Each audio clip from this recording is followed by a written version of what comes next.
Buenos días, ¿me escuchan? Hola Nelson, Hey, ¿cómo estás? ¿Estás bien? bien y tú. Todo bien, gracias a Dios.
Saludos, buenos días a todos.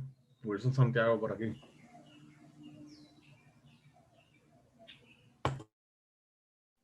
Buen día, Wilson. Hola Wilson. Saludos, hola, saludos, Elena, Nelson.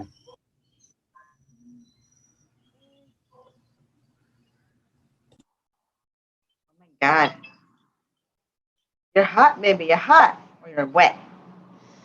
Oops. Sorry. No sabía que no estaba en mute.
Good morning, everyone. 5 minutes to start the meeting. This is Marcos Hanke. Welcome to the CFMC virtual meeting 173.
Christina or Miguel, this is Virginia. I was just checking to see if you could enable share screen access so I could put up my presentation.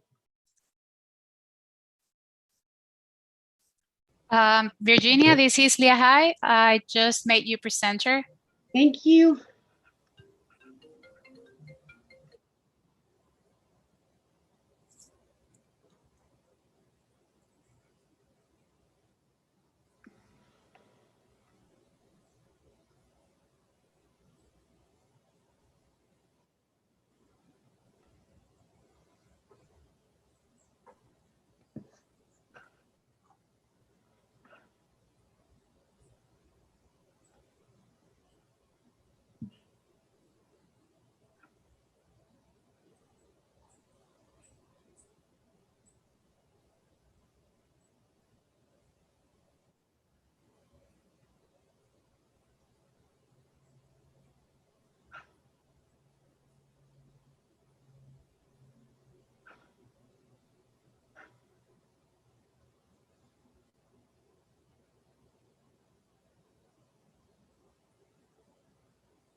Good morning. Morning.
Good morning, everyone.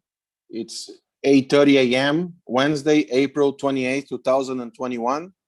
This is the CFMC virtual meeting 173. We're going to start the meeting this morning. The rules of conduct are the same as yesterday, and we're going to start with the roll call. Christina Oliahai, can you Can you Yes. help us out, please?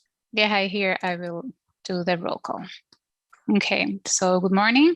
I'll do the roll call. I'll start with myself, Lehigh Rivera Garcia, Miguel Rolón, Virginia Sherbet, Cristina Olan, Marcos Hanke, Andy Strelchek,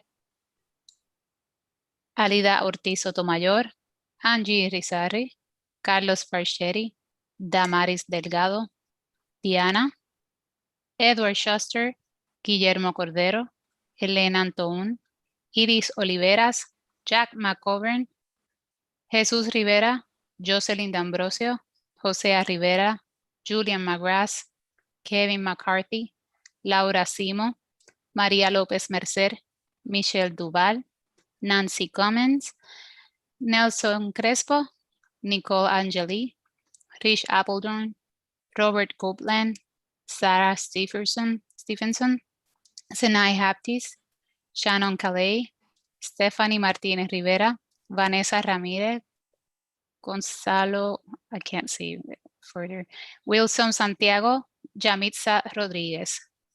Those are all in my participant list. Thank you very much, Lehigh. If there is anybody that was left on this list, please send through the chat, and Lehigh and myself, we can recognize your presence. After the roll call, we're going to address the SSC and the panel appointments. Miguel, are you there? No, the first thing today is a presentation by Dr. Sherbet. Yes, I'm sorry. Yes. Dr. Sherbet, let's start with your presentation. Like we announced on the first day, the agenda that we add your presentation. Go ahead. Thank you. Let me make sure. Okay, good. Everybody can hear me. Had to check for mute. Thank you so much for giving me the chance to briefly talk to you about this request for support from the Council on Lane Snapper and filling in critical gaps for life history parameters across the U.S. Caribbean. This work is in collaboration with the local fishing communities and with resource agency personnel in the Caribbean. And we hope to also discuss with Angela, working together with her people in the Virgin Islands in order to obtain samples and just get this critical information for a species that's upcoming for an assessment. So basically, I wanted to just emphasize initially sort of some of the justifications as to why we need to support research like this. We have, and also why our team of collaborative researchers, natural resource management agency personnel, and then those, anyone in the fishing community that we can work with. Why we're super qualified to be able to do this work and uniquely positioned to do it. The tentative assessment calendar for CEDAR species for the Caribbean is something that we've been keeping an eye on, and we've been trying to target and focus a lot of our life history research geared towards addressing sampling needs for those species. Queen triggerfish is the one that's being assessed right now. We have extensive experience doing life history work. We've been successful in getting multiple federal grants to fund this work. We've published on our findings as we get to the point where we have the data to publish. Our sample numbers are solid, are very robust for all of the species. Queen triggerfish, like I said, is right now. Red-tailed parrotfish is supposed to be assessed in 2023. We've been working on that species with the assistance of federal funding. Queen snapper has been listed consistently for the past 10 years at least on those federal national calls for funding proposals, research proposals, as a priority species. We currently have a proposal under review. That includes filling critical gaps for life history for queen snapper. Yellowtail snapper is another species that we've been working on and have funding to do so. Hogfish as well. The one species that is listed for assessment that we do not have federal support right now for and has not been listed as a priority species on those federal calls for proposals is lane snapper. In spite of that, we worked very closely with local fishers in the Virgin Islands and in Puerto Rico to get some preliminary samples for lane snapper so that we could get some preliminary data. But now we are at the point where we really need some funding in order to get the sample numbers that we need that are needed for a robust stock assessment to be successful. So more justification as to why this kind of research on lane snapper and then in the future mutton snapper is super important.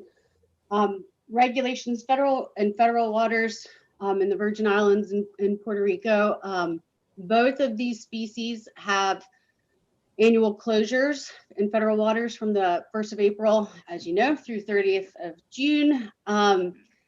And then in territorial waters in the Virgin Islands, lane snapper and mutton snapper both also have a closure from the 1st of April to 30 June. For Puerto Rico and territorial waters, mutton snapper has the closure from the 1st of April through 31 May. And so as species that are being regulated with these closures, again, it's super important in order to evaluate the effectiveness of regulations such as closures like these. So life history data, filling in these gaps for these life history parameters is super important in order to evaluate these regulations, the effectiveness of these regulations. So what we are proposing currently is that the council support an investigation on lane snapper life history. Like I said, the reasons, justification. So we've got, it's an upcoming assessment species. We cannot complete a stock assessment without this critical life history data for US Caribbean waters. We have those federal and territorial seasonal closures for lane snapper. And then there's current, other than those 200 samples that we have already collected and are working on, there's no age and growth information for the US Caribbean populations of lane snapper at this point. And so age and growth are super important as part of those life history parameters. I do have some information that I can show you if there's questions on some reproductive work that's been done in the past, but that was just for Puerto Rico. So there is also a lack of reproductive biology information on lane snapper from the Virgin Islands. And so again, these data are essential. They're needed in order to be able to conduct the stock assessment, in order to evaluate regulations and so on. So with the council's support, these critical data gaps can be filled for lane snapper.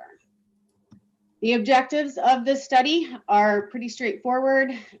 Basically to determine and compare growth rates, population, age structure, and sex ratios in and among multiple areas in Caribbean waters, and to determine and compare reproductive seasonality, size, and age at maturity in and among multiple areas in US Caribbean waters. These are my standard objectives for all the species that we've been working on, so that's why transition is in there, because parrotfish and hogfish work we've been doing as well, but that doesn't apply clearly to lane snapper.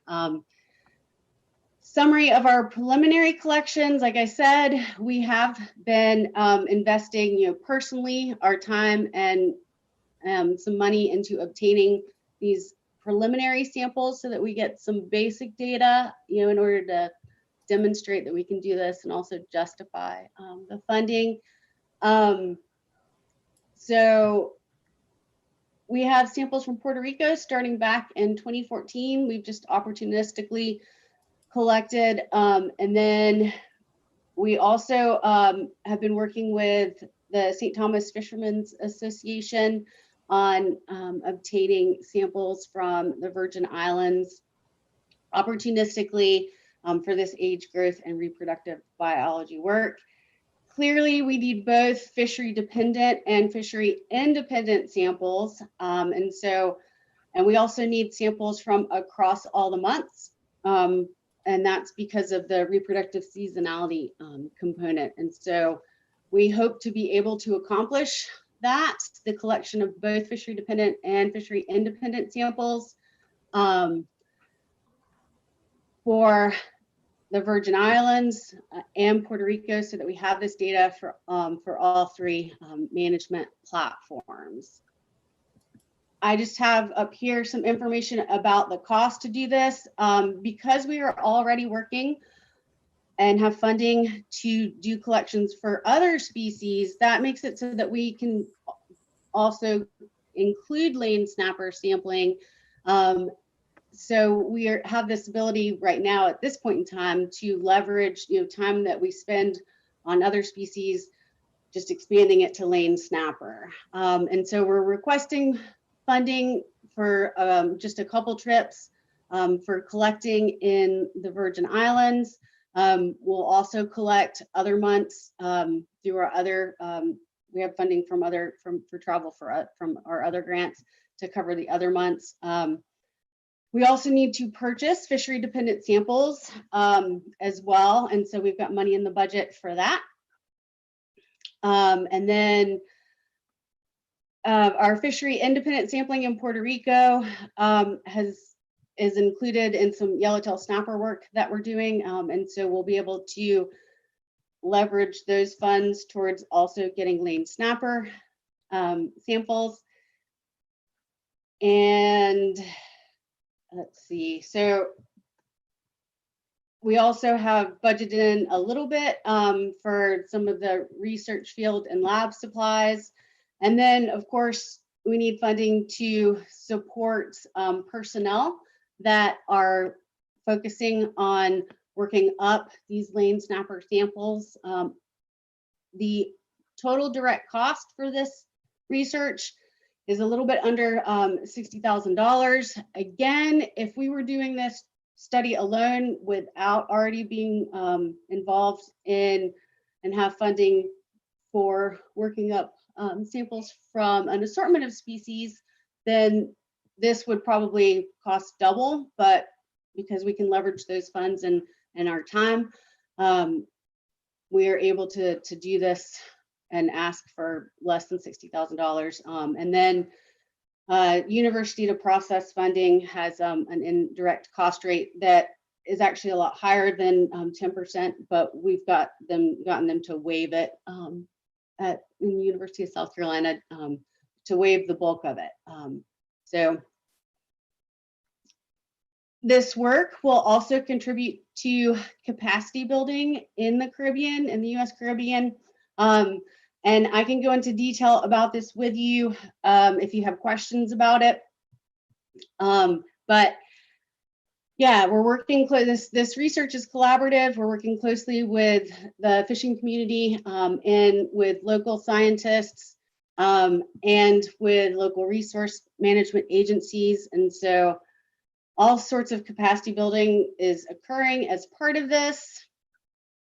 And then hopefully this will be successful, and in the future, we can work towards filling in gaps for additional species that have been identified by the local fishing communities, such as mutton snapper, as a priority for life history research. Mutton snapper, we've been also opportunistically sampling up to this point, and so we do have preliminary data for that species as well. And then just to note, we are hoping to work closely with the CMAP sampling efforts for lane snapper and any other species for fishery independent samples. So that's been in the past a great collaborative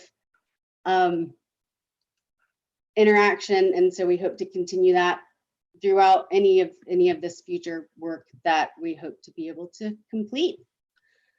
So sorry, I just wanted to get through that in case there were questions. I know that the schedule is packed, but thank you again for listening to us and letting me request this. Thank you, Virginia, for a great presentation. I would like to hear from the council, but first from Miguel, the possibility how this could work, Miguel, in terms of if the council decide to support this effort. Okay, thank you, Mr. Chairman. This is an unsolicited proposal to the council. It's a technical term for meaning that we were not looking for it.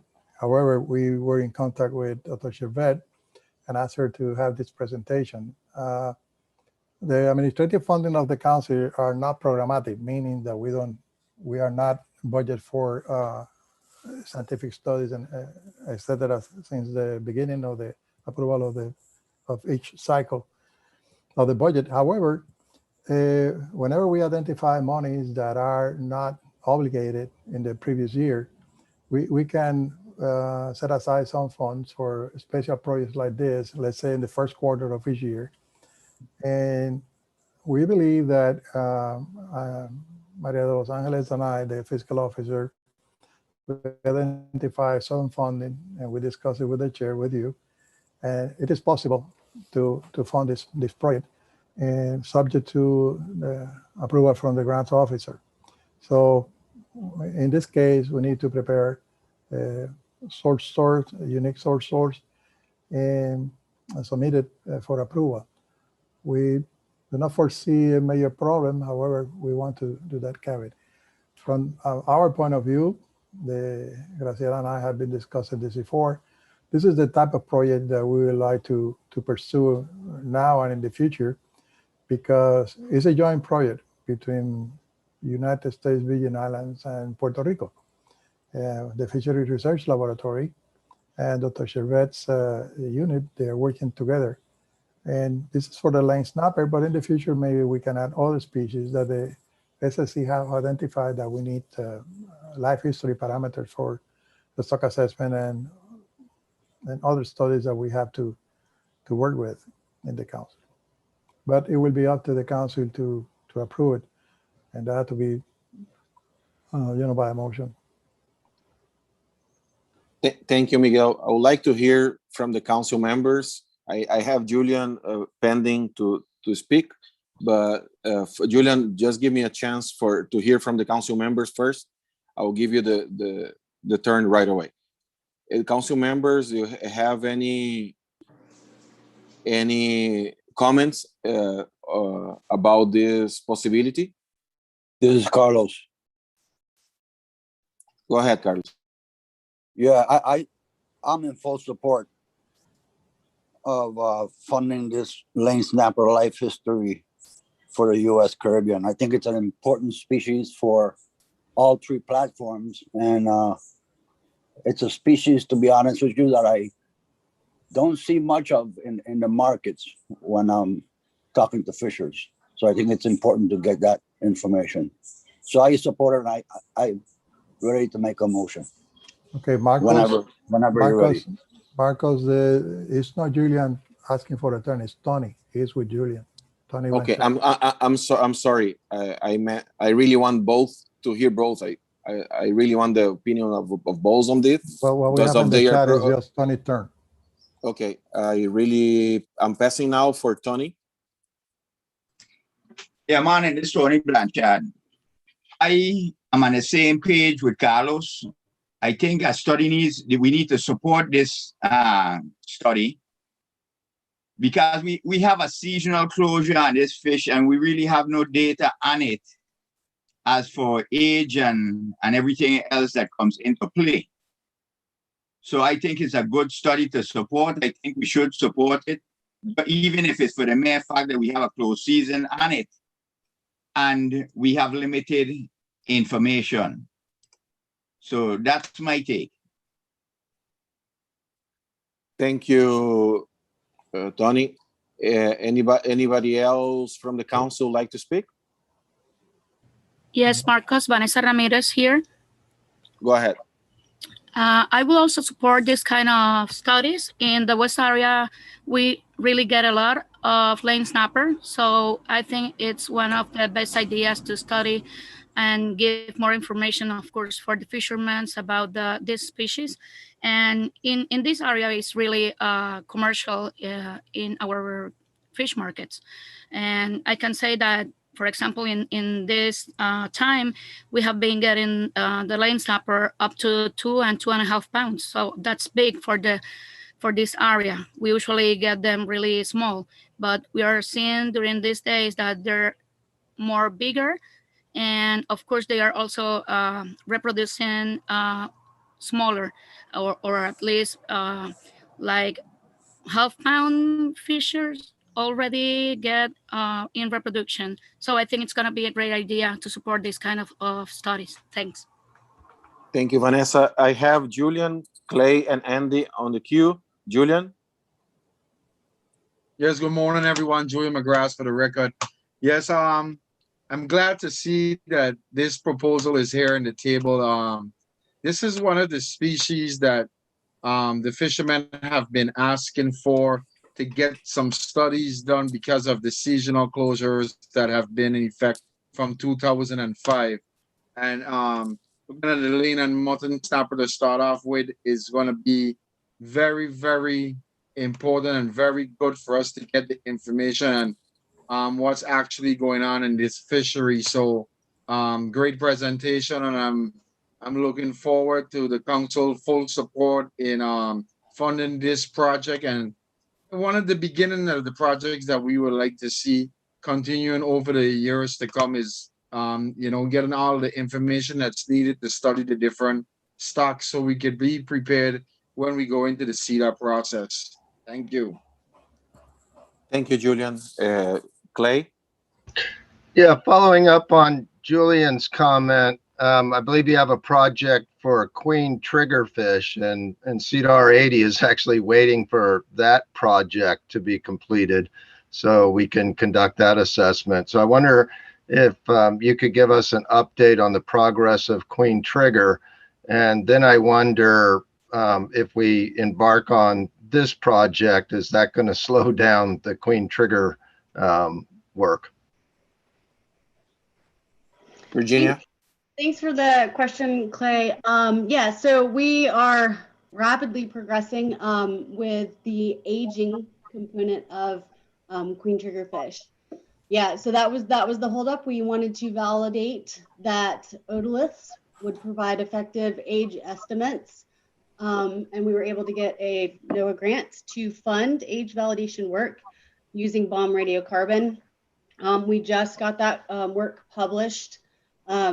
Found out this week that it was officially in press.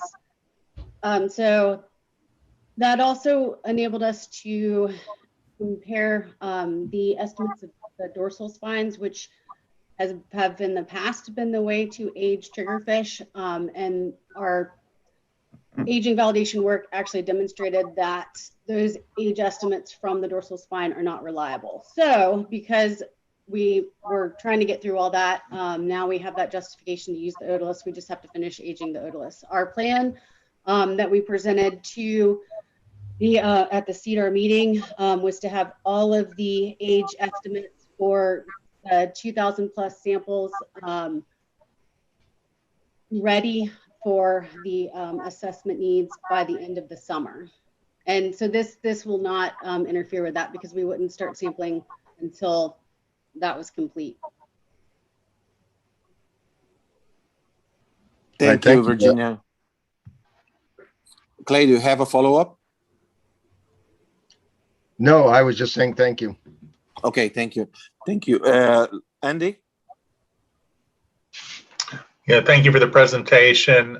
You might have stated this and I missed it. So, I am supportive of data collection like this and obviously improving information to inform stock assessments.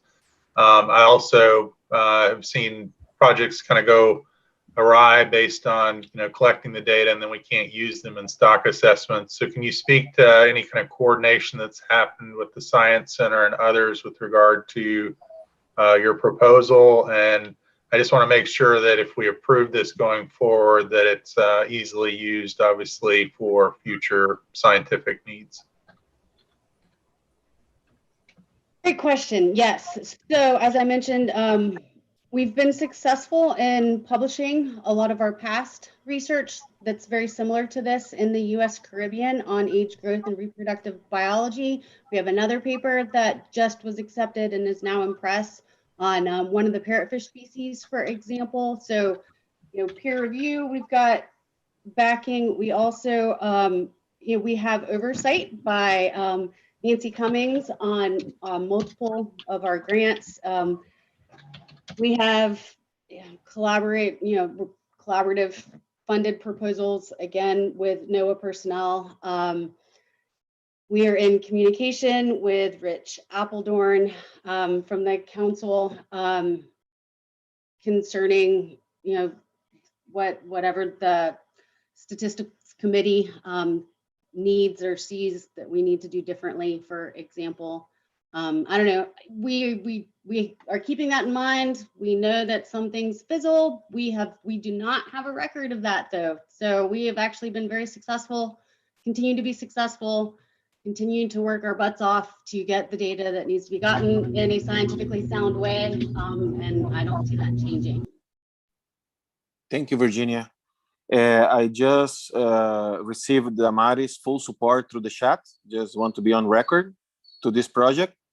Anybody else? Yeah, it's me, Nelson. Go ahead, Nelson. Okay, I want to bring my support to this project. This is the type of project we want to see because these species are going to help to reduce the pressure on other fisheries from the snappers, and that's the type of fish that restaurants with low budgets want to reach, to keep being business. It's a really good project. Thank you very much. Because of the time, I think we have a very clear record of the support, but we need a motion. Carlos offered to make a motion.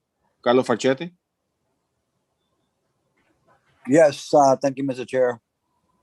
So my motion is to allocate funding for conducting life history information for lane snapper in the U.S. Caribbean. As presented by Dr. Virginia Chervet today.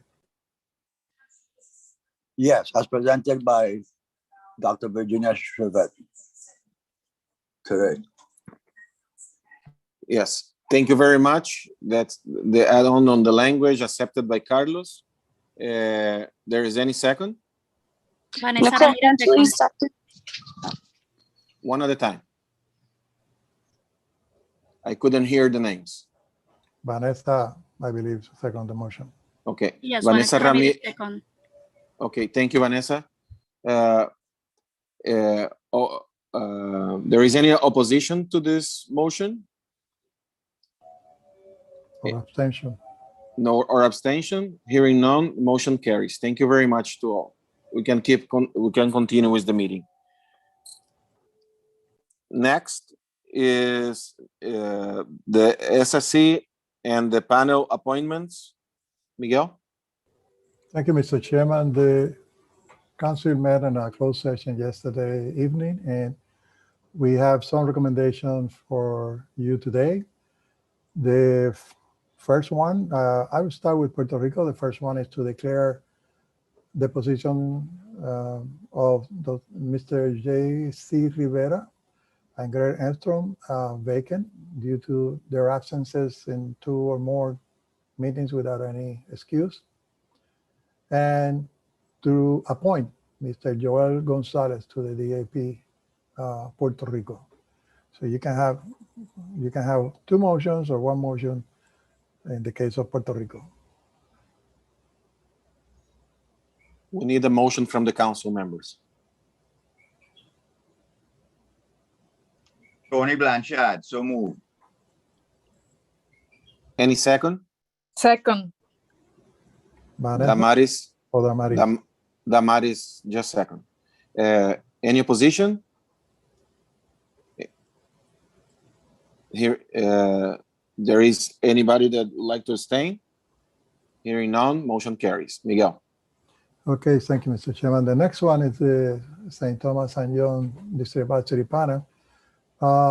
We have a recommendation to appoint Joshua Kettel as a new member of the DAP St. Thomas and John. Need a motion for that? So move. Tony Blanchard.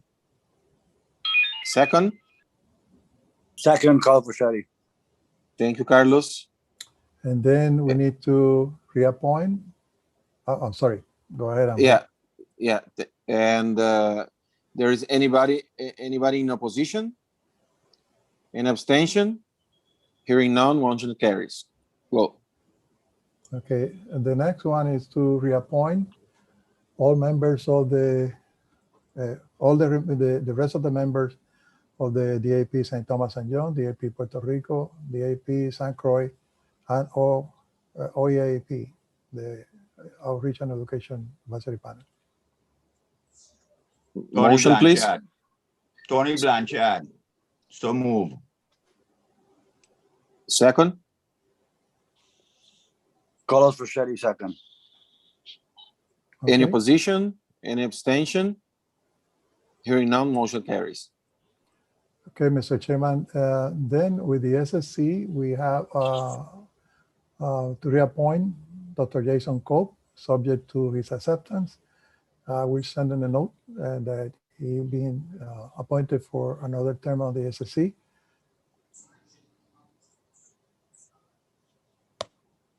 Motion? Motion to. Carlos Verchetti, so move. Second, please. Vanessa Second, Tony Ramirez, Blanchard. second. Okay. Tony just second. Motion made by Carlos Farchetti. Any opposition? Any abstention? Hearing none, motion carries. Okay. The last one is to appoint Dr. Top Geramke to the vacant position in the SSC. Motion? Carlos. Carlos Farchetti. Second? Motion. Vanessa Second. Ramirez. Carlos, can you repeat? I couldn't hear you very well. Yes, sir. Motion to appoint Todd Gadanke to the vacant position of the SSC. Thank you, Carlos. Second, Vanessa? Vanessa Ramirez, second. Yes. Thank you to clear up the record. Any opposition? Any abstention? Tony Blanchard, I'll abstain. Thank you, Tony. Motion carries. Okay, and the last motion is to reappoint all of the members of the SSC for another term. Motion, please. Nicole moved. Angeli, motion. Damaris. Okay. I heard Nicole Angeli with so move motion for that. Any second? Carlos Verchetti, Second. The second from Carlos Farchetti. Damaris came through too. Any opposition? Any abstention? Motion carries. Okay.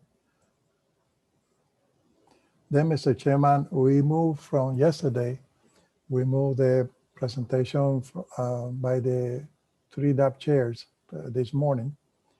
And the presentations are around the ecosystem-based model that was presented to them by Dr. Graciela Garcia Moliner and Lehigh Rivera. And Lehigh has the presentations. The DAPs met twice before this meeting. The first one, they incorporate their suggestions and changes, etc., to the 5-year strategic plan, and that was presented by Dr. Michel Duval yesterday.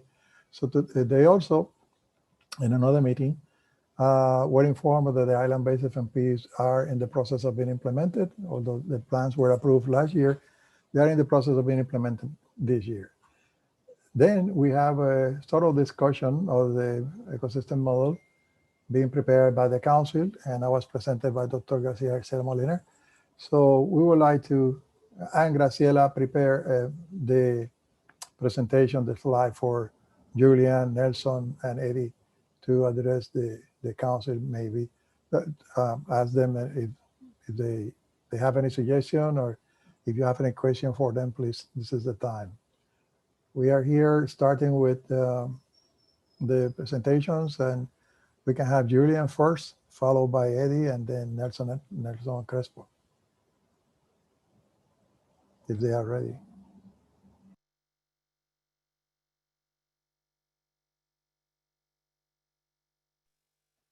Julian, are you there?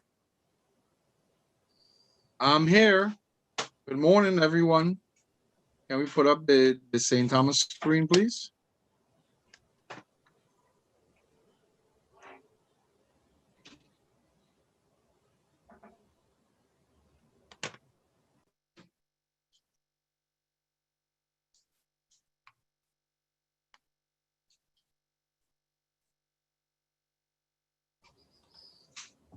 Can you see it, Julian? Oh, it's not up yet. All I'm seeing, okay. I'm just seeing it here.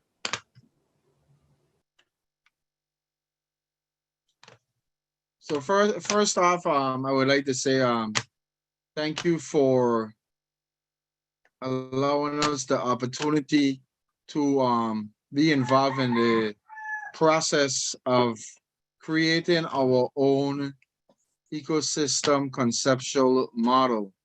It was quite a task, and it took some time with everyone's involvement. Even though we had some delays that we were not happy about, we were able to still complete this work here on April 19, 2021. And as you can see, we not only did the eco-base, but we started to do a fisheries management plan as well, which it's going to take some more work and some more time to eventually complete that one, but we were able to connect a lot of dots. Can we go to the next slide, please?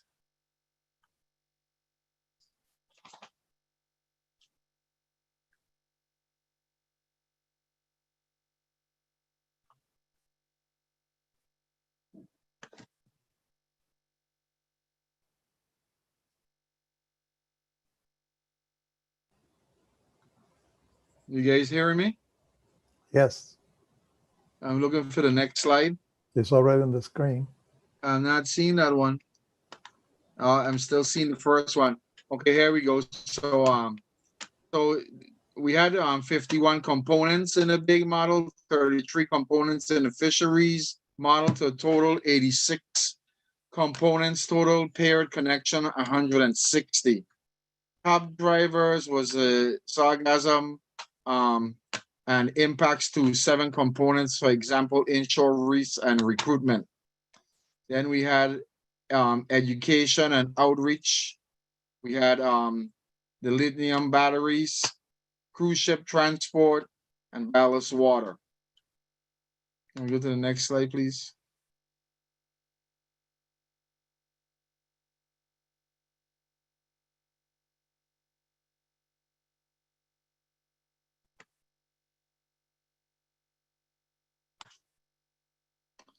So these here were our top issues that were identified from, I would say, the very beginning of the process, all the way back when we first started in 2019.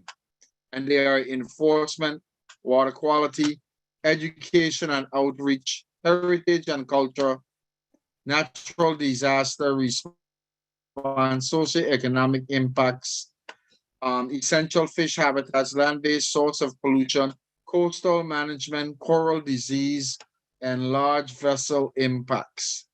Now, this might seem like a very long list, but really and truly, if we were to pick a couple of the items out of this list and really get it moving, it would curtail a lot of the other issues that are taking place. And a perfect example of that is enforcement. Enforcement is the key to any regulations that sit out there. And in all of these areas, we have issues with enforcement.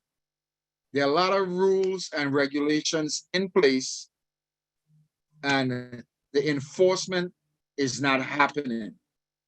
So at the end of the day, no matter how much rules and regs we put in place, if enforcement doesn't do their part, we're going to end up with failures. So that's one of the key areas that we need to start improving. Another very important area that we have strived and are making headway is with the education and outreach. The Education and Outreach Committee for the Council has been working very, very hard.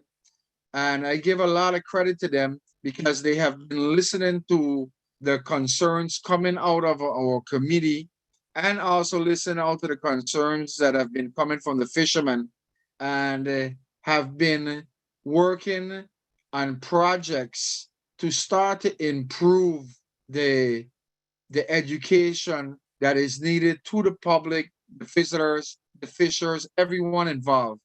And I'm really, really hoping that we can continue to move forward in that direction, move forward in ensuring that they have all the tools that are needed to get the job done.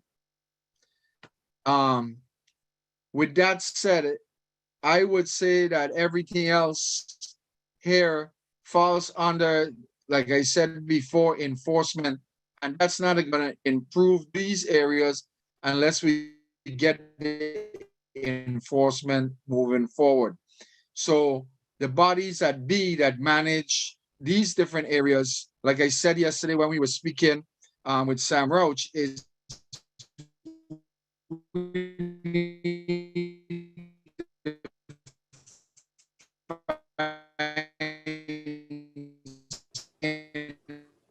Julian, we lost your audio.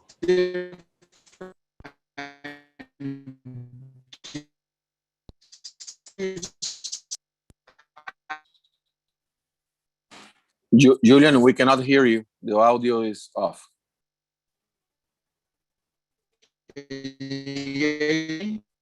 Is off. Can you hear me now? Yes, better.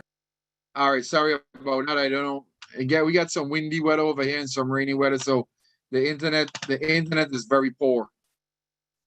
So yes, like I was saying, we need to get we need to hold people accountable to get the job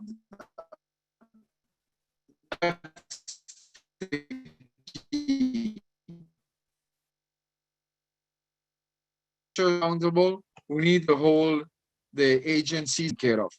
Next slide.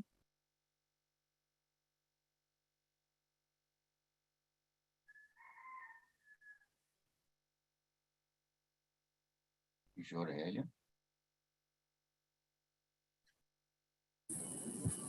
I'm listening. There is no other slide related to St. Thomas St. John. That's the last one, yes. Julian, you would like to summarize any thoughts All right, for the next steps? With closing, like I said, I would like to continue working with the different bodies, the SSC and everyone to finalize our conceptual models. And one thing that troubled me a little bit over the last two meetings that we had, and I heard this yesterday from council members, is the time allotted to keep a meeting. we really pushed the last 2 meetings in 2 hours for each meeting.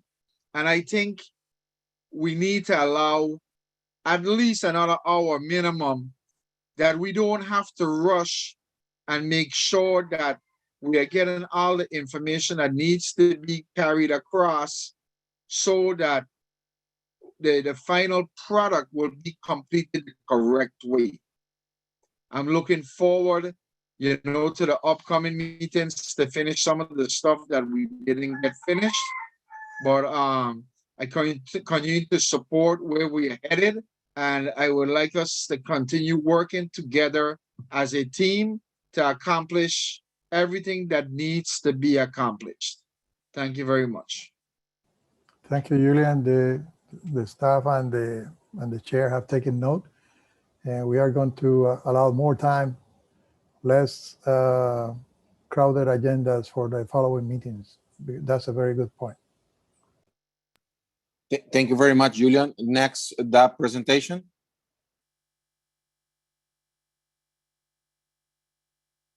San Thomas.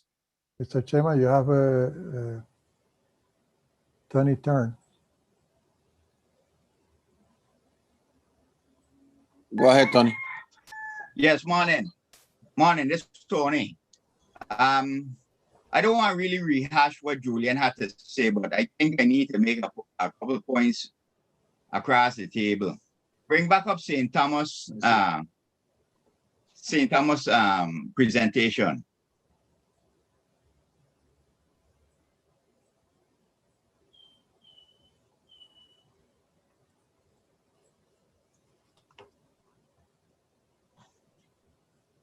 It's on the screen, Tony. No, that's Puerto Rico. Yeah, no, okay. Let's start with enforcement. Just like Julian said, a lot of this can be taken care of with enforcing the rules and regs we have on the book already. The only problem is when I mention this, it seems to be that the only rules and regs applies to the commercial fisher. I don't know if it's because he's the guy with the license or he's the most obvious, but I'll draw you a perfect example of something that has nothing to do with catching fish. Some of these yachts that have been coming in, especially since the pandemic and before, they anchor in the grass beds. They don't go to flush out the tanks on a regular basis.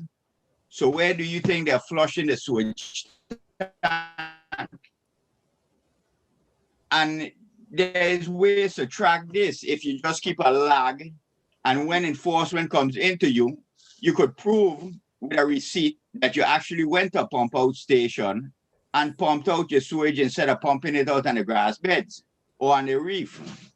And like I say, it seems like when I mention enforcement, or some of us mention enforcement, the enforcement only comes in for the commercial fisher.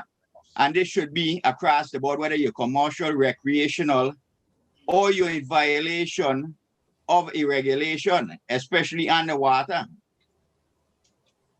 And that would take care of some of this water quality that we're talking about,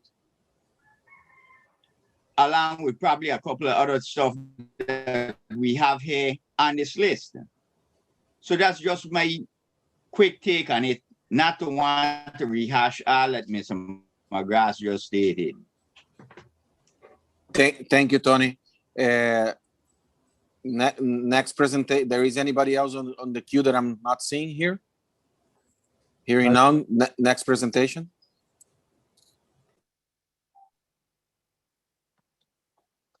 Good morning, everyone. This is Nelson. On the last meeting, there were only a few topics left to discuss, so which we did it in a short time. So we ended up with 62 components painted with 127 connections.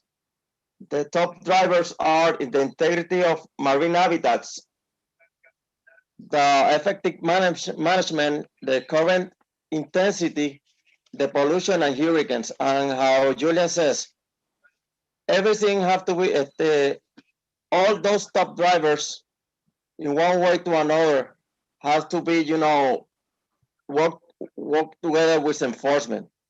Without enforcement, all those issues cannot be, attended properly.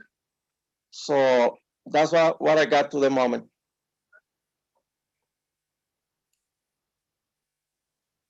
Any question for Nelson? Any question for Nelson? Hearing none? Yeah, I have a question. Yeah, Andy, go ahead. Yeah, so can you speak a little more specifically to the effective management? I see that there's kind of 5 connections identified there. What specifically would be ways to make management more effective as recommended by the DAP? Well, when I talk with effective management, all the management that are implemented are going together, are not going to work without enforcement, without orientation. We need, to develop a rich program to reach an effective management. Because that is one of the biggest discussion we have here. No enforcement, you implement a management that's not going to work. No reach, the community doesn't know how it's work, don't going to work. That's are the main topics that we have there.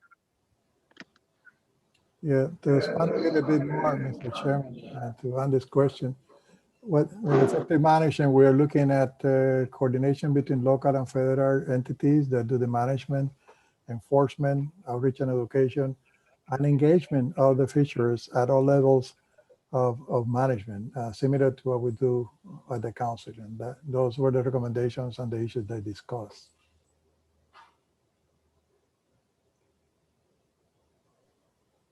Thank you for your question. And anybody else, any other question?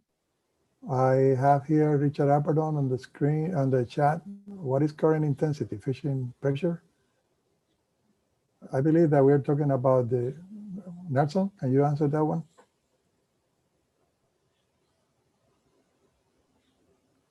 The current intensity, when we develop, especially with when we develop our, fishing work, is against our work.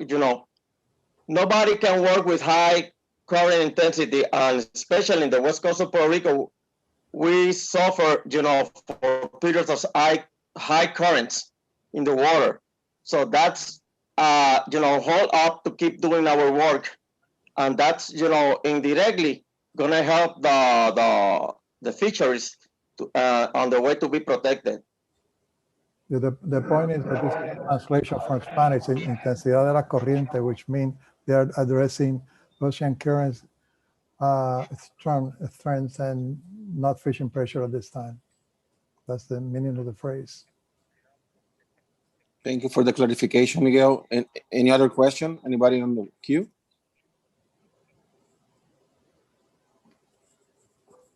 Hearing none, we can move on with the agenda. The next presentation is the overview of aquaculture. No, Thank Marco, you. we're at St. Croix. I'm sorry. St. Croix. The next one is St. Croix. Go ahead. Good morning, Edward Schuster, DAP Chair, St. Croix. On April 19th, we went back over our conceptual model, and the green arrows indicate what we polished up on this. As you take a look at it, it's very complex. We had total 46 components. Total paired connections were 233. And the top drivers were need for education and outreach, and the impacts to 9 components such as illegal fishing and unregulated fishing. Also non-point pollution. Hurricanes, development, fish, and increased water temperature. We have a very sharp group, I would say, that are very versed in many different aspects within the fishery. And I tell you, we cover everything. I don't think there's any point that was never touched. And that completes my report in a summary. Any question for Eddie? Thank you, Eddie. I have a very big delay on my computer here today. I'm sorry for the inconvenience. Any question for Eddie?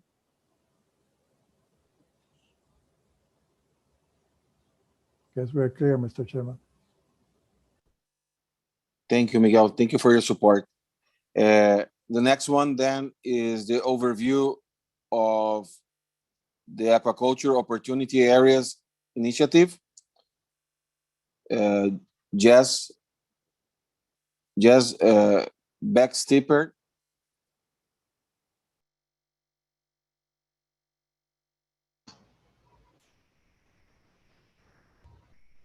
Thank you for waiting, Jeff. Thank you. Go ahead. Hi, this is Ken Riley. I'll be presenting with Jess. Can I just do a microphone check? Yes, we hear you clearly. Thank you so much.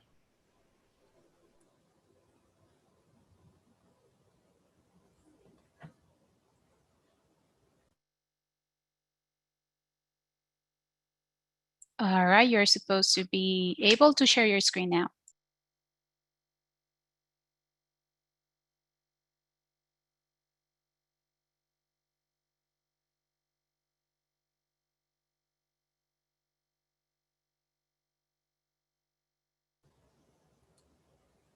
So Ken, you are going to share your screen or Jessica?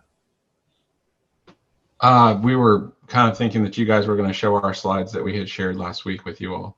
Hold on just a second. I think Jess may be pulling hers up. I just pulled it up. Can you see it on my screen? It looks beautiful. Okay, hold on. Let me put it full screen mode and we'll be ready to run it. All right. So Jess is going to present the first few slides, and then I will speak to the latter part of the presentation. Ready?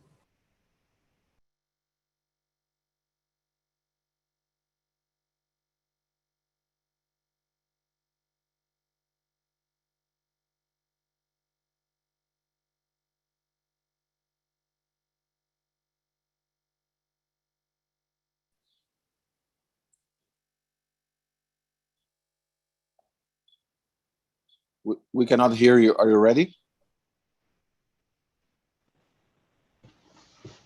I had to unmute myself. Sorry, y'all. This is Jess. I've been talking to myself this whole time, I believe. So sorry about that. Can you all hear me now?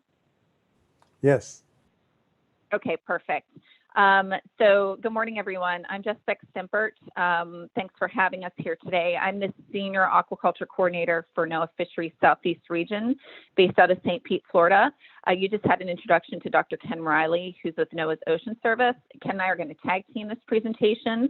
I'm going to start off, then hand it off to Ken. And I just wanted to thank you all for taking the time to discuss aquaculture on today's agenda. As many of you know, Executive Order 13921, it's the Promoting American Seafood Competitiveness and Economic Growth. EO, it published in May of last year, and that focused on various actions related to marine aquaculture in the United States. The executive order has three main bins of activity. One is looking at regulatory reform to remove unnecessary barriers to U.S. commercial fisheries. The second is looking at trade aspects of seafood to ensure U.S. seafood has a level playing field in the global marketplace. And the third looks at a suite of activities focused on the expansion of sustainable aquaculture production. And that is the part that Ken and I will be talking about today. And Ken and I are specifically going to present information on the process of developing aquaculture opportunity areas, which we will refer to as AOAs throughout this presentation. Next slide, please. So as I mentioned, there are several aspects that speak to aquaculture in the executive order. Many of the actions allow federal agencies to build on efforts that are already ongoing and able to foster sustainable marine aquaculture and freshwater aquaculture. And the implementation responsibility for these actions is not only with NOAA, but across other federal agencies involved with aquaculture, including the U.S. Army Corps of Engineers, USDA APHIS, and the Environmental Protection Agency. Next slide, please.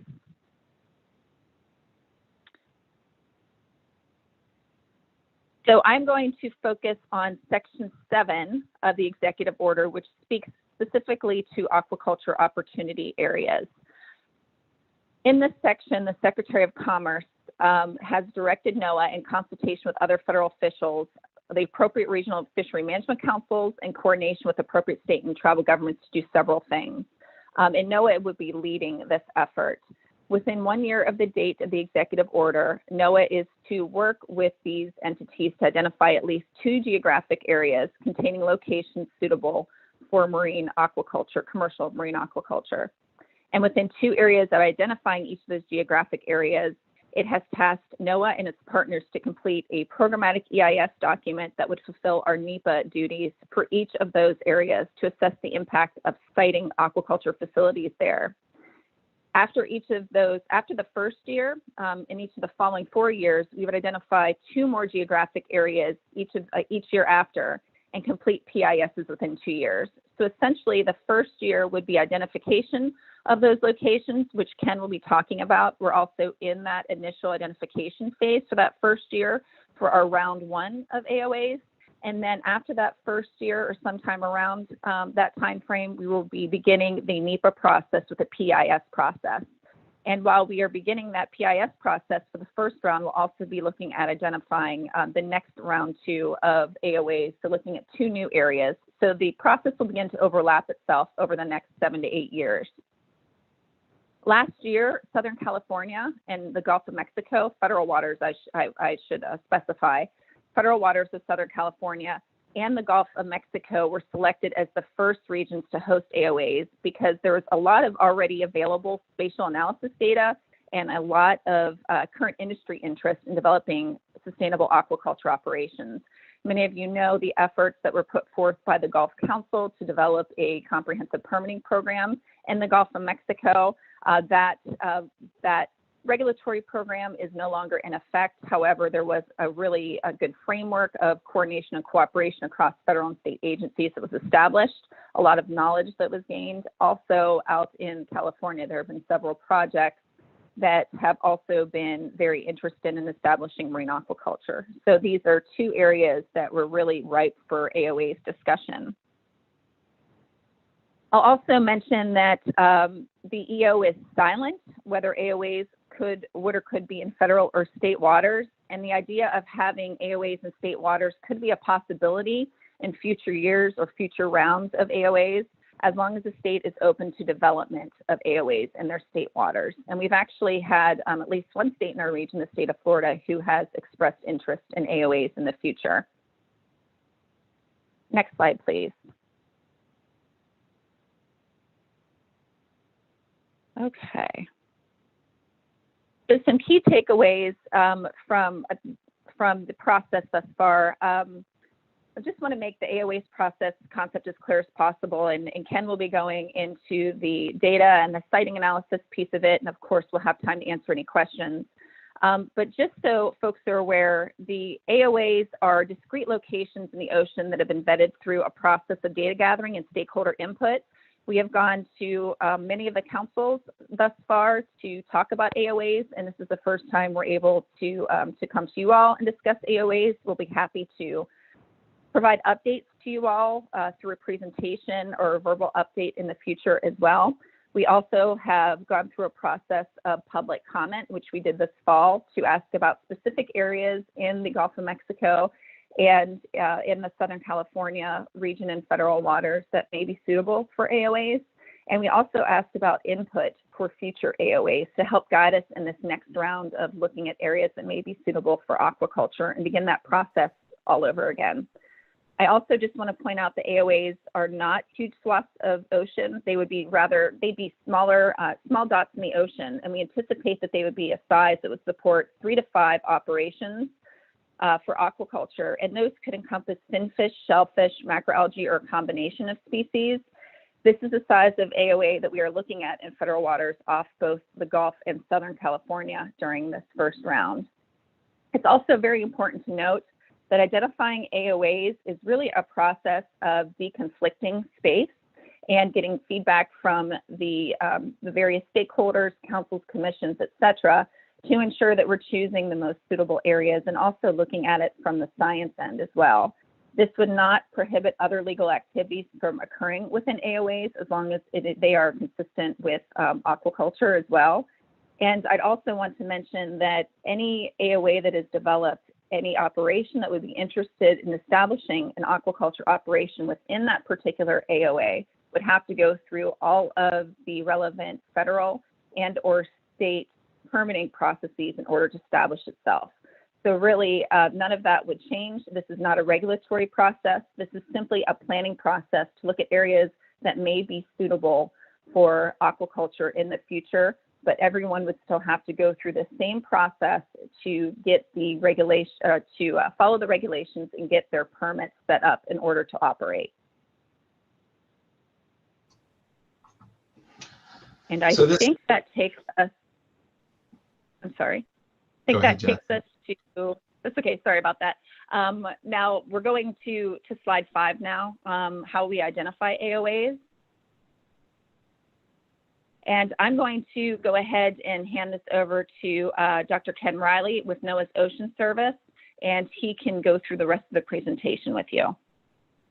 Thank you. Yeah, if you don't mind, we're going to proceed to the next slide, which is a nice infographic, and it really describes the story and the vision around what is an aquaculture opportunity area.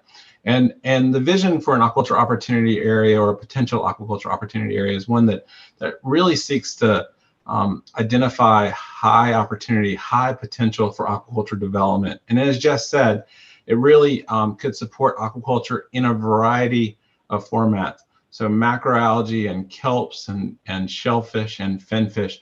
We're not modeling for a specific type of aquaculture, but we're modeling using information that the industry has provided on the type of areas that would be suitable for potential aquaculture development. The concept is that a aquaculture opportunity area could support 3 to 5 farming operations, and based on some national intelligence from the industry and the permitting actions underway right now, we know that areas between 500 and 2,000 acres, those small postage stamp size areas in the coastal ocean, would be suitable to be able to support a minimum of 3 to 5 farming operations. And it really is our interest to identify and cite these potential aquaculture opportunity areas in places where they would also complement and support working waterfronts, other sectors of the blue economy, the communities at sea, and complement wild fisheries and aquaculture that is already existing. Next slide, please. This slide captures the schedule and the timeline for development as was presented in the public notice. So I wanted to just walk through the AOA steps. This would be relative to the work that's underway currently and the work that would occur in the out years, the next 4 to 5 years. So at the beginning of the year, there's a lot of public and stakeholder engagement and a lot of outreach to introduce the AOA concept. We then publish an RFI to collect information on that we should use in the site analysis, in the spatial planning, in the environmental review. We then did and are continuing and have a continuing commitment to provide updates to the councils, to the commissions, to communities, coastal communities, with updates, and to continue to solicit feedback to help inform identification of aquaculture opportunity areas. And then at the end of this 1-year process, our organization, the National Ocean Service, National Centers for Coastal Ocean Science, will publish an aquaculture opportunity atlas. We'll be publishing this year an aquaculture opportunity atlas for Southern California and a separate aquaculture opportunity area atlas for the Gulf of Mexico. Next slide, please. So I'm pleased to introduce you to our spatial planning team, our team of scientists from the National Ocean Service, National Centers for Coastal Ocean Science, that are going to be leading the spatial analysis and planning for the aquaculture opportunity areas to identify and produce the aquaculture opportunity atlases that will be developed.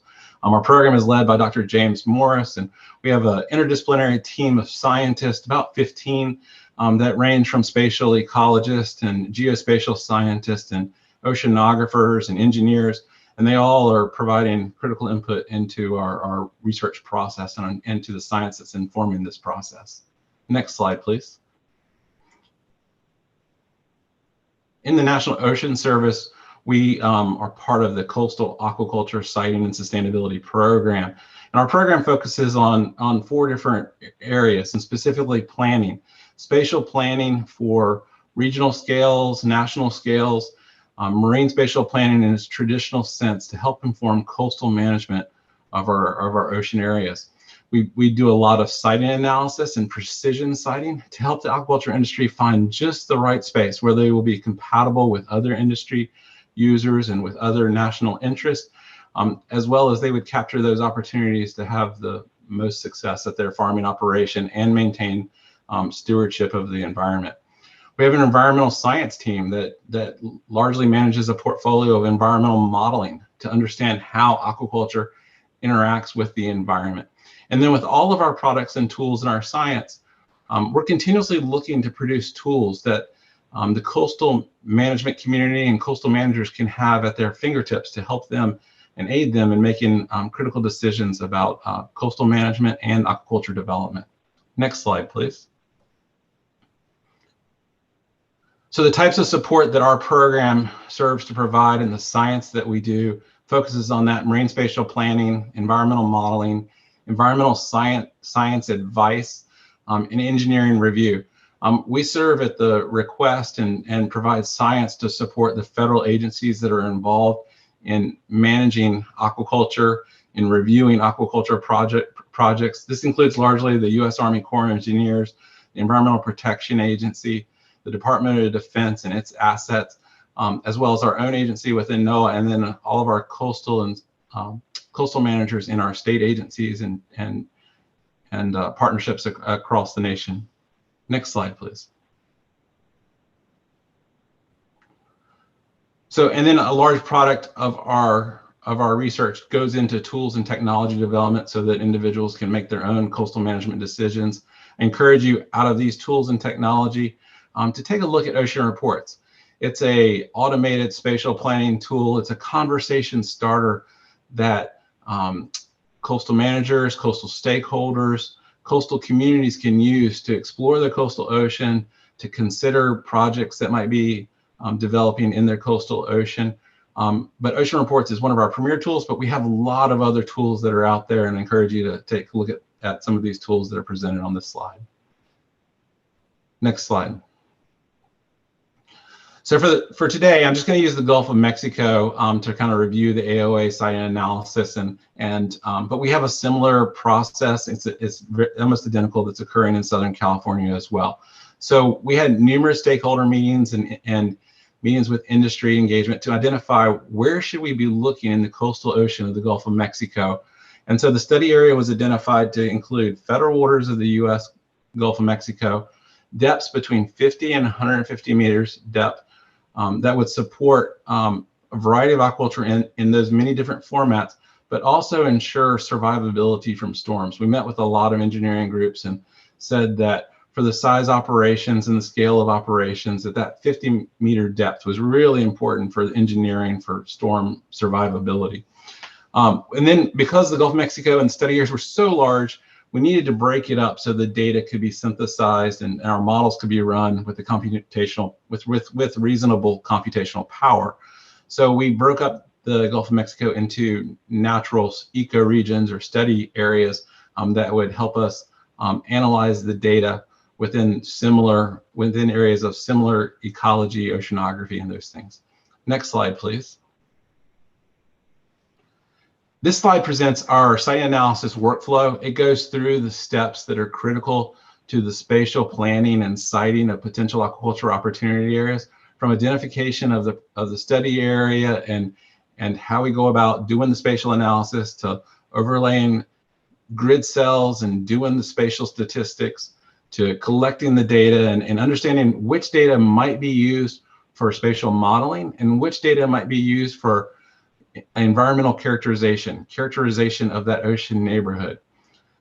It presents there our suitability model and then some of our statistical analysis that we'll use to go in and identify the precise sites of an aquaculture opportunity area. I'm going to go through some of these critical steps in the next few slides. Next slide, please. So this is an example of a study area. Now this one's off of California, and it wasn't really developed for the aquaculture opportunity areas, but it's an example of how we identify the study area. And then when the first step is to understand what is that bathymetric profile, because in both the areas where we're working, the aquaculture industry said the most important thing that you understand is that we get the right bathymetry for our aquaculture opportunity areas. Then we'll overlay a grid cell so that those grid cells will each receive a relative suitability score, and we can compare areas within one area of the study area to other areas. And each one of those grid cells will receive an individualized relative suitability score so we can make statistical comparisons. Next slide, please. Then we'd use an exhaustive process and meet with many stakeholders and industry representatives and coastal managers and academic institutions and NGOs to collect data and to identify data for the site suitability model.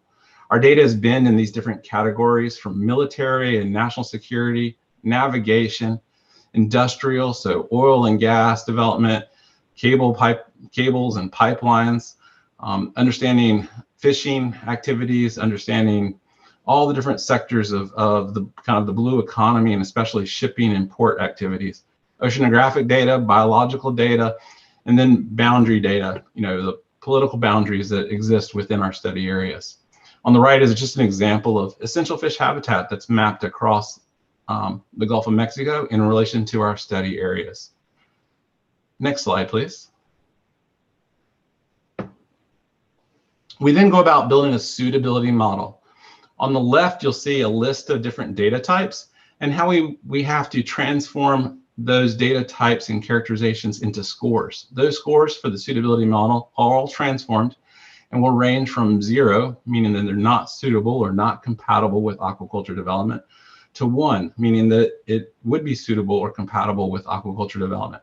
And usually a score in the middle of 0.5 means that perhaps that area is going to take some extensive review. Perhaps it takes a detailed consultation. And so here's some examples of data on the left, and on the right is a suitability model example. And what you'll see is that the suitability model, really looks at and provides relative suitability scores and weights of some locations versus other locations. And so for this example off of Southern California, we can see that the submarine cables there that are in the kind of the burnt orange red coloration and oil gas, those precise locations are not really suitable for aquaculture development. So they're scored at a 0. And then areas where we have increased fishing or where we have increased ship and vessel traffic, you can see those areas that they don't come out and don't produce relatively high suitability scores, so that we try not to have the conflict with those industries. Next slide, please. Once we have our suitability scores for each of those grid cells across the study area, we then have to use spatial statistics to identify the potential sites. So we use a process called cluster analysis that looks for a grouping of those grid cells that would add up to 500 to 2,000 acres. And so in this example on the left, you can see the cluster analysis, and it's picking the best of the best. This is essentially, the absolute best of the scores in that particular study area. And then we have to go through a process to identify and locate those potential sites within those cluster analysis. And on my next slide, I'm going to share with you how we do that. And it's a process called precision siting analysis. So next slide. This is the precision siting analysis. On the map to the right, you'll see a black box in the center of that map. That black box represents where a cluster analysis would have a grouping of the highest suitability scores. We then want to be able to locate the exact location of a potential aquaculture opportunity area that really maximizes the suitability in that cluster analysis. And so we have a model, and we build a model, and you can see to the west of that location, there's some conflict. We don't know what it is, but there's some lower suitability scores. And so you can see we've optimally sited that 2,000 acre white box inside that cluster analysis to help deconflict, de-risk that area. To go into even more detail into this, because we are, this is a council meeting, and councils are largely, responsible for understanding fishing and fishing interactions. We'll go to the next slide, and I'll show you exactly how an example of we are using this precision site analysis to minimize interaction with where the shrimp industry might be shrimping in the Gulf of Mexico. So this is a demonstration of how we use this precision site analysis, and you can see to the west of that cluster analysis that it was actually those relative suitability scores were driven down because of the shrimp trawling that's occurring to the west of that cluster analysis. And you can see over a 15-year time span how we've tried to minimize the actual location and precision siting of a potential aquaculture opportunity area in that location to really minimize that interaction of where the shrimp industry is fishing. We'll go to the next slide, please. Here we have one of the last steps that we do after we identify the potential aquaculture opportunities. We then want to go back and look at all the different data that were included in the model, as well as other data that can be used to characterize that ocean space. We'll calculate the area of the space, the relative suitability scores, the bathymetry, the slope, the oceanography, the wave climate, the currents, the temperatures, the chlorophyll levels. We'll calculate the vessel traffic interactions, and then we'll go through the regulatory offices and identify which, regulatory and management offices have jurisdiction over that ocean space. Next slide. And then the last step is to develop the final report and that atlas. And so that atlas, will contain a full description of our process, of our science, and then the maps of the potential aquaculture opportunity areas that will then be considered in the programmatic environmental impact statement and the NEPA review that will be conducted over the next 2 years. So with that, I'll just say I appreciate the opportunity to present, and Jess and I are here if we can answer any questions. Thank you. Any questions for the presenters?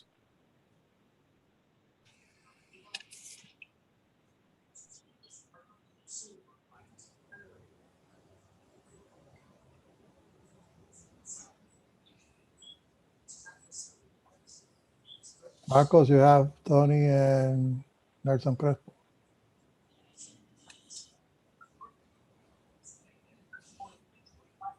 Tony, go ahead. Yeah, morning. This is Tony Blanchard. I was thinking that a MCD, like the Hind Bank, because of where it is located, the depth of water, it's a place that the tide goes through. So if you are raising fish, that the waste after the fish will not be congregated or falling in one small area, it would be dispersed. And it would also serve two purposes, because I'm pretty sure if you put in an aquaculture, an AOA there, aquaculture setup there, whether it be fish or algae, whatever, it would have to be monitored. So that would serve the purpose of enforcing what's supposed to be a closed area and an MCD for right now. So it would serve two purposes because it would be monitored 24/7. Now, I was wondering if an MCD would meet the standards that we are looking for, or there's exceptions for those. That's a question, Tony, to the presenters? Okay. Yes.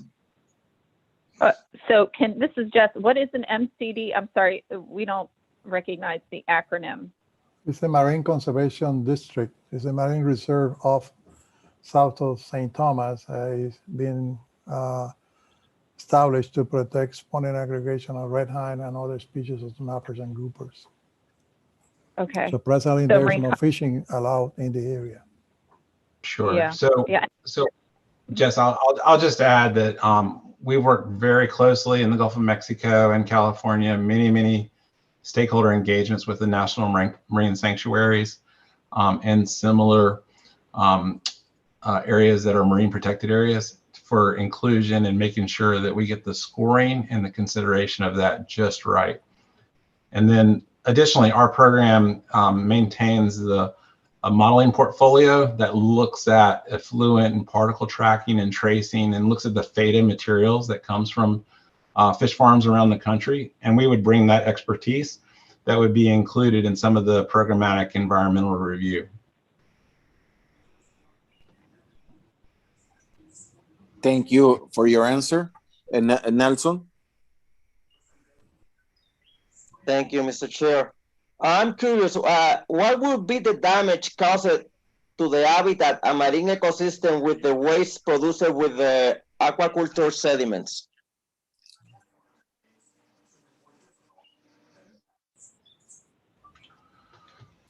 Well, our science seeks to find the right location where there is minimal detectable environmental impact from some of these farming operations. And we have extensive experience over the last 10, 15 years in modeling and monitoring and understanding how net pen operations and finfish operations work.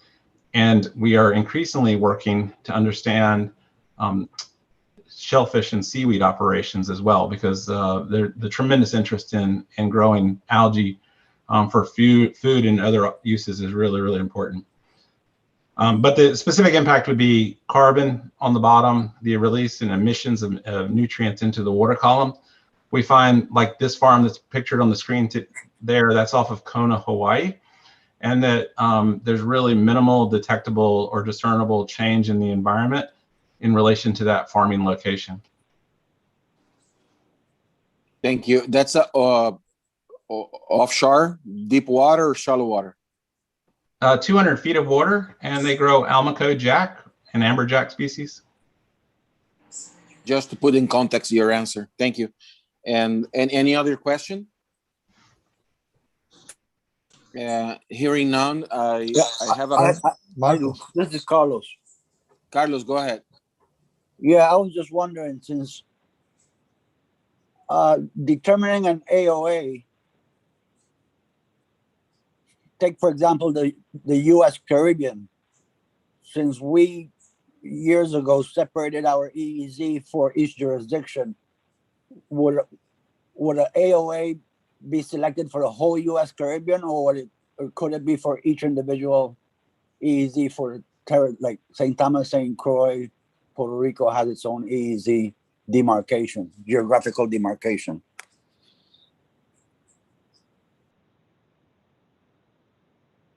So I think Ken and I can probably answer this together.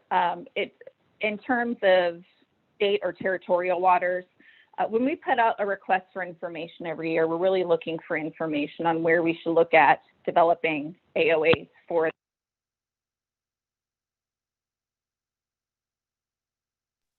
The audio is off.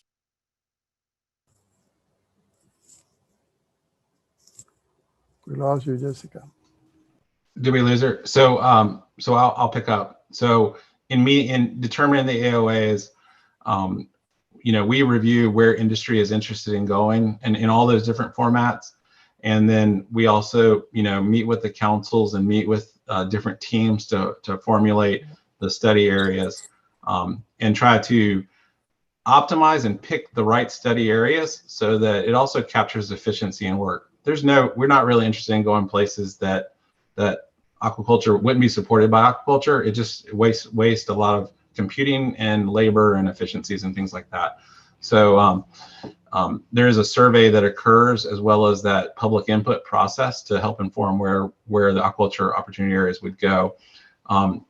It's not limited to state or territorial waters or federal waters. It can span those, but just the present process is in federal waters. Right, I understand that. But my question really is for federal waters. Our federal waters has been separated for all three islands. So if an industry decides, well, I want to do a farm, open ocean farming in the U.S. Caribbean, it may affect a particular island more than it would another one. So I'm not sure how that would work out. Carlos, if I may, the process just started with this executive order. And really what we are focusing now, the government is focusing now is the federal area surrounding the different jurisdictions around the United States. So in this case, this whole presentation is addressing the area surrounding Puerto Rico and the Virgin Islands that we consider the EEC. Later on, maybe in the process, the government will join in, the local and federal government will join in efforts to look at aquaculture opportunity areas. But at this time, with the executive order as is, we are looking for U.S. Caribbean EEC waters that could be construed as areas of opportunity for aquaculture. So that will come in the future. And the experience that we have in Puerto Rico and the U.S. Virgin Islands, we have several aquaculture marine waters projects. They have been within the area of jurisdiction of Puerto Rico and the Virgin Islands. So that's where we are now. And I believe that this record will be incorporated in the decision-making process. I believe that we have Jessica back. Maybe she wants to add something. I would just add that our program is a science-based program, research-based program, and we'd be pleased to work in the Pan-Caribbean area, the broader Caribbean area, to share our methodologies, our process, if it would help inform those conversations. We've worked in the Caribbean before. We've developed best management practices for aquaculture in the Caribbean.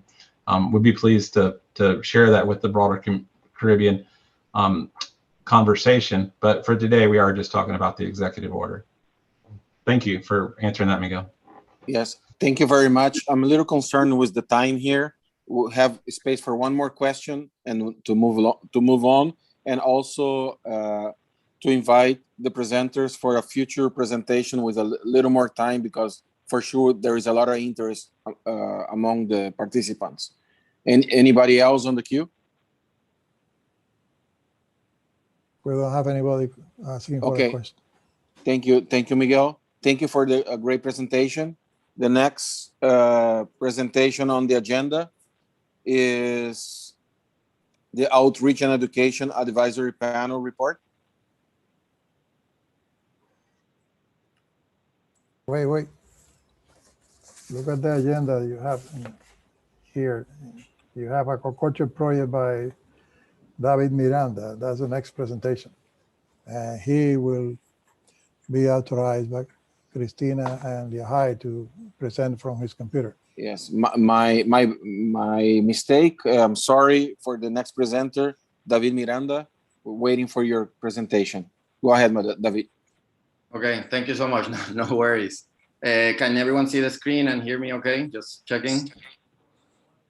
Yes, we can hear you and see you. Okay, I apologize. There might be some noise in my background, working from home. These things happen. So I'm very honored to be here presenting to you Mare Pesca, which is a for-profit company that we started here in Puerto Rico with the goal of really driving a tech revolution in agriculture and tackling some of the biggest problems that we have here in the Caribbean that I'll be talking about in the next few slides.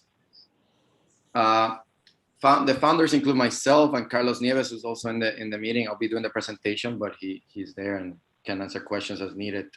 We are Puerto Rican, born and raised, spent some time traveling around the world and have decided to come back and really apply all of the concepts that we've learned across the many years that we've been exposed outside of the Caribbean to really drive, as I said, a revolution, tech revolution here in the region. I did my undergraduate in material science and engineering from MIT, and then a PhD also in a program between MIT and Harvard in biomedical engineering. And Carlos is a investor, trader, and analyst with a lot of years of experience developing electronic products across the world, and has trained as an electrical engineer from the University of Puerto Rico. And really, we came together to impact some of the biggest problems. When we think about food security, economic development, innovation, sustainability, and seafood and protecting seafood stocks, those were issues that really drove our attention, and especially in the Caribbean, where we are starting to see the impact of climate change. Here in Puerto Rico, we had a hurricane 3 years ago that really changed the way we start relating to the natural ecosystem. And so that really drove us to start thinking about how could we apply all of our engineering concepts to solve problems in the region. And one of the problems that really caught our attention was the idea that, which is crazy, that we import in the region, especially here in Puerto Rico, we import more than 90% of the seafood that's consumed. You know, this comes from remote places, and obviously this room knows this problem better than anyone. But that's just bizarre. You know, you have people that come all over the place to our region to eat seafood, and in reality, they're eating seafood that has been brought from really remote places. And can we do something about it was something that drove us to this problem. Quickly, we realized that there's an unmet need for technology that enables local production, whether that be through aquaculture or other sources. And so we decided to form Mare Pesca, and really our goal is twofold, is to develop cutting edge technology that would, in combination with local seafood production hubs in the Caribbean, would allow us to increase productivity and yield of the region and ultimately lead to food security. Our first technology, we're working on a few, but one of the first that we are happy to share with you is that our team has developed a methodology for the commercial production of red snapper. And so we are now working in collaboration with the town of Loíza, a town that has a long history of vulnerability, economic disadvantage, coastal relationships as well. And so we decided to reach out to them because we thought we could have the biggest impact in that ecosystem. And we'll be working with them to launch a recirculating marine-based or coastal land-based production there, which is, as for those that are not too familiar with the geography of Puerto Rico, that town is about 30 minutes drive from some of the biggest areas in San Juan. And so that also brought our attention to it. And so we're working right now to launch as I said, a land-based RAS production of this red snapper product. When we think about, you know, where we are and where we want to be in the next year and the future, currently we are in the process of finalizing our fundraising to launch that first pilot, start installing equipment and begin production by September so that we can have our first harvest around spring 2022.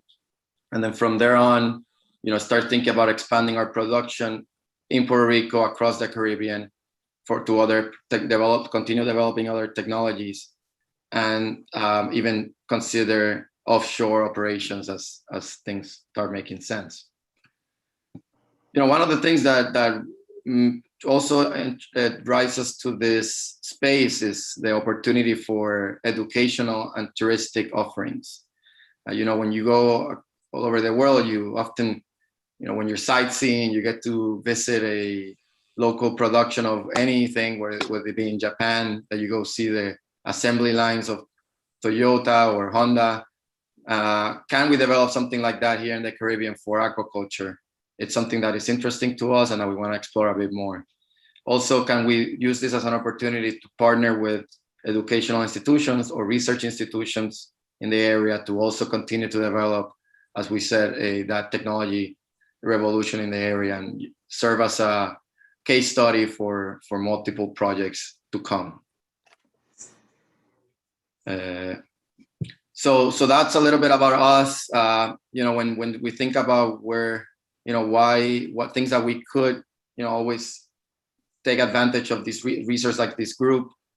You know, we're looking for potential collaborators, research institutions, or individuals who are interested in developing technology in the aquaculture space. Can we work together? Feel free to contact us. Our information's at the bottom. We're looking for marine biologists with experience in recirculating systems to join our team and serve as production managers for that initial production and next to come. And obviously, and this is true for every startup, we're always looking for funds, whether it be grants or other non-dilutive funds, preferably, that would allow us to carry our mission and continue to to provide food security and economic development in the region. As I said, here are contacts if you want to learn more or there's something that comes to mind and we don't get a chance to discuss in the Q&A. So that's Mare Pesca. Hopefully we will be sourcing the seafood of the future from Puerto Rico and then expanding elsewhere in the Caribbean, starting with red snapper and other technologies yet to come. So Marcos, thank you. Thank you very much. Question from Raimundo. Yeah, go ahead, Raimundo.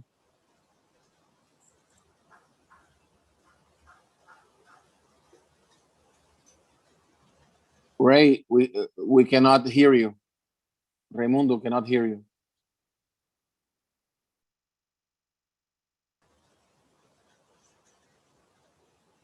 Okay, I'm sorry. I couldn't, was somewhere else. Thank you for the time to ask the question, and thank you, folks at David Miranda. Your presentation was really great. We really appreciate a lot of the work that you're doing. It's something that's very needed. So I have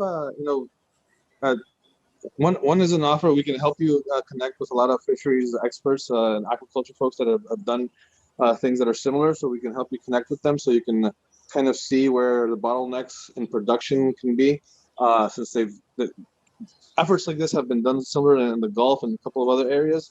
So I think we can connect you with them to see where you can kind of find savings in the cost and operations.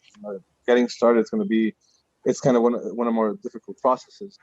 But the other thing is that we would also like to help you guys out with is that if red snapper, or if it's locally Chillo, the production of more redfish for Puerto Rico is gonna, one of the things that we're gonna try to help with is promote aquaculture, but avoiding some of the things that has happened in the past in the U.S.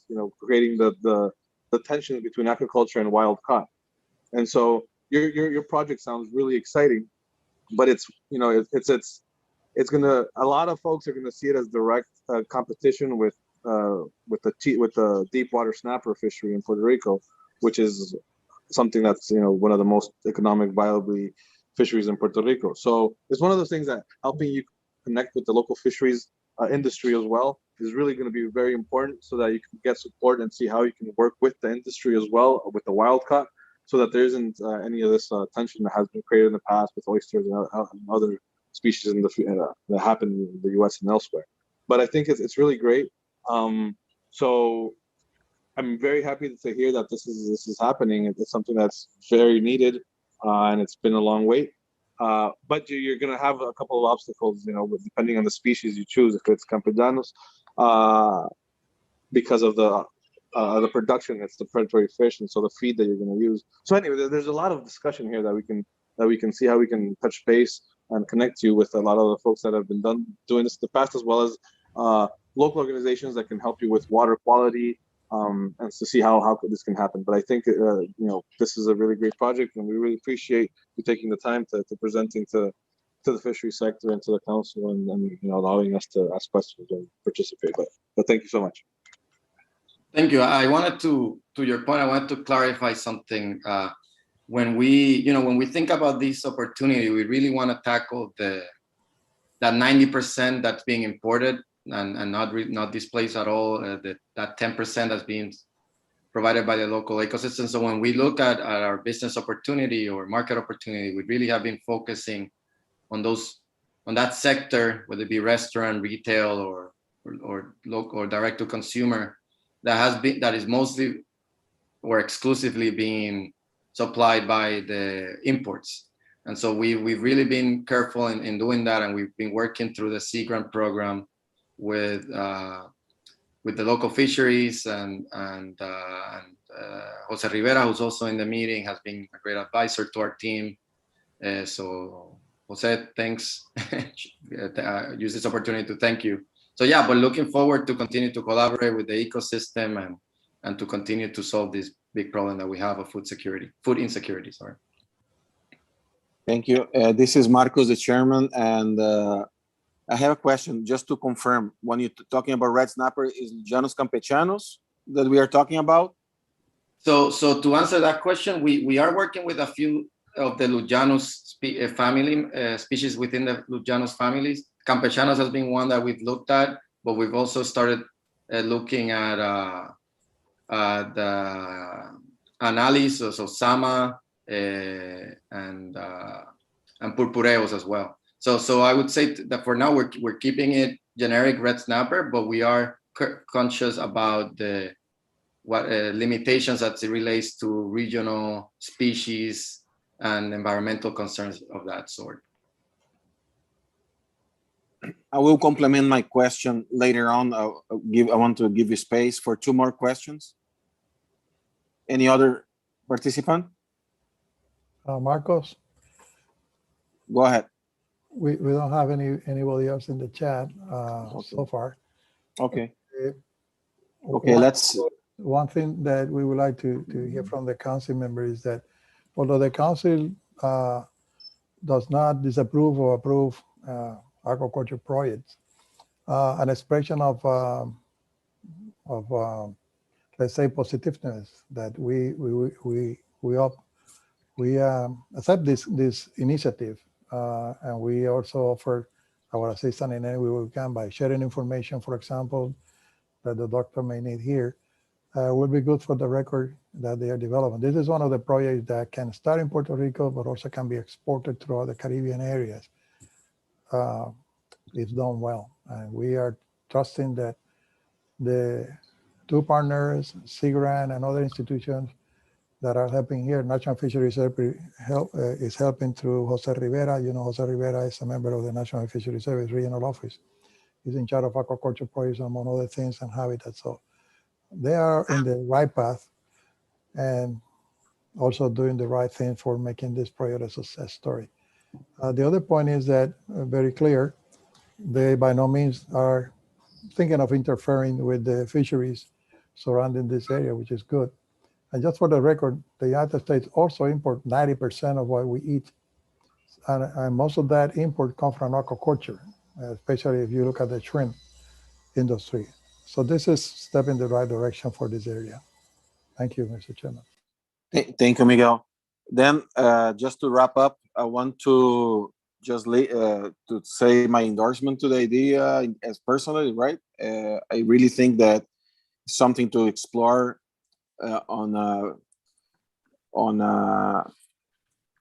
based on science. And I just want you to know that I'm very interested to learn a little more and maybe to explore the ideas through your company or to your group, the multi-trophic production of aquaculture operations. There are more, I think they're much more compatible to the Caribbean. We should promote projects that have added value on habitat restoration, improvement of water quality, restocking, and food security, and also supporting food security for the local communities.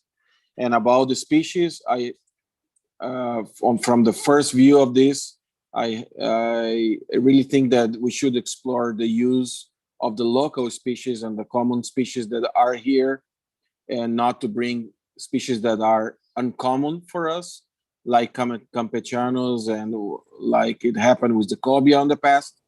And that's my comment. I would like to hear from the other council members. Otherwise, you're going to wrap up. Marcos, you have Damaris asking for a turn to speak. Damaris? Yes, good morning. I totally agree with your comments, Marcos. This is an opportunity not only for food security, but in terms of the sustainability of the resources. And as you said, for habitat restoration. And that has been our intention or our interest in the Bureau of Fish and Wildlife within the NER, and also within the Auxiliary Secretariat of the NER, to promote aquaculture for the benefit of the resources as well. So I see both objectives very important, and that we have great opportunities to work towards both goals. And in our research lab, we are starting some projects geared towards the objective of the sustainability of the resources, including protecting the wildlife resources. Thank you for letting me express. Thank you, Damaris. Thank you very much. Carlos Parchete. Carlos, is your turn now. Yeah, thank you, Mr. Chair. I'm just wondering, this sounded like it was a land-based operation. So I'm kind of wondering how much input the council can have on a territorial issue, or just that we're giving support. That's what I said. The council, not even in local water, but in federal waters, that's a long story. But anyway, the council is always looking for a way of avoiding overpressure on natural resources surrounding Puerto Rico and the Reunión. And so that's what I said at the beginning. Although the council doesn't have any jurisdiction in the area, an expression of endorsement, acceptance of this kind of project for this area is really something that will be used by the project managers to support, proposals, etc. The project is all land-based so far. At the moment, yes. At the moment, but they also are planning to extend the project. They are doing the right thing because they are starting from the beginning, from scratch, looking at all the possibilities of establishing this project. And I believe that if the project is successful, and I wish that they are successful. I've been working with aquaculture for many years, more than 40 years. And I have all these crazy projects. I have 2 boxes full of crazy projects on aquaculture, but this one is not a crazy project. This is the right way of doing it. So anyway, we wanted to the council to hear their presentation, so you know that this is happening here, and this maybe in 10 years it could be exported to other areas. We don't know, but that's all we wanted this time from the council. I already state my opinion and contribution. One more council member, just to wrap up. We really need to wrap up this. Yes, Marcos, Vanessa Ramirez. Go ahead. This kind of project is very interesting, especially what I want for my comment is that we should share this kind of information with our commercial fishermen so they understand this better and don't think that this kind of business is going to be taking their fish or taking their business with the restaurant and all that. So it's a great opportunity, especially because we already know that we don't have enough fishermen to give to the restaurants around the area. And I think that in this kind of projects, we should start to give more orientation and education to our commercial fishermen for about the new technologies that are approved and that they should share, and don't see this kind of project like something that is going to be taking their business. So they can share the knowledge and also they can contribute with their experience with this kind of species. Thanks. Thank you, Vanessa. Thank you very much for a great presentation. And you have the support of the council, and it's an ongoing process that we all keep learning about it. And anything you need to announce or to communicate to the community, you can contact us to keep doing that with the fishing community. Thank you very much. Thank you. I appreciate everyone's comment. Hopefully we'll be in touch soon. Thank you. The next item on the agenda is Outreach and Education Advisory Panel Report.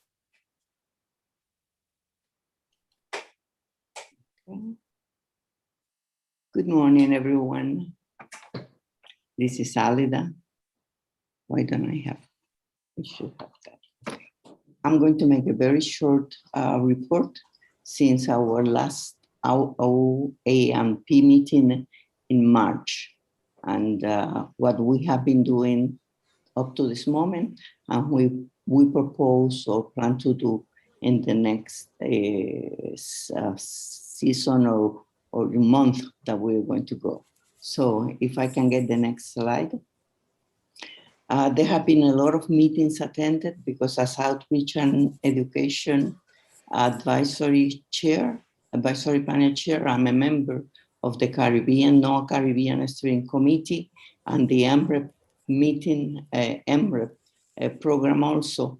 So we have been working especially with MREP on the review and development of the curriculum for the workshop of the next program or the next workshop that is going to be presented in Puerto Rico. And also I have presented with Wilson Santiago in the PEPCO workshop the information about the ecosystem-based management to the fishers. And those are the meetings that we have been doing since January until March. Can I get the next one? One of the activities that I am very interested in presenting to you is our approach to the schools and teachers for the marine fisheries ecosystem of Puerto Rico and the U.S. Virgin Islands. We already had a presentation to a group of 9th graders in the ballet school in science, and it was a very, very successful, very much interest by the students on, what is all this about fisheries and how we can get information. My idea is that the marine fisheries ecosystem knowledge is not just for the science courses, it has to be all across the curriculum and all across the grades. And actually this afternoon, I have another presentation for what we call Eco Schools. It's a special program that has been in Puerto Rico for probably around 10 years. And these are schools where environmental education is the connecting content throughout the curriculum and throughout the grades. So I want to see that learning about the marine fisheries ecosystem becomes also part of the environmental education that we have to promote among all our students. Usually we have taken more time in working with the forest and working with the land-based ecosystem. But we know very little about our marine ecosystem, and one way to get this in is to get it into the curriculum. So this is something that I will continue, and there's something that I would like to request support from the council. Next, please.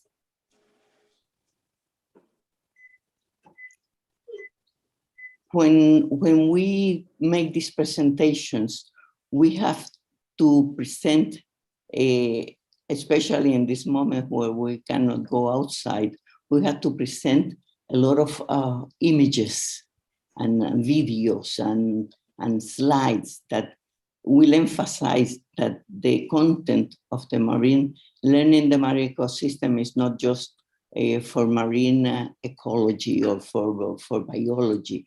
When we do social studies, we have to do all the geography, and then there we can go to the shore and learn about the waves, the tides. And then when we go to the people that live in the coast, we have to learn about the sociology, about the history, and how these people live.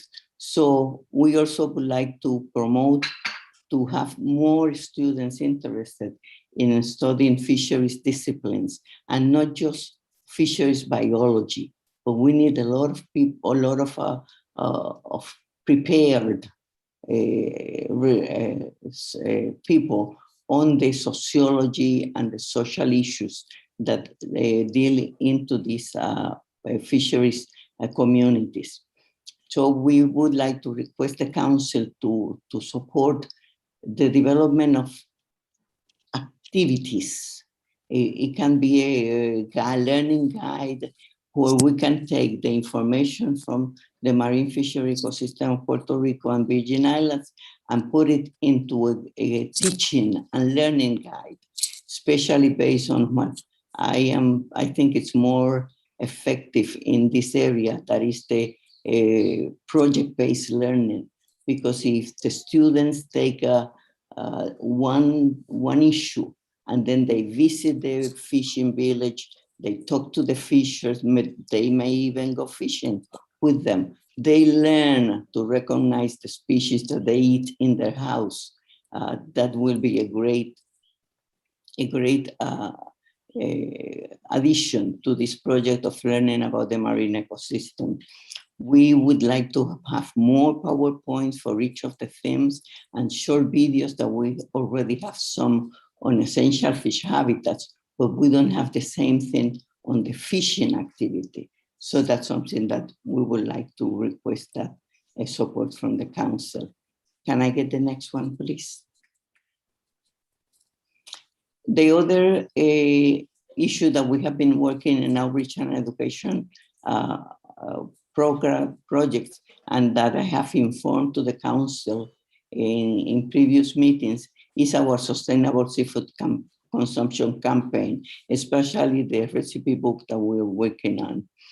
Here you see all the chefs that we have from Puerto Rico and the Virgin Islands. At this moment, we have been working with the consolidation, let's say, the production, or see what the book will look like, because we have the introduction, we have the chapter describing the species, we have recipes, and we have the photos and biographies of the chefs. At present, we have some limitations because some of the species that were included from the beginning to work within the recipe book, fishers have not been able to catch them because of weather conditions, and there are many things that have, put a little bit of a slow, make it slower, the production. But we hope that the June presentation, we will have a very complete version of the book.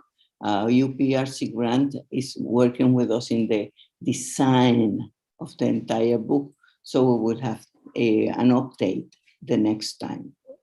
Next one, please. Also, with this sustainable seafood consumption, other products are being developed. We have already, and you may have seen them on the YouTube or in the Facebook page, and Christina will talk about that in a little while. Short videos on underutilized species, because we don't want to put more pressure on the fish that everyone eat and everyone asks for in the restaurant or in the market. There are many species in the island that are caught with the ones that are sold very well, and they are just as good, and they are easy to cook, and we should promote those so that we can leave a little bit of a rest to the species that are overconsumed. And Janet Ramos and Cristina Olan are developing these videos. We have one already, Itanta, and it's they're working more with lionfish, that we have to eat lionfish so that we can get rid of part of it at least. Then we also would like to develop or work with more materials on these underutilized species. We have a poster and we have the placemats, but there are many other projects, many other products that will show how to recognize the species, and probably, where can they be cooked or how they can be cooked.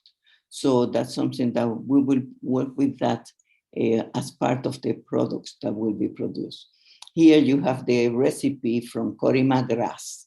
He's a chef from St. Thomas, and it's the one that you have there is for queen snapper with an, can't see the whole thing, in coconut pillow. Next one. The other project that we are very intensively working is the outreach materials on marine protected areas in St. Thomas, St. John, USBI. And this has been a very close project developed with people from St. Thomas, St. John. especially Julian has been working with us a lot, Ruth Gomez, Tony Blanchard, and we already have the poster that they went through the first draft. We have to send them our latest review so that they can see how it looks. The poster is the one that you see on the left part of the slide, and in the middle you have the fact sheet, and the fact sheet takes the same information that is in the poster, but it has like in 4 phases that will be distributed in the marinas, in the restaurants, where the tourists go, everywhere, so that they can recognize, they can understand what are these MPAs, especially Gramanic Bank and the Red Hyena District, Marine Conservation District, and the importance that they know the regulations, why are there regulations, and that they respect the regulations that are in place. We are also producing these 2 placemats for seafood in St. Thomas and St. John. And this is the idea that the same way that we had it in Puerto Rico, and they were very, very successful because the restaurant that had them, people asked for them and they wanted to take them with them. So in the back of in the front, you have the species that are underutilized species, but they are available and they can be served in these restaurants or in any other places. And behind, there is the calendar for the regulation season of some of the species. So this, we will be probably getting the complete project finished by mid-May, something like that. We will go back to the group in St. Thomas, so to see if they are totally in accord with it, and then we will do the production for the printing for the people. Next. So for 2021 to 2023, we are working on some other initiatives. From last year, we had the Seafood Chemistry Conference that had to be postponed because of the pandemic. So we hope that it can be either by the end of this year or in 2022, but it's a content that is very, very important because we hear a lot about ciguatera, we hear a lot about people getting poisoned with fish, but we don't know much about what is the product, what is the substance, the chemistry that it's in working.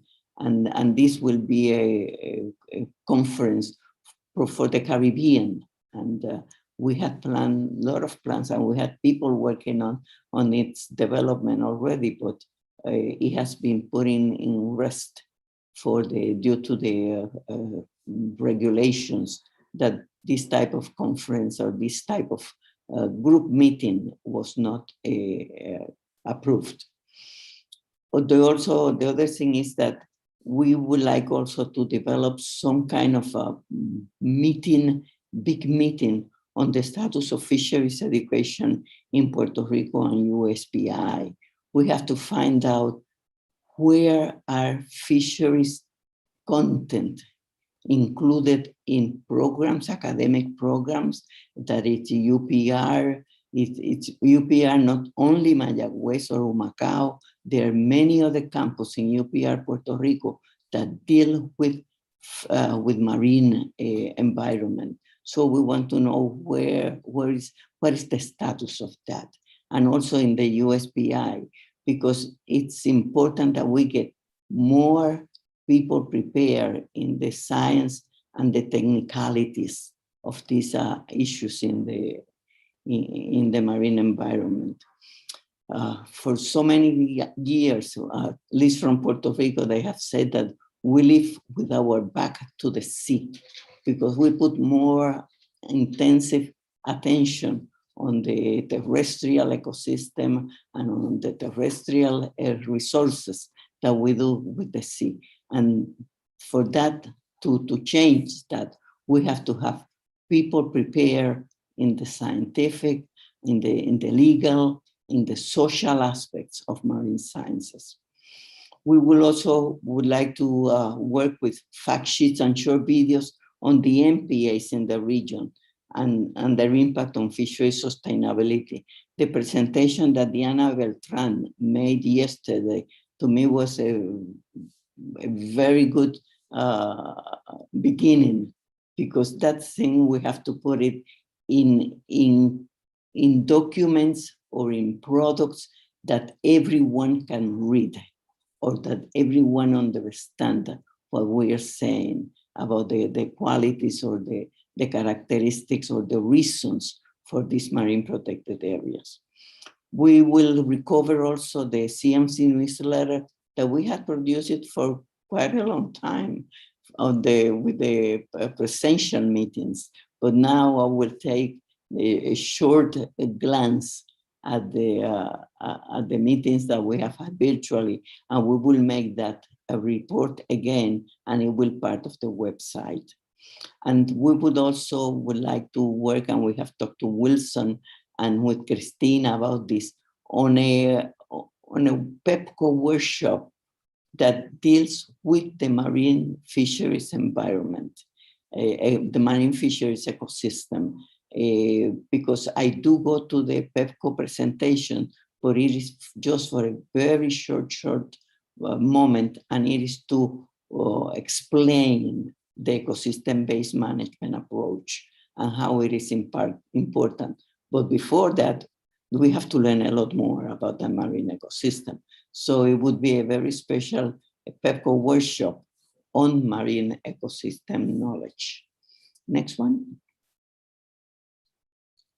Now we have social media, and I think if Christina is around, Christina is the person that is in charge, and she will be the presenter. Good morning. I will share my presentation. Just a second.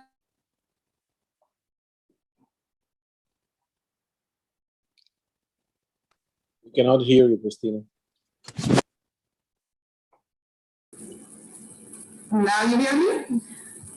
Yes. Yes. Okay. Good morning, buenos días. Thank you for this moment to share with you what the CFMC is doing with social media pages, Facebook, Twitter, YouTube, Instagram. I'm very thankful for all the support that many persons all around from organizations, agencies are giving to me. Christina, we're having too much noise on your audio. Can you maybe true. I'm using the headphones. I don't know. Are you listening now, me or not? We have too much noise, white noise. Sorry. Could you wait for a moment?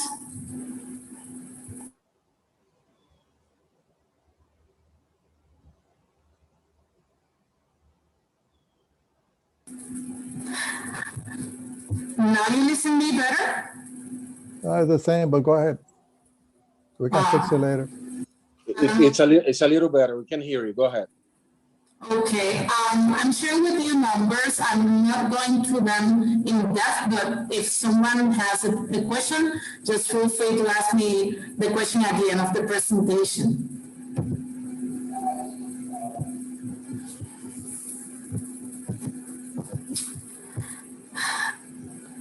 Okay. I think that I'm having issues with my internet connection, so I will stop sharing my presentation, and like I could share it, maybe you will be listening to me better. Okay, no problem. Give me a second.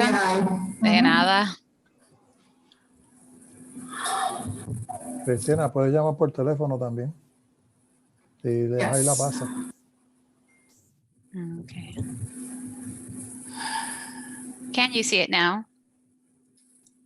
I see it. All right, I don't let me know if you change it to the presenter. How about now? Yeah, we can see it. Perfect. Yeah, I'm seeing it. Do you hear me? Yes, we can. Yes, Okay. Okay, next, please. Okay. And the next one. Okay.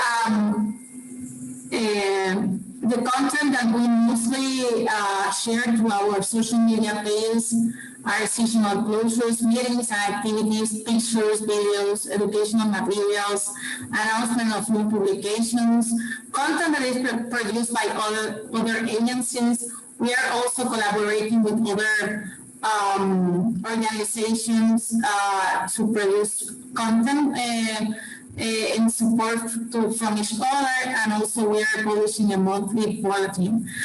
I'm reading that I'm still having problems with my audio, so I can go through my phone, but instead of maybe we should continue with Cristina, just stop using the mic, call the phone, and I can pass it. Okay, thank you. Thanks.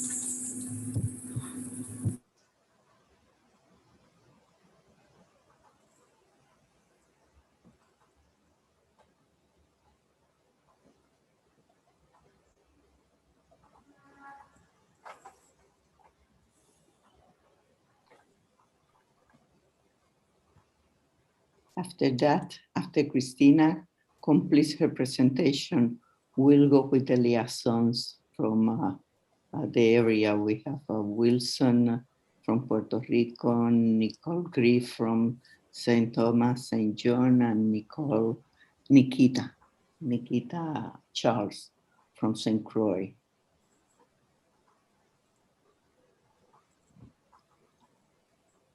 And then I'll go back to my presentation.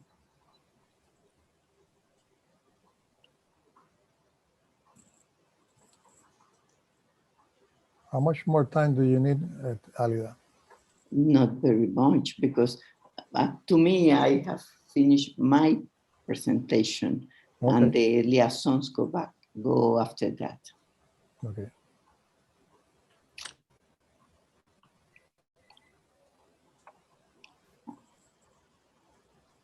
I can add a little bit while Cristina fixed her audio problem.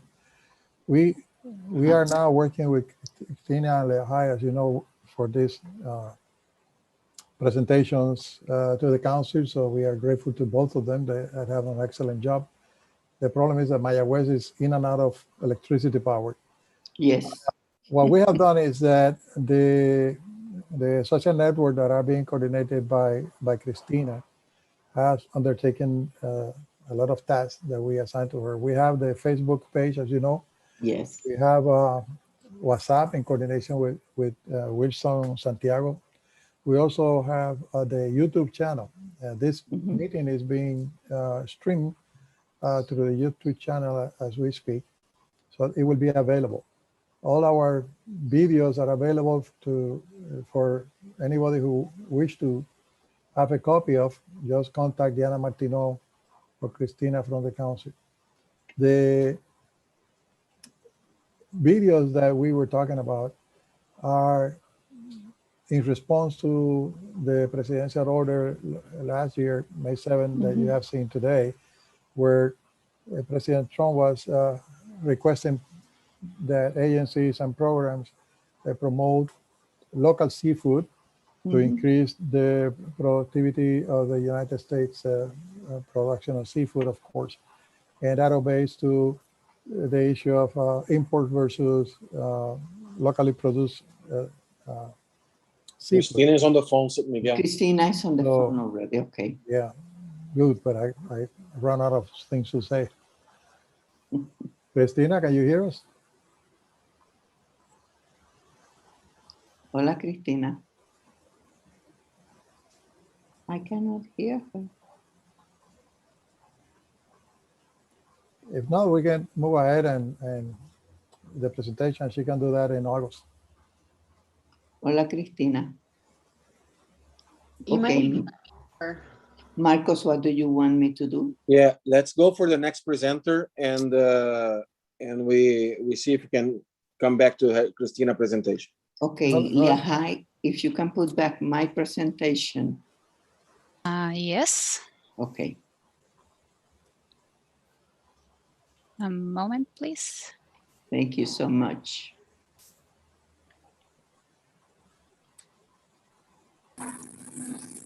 Okay, it's not this one. No.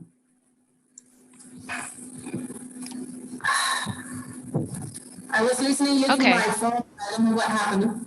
Okay.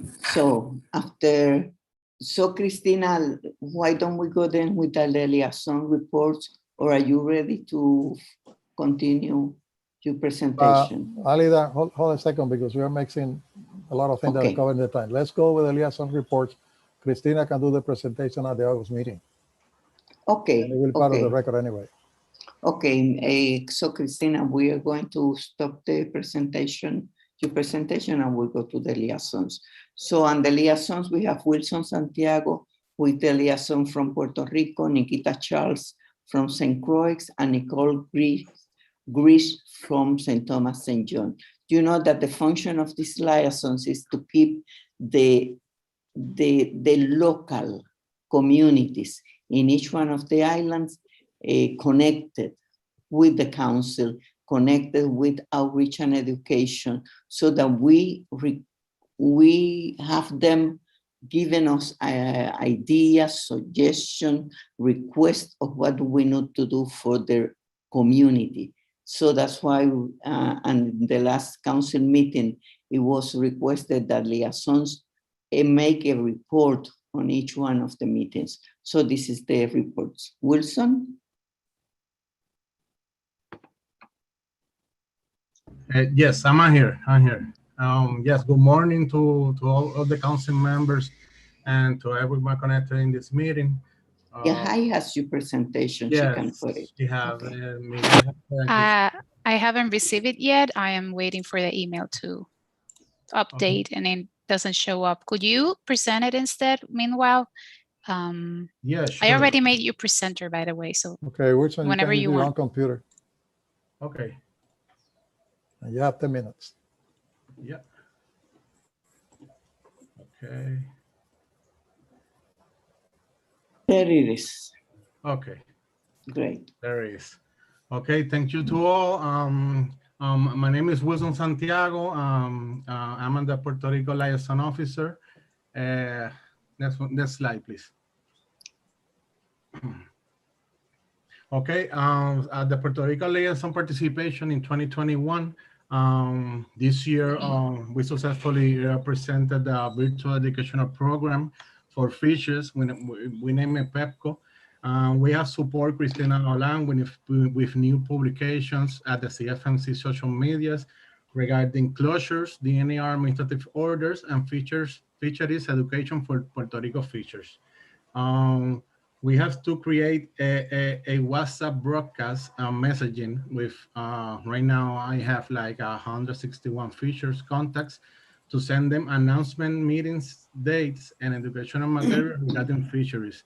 And we are sending like twice a week this message.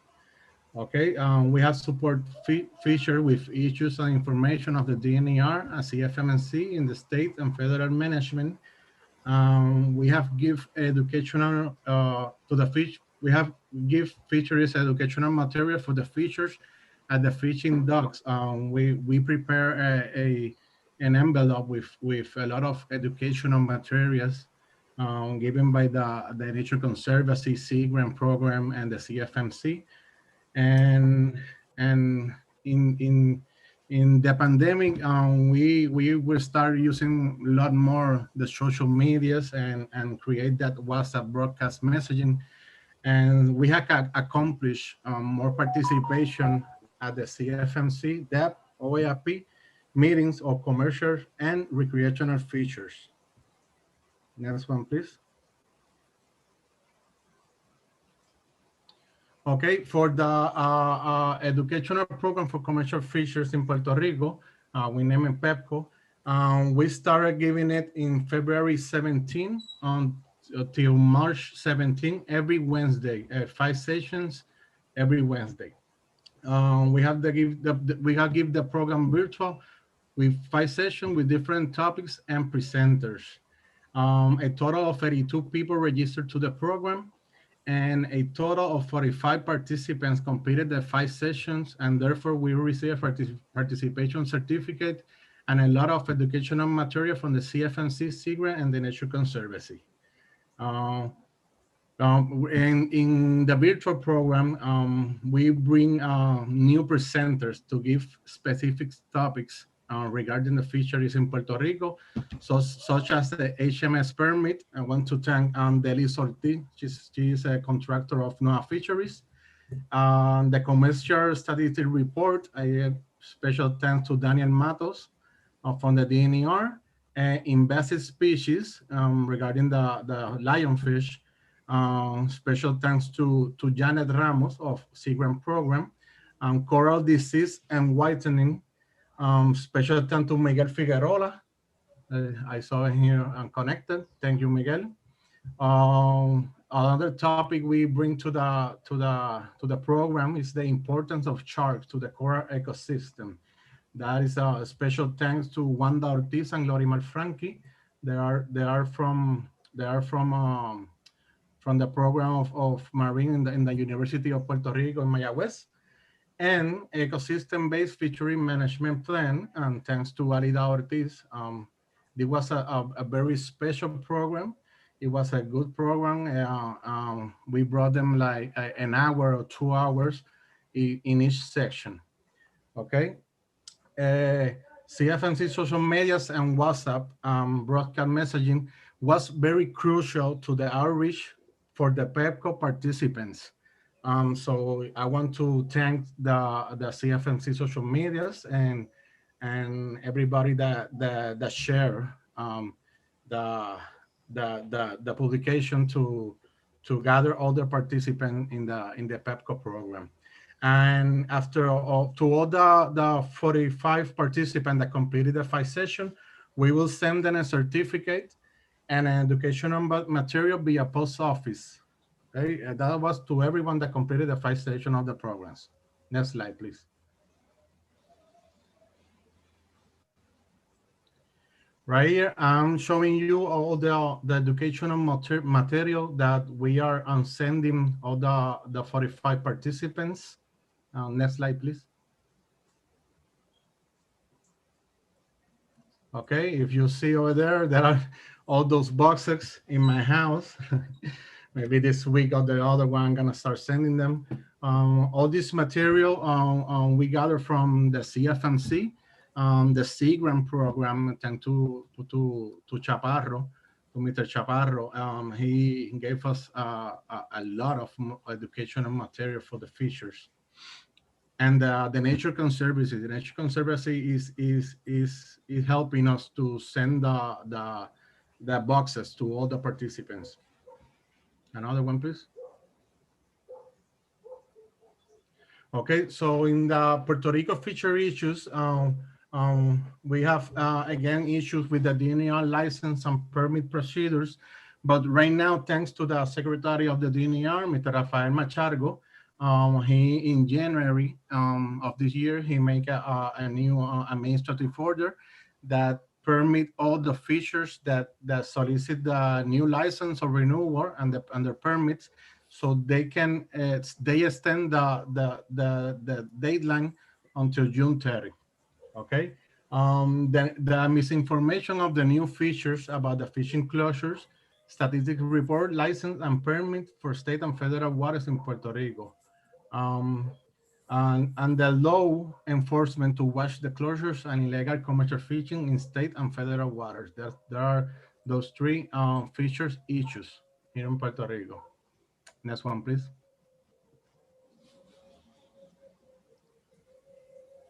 So the next step for me, for the liaison in Puerto Rico, we are keep on supporting fisheries management, social medias, and we are going to continue educate more commercial and recreational fisheries regarding fisheries management matters. we are continue cooperate with the recreational fisheries educational program. We are participating in the OAP, DAIP, and other meetings regarding fishery management. And we're gonna continue to deliver educational materials to commercial and recreational fishers. Next, please. Okay, any question? I just want to say thanks to the CFMC, the DNER, Sea Grant Program, the Nature Conservancy, and Raimundo Espinosa too, Conservación Conciencia. He has helped us a lot in the program and in the presence program. Okay, so let's hope this pandemic is stop and we start giving them in presence the PEPCO program, and we can make meetings in person with the fishers, because in the difference from in presence and virtual is very different. The dynamic with the fisher is better in presence. Okay, if you have any question and any suggestions. Thank you very much, Bill. So next presenter, next liaison.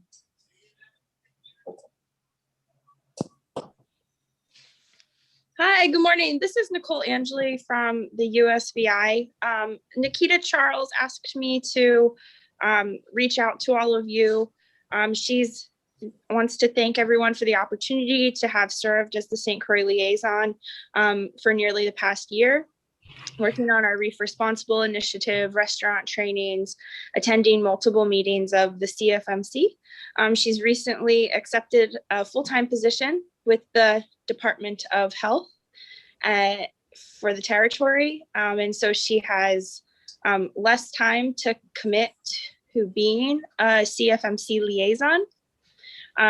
She is still working with us on a voluntary basis to conduct our restaurant trainings with Reef Responsible, and she also continues to serve as the Golden Hook Fishing Club secretary, so communicates with the sport fishing industry, all of the information that we provide.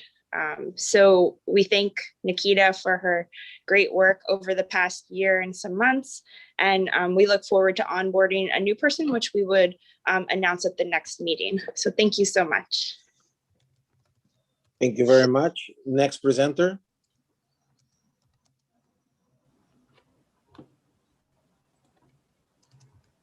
Nicole Grill, are you on? Nicole, I don't know whether she's present. That would be St. Thomas St. John. Nicole? I don't see her in the list. And Alida, can you give a short overview what she have been doing that she report to you for us to move on? Well, she has not reported very much. The only thing we're doing in St. Thomas St. John at this moment from Outreach and Education is what I presented already on the MPA's products. And that has, I told you where we are and showed you the materials, and that's where we are. I don't know if anyone else from the St. Thomas St. John can give us information. Alida, no, we wait until August for her to give the presentation. Move on. Okay, who's talking? Just move on. Yeah, okay, so. Hi, this is Nicole Angeli. Everyone know that for the St. Thomas St. John district, Nicole Griot, I thought that she was working on a presentation, so I'm sorry if she hadn't sent it because I could have presented it for her. But she's been working to visit the different fish markets weekly to communicate information to the fishers, to assist them with paperwork and other processes that are going on in the department. And Nicole and I meet with all the liaisons from St. Croix, St. Thomas, St. John. We have a monthly meeting, and then Nicole Griot and Nikita were also participating in weekly meetings with the entire DFW staff on Wednesday mornings so that they could receive all of the information and report back to the fishing communities. And she's been doing a wonderful job. We actually just got off of a Reef Responsible meeting, so she may have been having some trouble connecting from that. So She's also doing an excellent job. Thank you so much. Thank you for the clarification. Yeah, Let's try to squeeze Cristina for her to finalize the presentation, Miguel. Marco, no, he we said, already did that, and Nicole can give a presentation at the was meeting, and Christina will do the same thing. She had problems with her audio. Okay, no problem.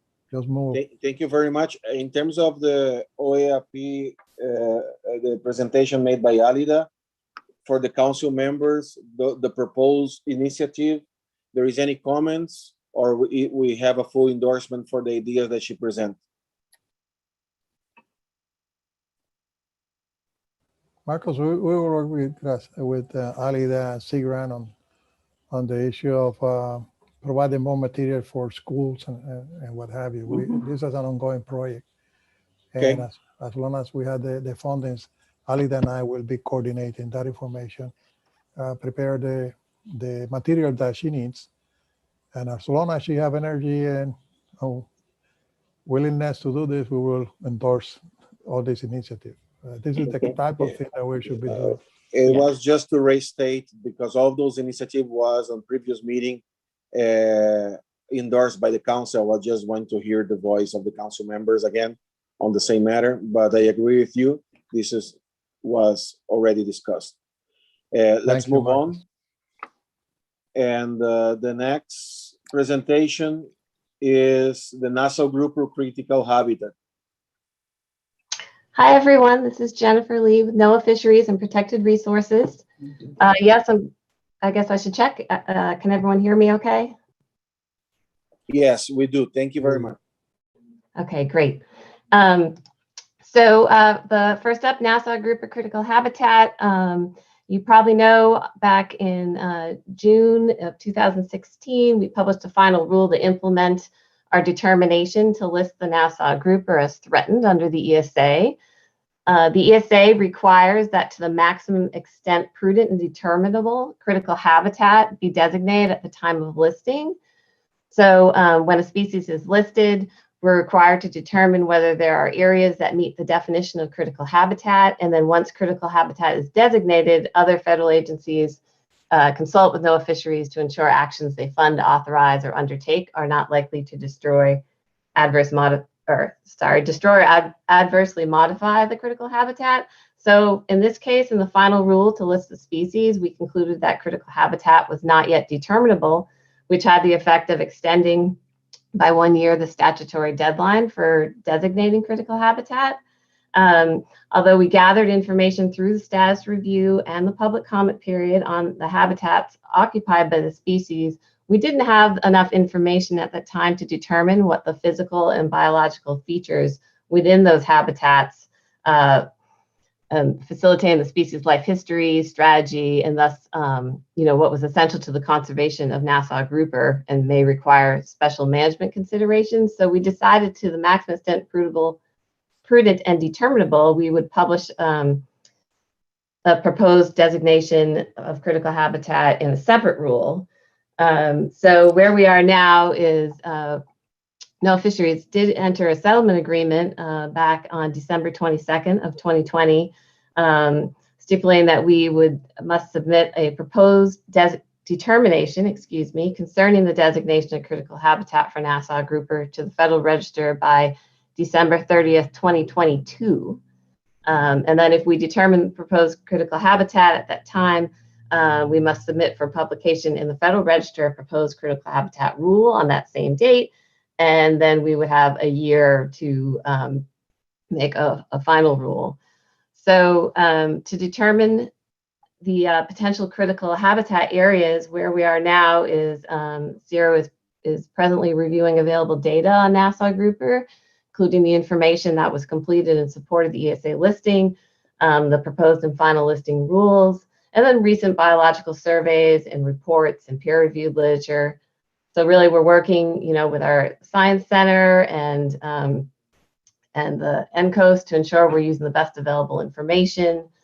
And this includes making sure we have all the information on presence of the species in U.S. waters. So potential critical habitat areas include the east coast of Florida, areas around Puerto Rico, and areas around the U.S. Virgin Islands, which is why we're giving you this update. But at this time, I really don't have any more detailed information to share with you about potential areas. So we'll just keep you posted. If you want more information, you can reach out to me after, or Dr. Stefania Bolden is the point of contact on this, this developing critical habitat rule. And of course, the council will have an opportunity to provide comments if critical habitat is proposed. And so, a comment period will automatically be included if the rule is published. So that just gives you a little bit of an update on where we are. Thank you very much for your report. Any question? We have space for 2 questions.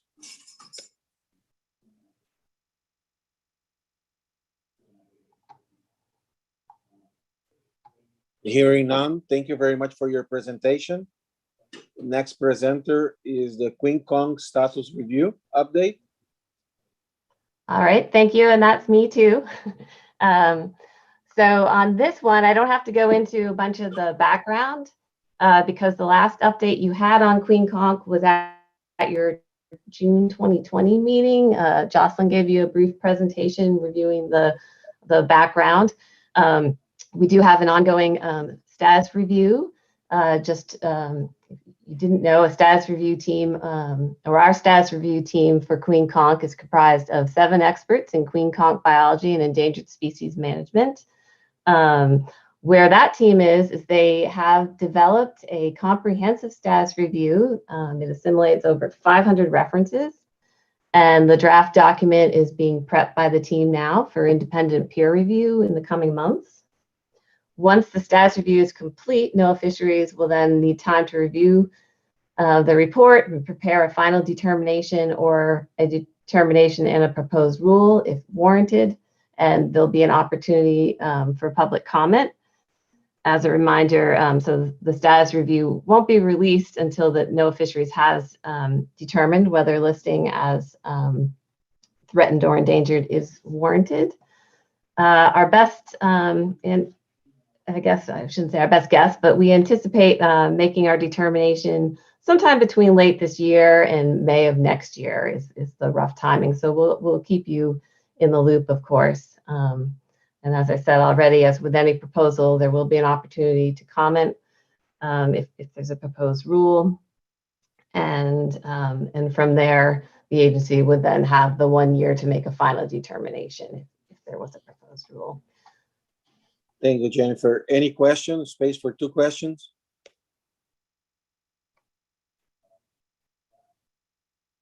Hearing none, thank you very much for the update and for the presentations, Jennifer Lee. The next presenter, you're welcome. Next presenter is Puerto Rico Coral Reef Monitoring Program.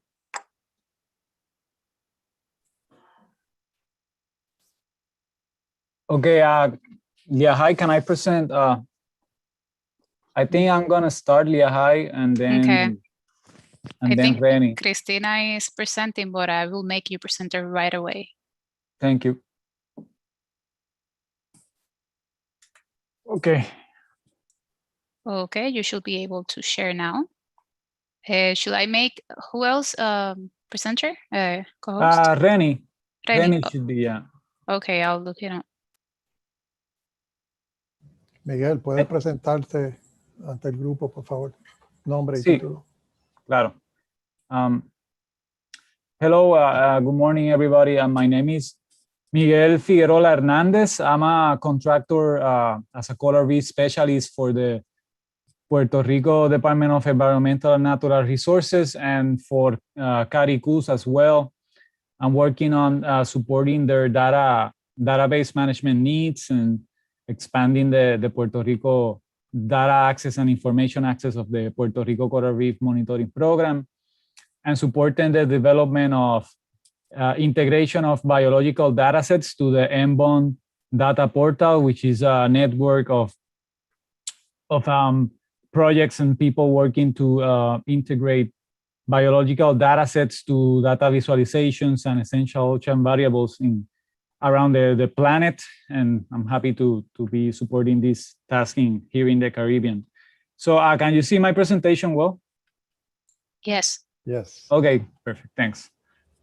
So I'll be showing briefly the background of what data sets are available from the Puerto Rico Coral Reef Monitoring Program, or PRCREM, and then how to access that data and the visualization tool that has been developed with MBON. So the PRCREM gathers several data sets in terms of the benthic and sessile composition. They estimate abundances based on cover percent and number of colonies for scleractinian corals and major benthic groups. Dr. Stacy Williams is the benthic lead in this monitoring program, and she's been also annotating sponges and algae to the species level, so you can get species richness in more than just corals in the monitoring stations. There's also estimations on the topographic complexity of the reefs, and fish and macroinvertebrate assemblages are characterized as well in terms of individuals per 30 meters squared for 5 replicate transects of 10 by 3 meters belt transects, and a subset of fish species that are commercially and ecologically important, such as key herbivores and the snappers, groupers, and bigger predators. They're also characterizing a extended version of that 30 by 3 meter transect. So we get recently we're getting individuals by 60 meter squares. And previously they would do active search census in reef localities for 30 minutes to estimate the abundance of these species. For those subset of commercially important species, we also get estimations on their sizes. So we've been able to estimate their biomass and derive a data set on fish biomass for those subsets. So we have developed as well a metadata spreadsheet that has all the information regarding coordinates, some geographical attributes, and information on the sampling effort in each of the stations of the PRCREM. And I really want to emphasize this is really important if you're interested into getting information from this data, because the frequency of visits across the stations have been variable, and you can get precisely how many years, how many visits there are available with data for every station. So looking at this, the habitat classification database, you can get that and select your data subset of interest. We have developed supporting documentation for users of this data. There's documents with all the field methods and data definitions, and these are archived in the NOAA's National Center for Environmental Information. There's the links for these documents in this presentation, which I have shared with the CFMC, so it can be distributed. There's several publications that can give you more information on some of the principal findings of the PRCREM. It's beginning in 1999. There's a list of them here. Some of them are in the peer review literature, and others have been research thesis from students in the Department of Marine Sciences of the University of Puerto Rico, and there are links for those publications here too. There are annual reports that will summarize as well key findings every cycle of monitoring, and they're all listed in the DNER Coral Program website, which is listed. The link is right here as well.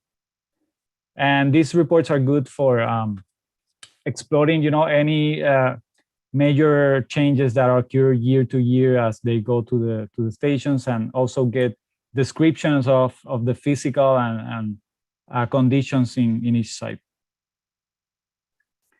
And the database, since 2018, we have been compiling all this data collected into a single database, which contains all the data sets I previously mentioned, and that is archived in NOAA's National Center for Environmental Information. And lately, more recently, it was translated following the Darwin Core standard. So it could be archived in information systems, such as OBIS and GBIF, and from there, the data can be digested into the MBON data visualization tools, which I'm gonna show really quick. If you go to the MBON data portal, there's the address right there. You can go to their data catalog and just type in Peter Crimp, and you'll find several two layers, one for the rugosity measurements and another layer for the occurrence and coverage, which includes all the abundance estimations and biomass for benthic and fish assemblages. So when you click in these layers, you'll get a description of this data set and what measurements are available there. You can also get the metadata URL right there. Will take you back to the NOAA NCEI archive, so you can get the native data format from there. And also down in this page, you can find the source link to this data in MBON, which is the database translated following the Darwin Core, which is available in OBIS and GBIF.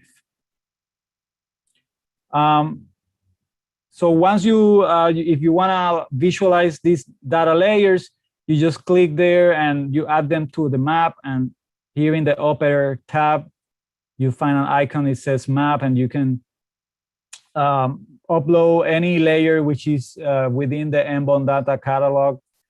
And you can change base maps. You'll get an automatic range of values here in the color to start visualizing. Some other features, which is really cool. One of the base layers is the NOAA nautical charts. So you can explore the distribution of these stations across the Puerto Rican insular shelf. So you get several filters here in the right panel to select the different measurements or variables that are being collected by this monitoring program. Different species groupings, you can select by common name.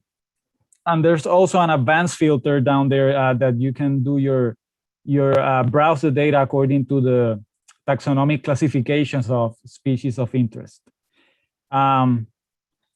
So in each station, if you hover over the points, let me fast forward this video. Okay, there's a taxonomic classification filter. And so, yeah, if you, for example, go to stations around the Secheo and you hover over the points, depending on what species grouping you're selecting, you'll see a pop-up that will list the dominant species for that measurements that you are selecting. You can also click on the stations, and there will be a histogram graph that will show you the time series for that particular measurement selected. You can also filter by a temporal scale. You see down there the time bar. And yeah, so there's several features here. There are more things to do with this tool, like create data views to compare data sets and whatnot. But yeah, this is just a brief summary of a product that is available, and we've been doing outreach efforts. So we want to make all stakeholders aware that you can explore what benthic and fish data is available and visualize it with this tool.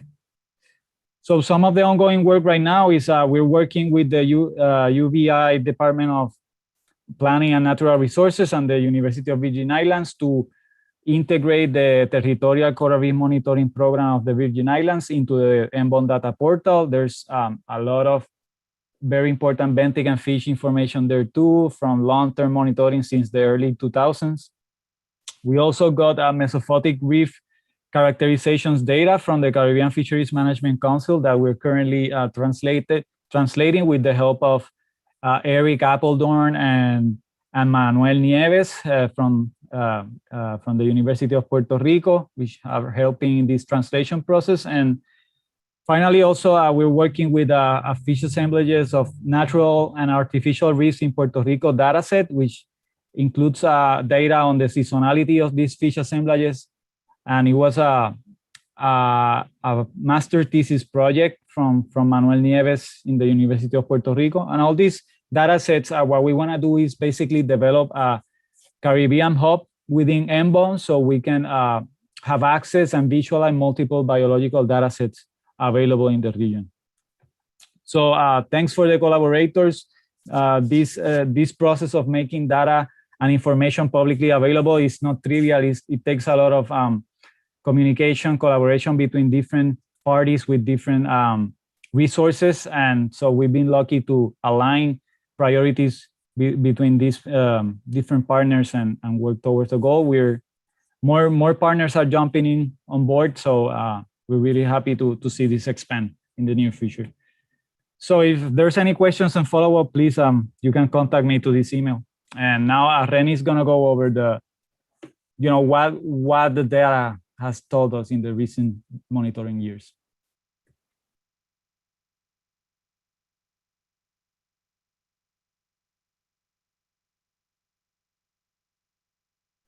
Renny?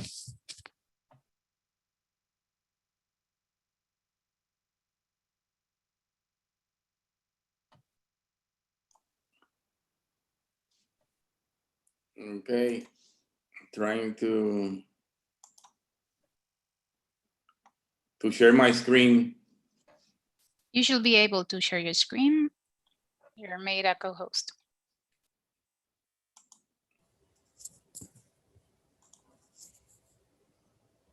And for some reason, it's not coming up. Well, I have it here on screen if you want me to You present have it it? for you. Oh, Yes. Okay, well, I'll just tell you to Okay. change the slide, and that will be it. All right, I'll do that. Although we know you, please identify yourself and the affiliation for the record. Yes, my name is Jorge Garcia. Everybody knows me by Renny Garcia. I am been acting as a principal investigator of the Puerto Rico Coral Reef Monitoring Program since 1998. We have had several years without any monitoring surveys, but since 1999, we have carried on to about 17 or 18 monitoring surveys to date. So today, what I'm going to be presenting here is more or less, it's not a comprehensive analysis of the results of the program nor even of the recent surveys, but just for you to get an idea of what kind of information is lifted with these annual surveys and throughout the monitoring program, as this information is probably going to be of more and more importance for fisheries management as the Caribbean Fishery Management Council is moving towards ecosystem-based management strategies or approaches. So can I have the next slide, please?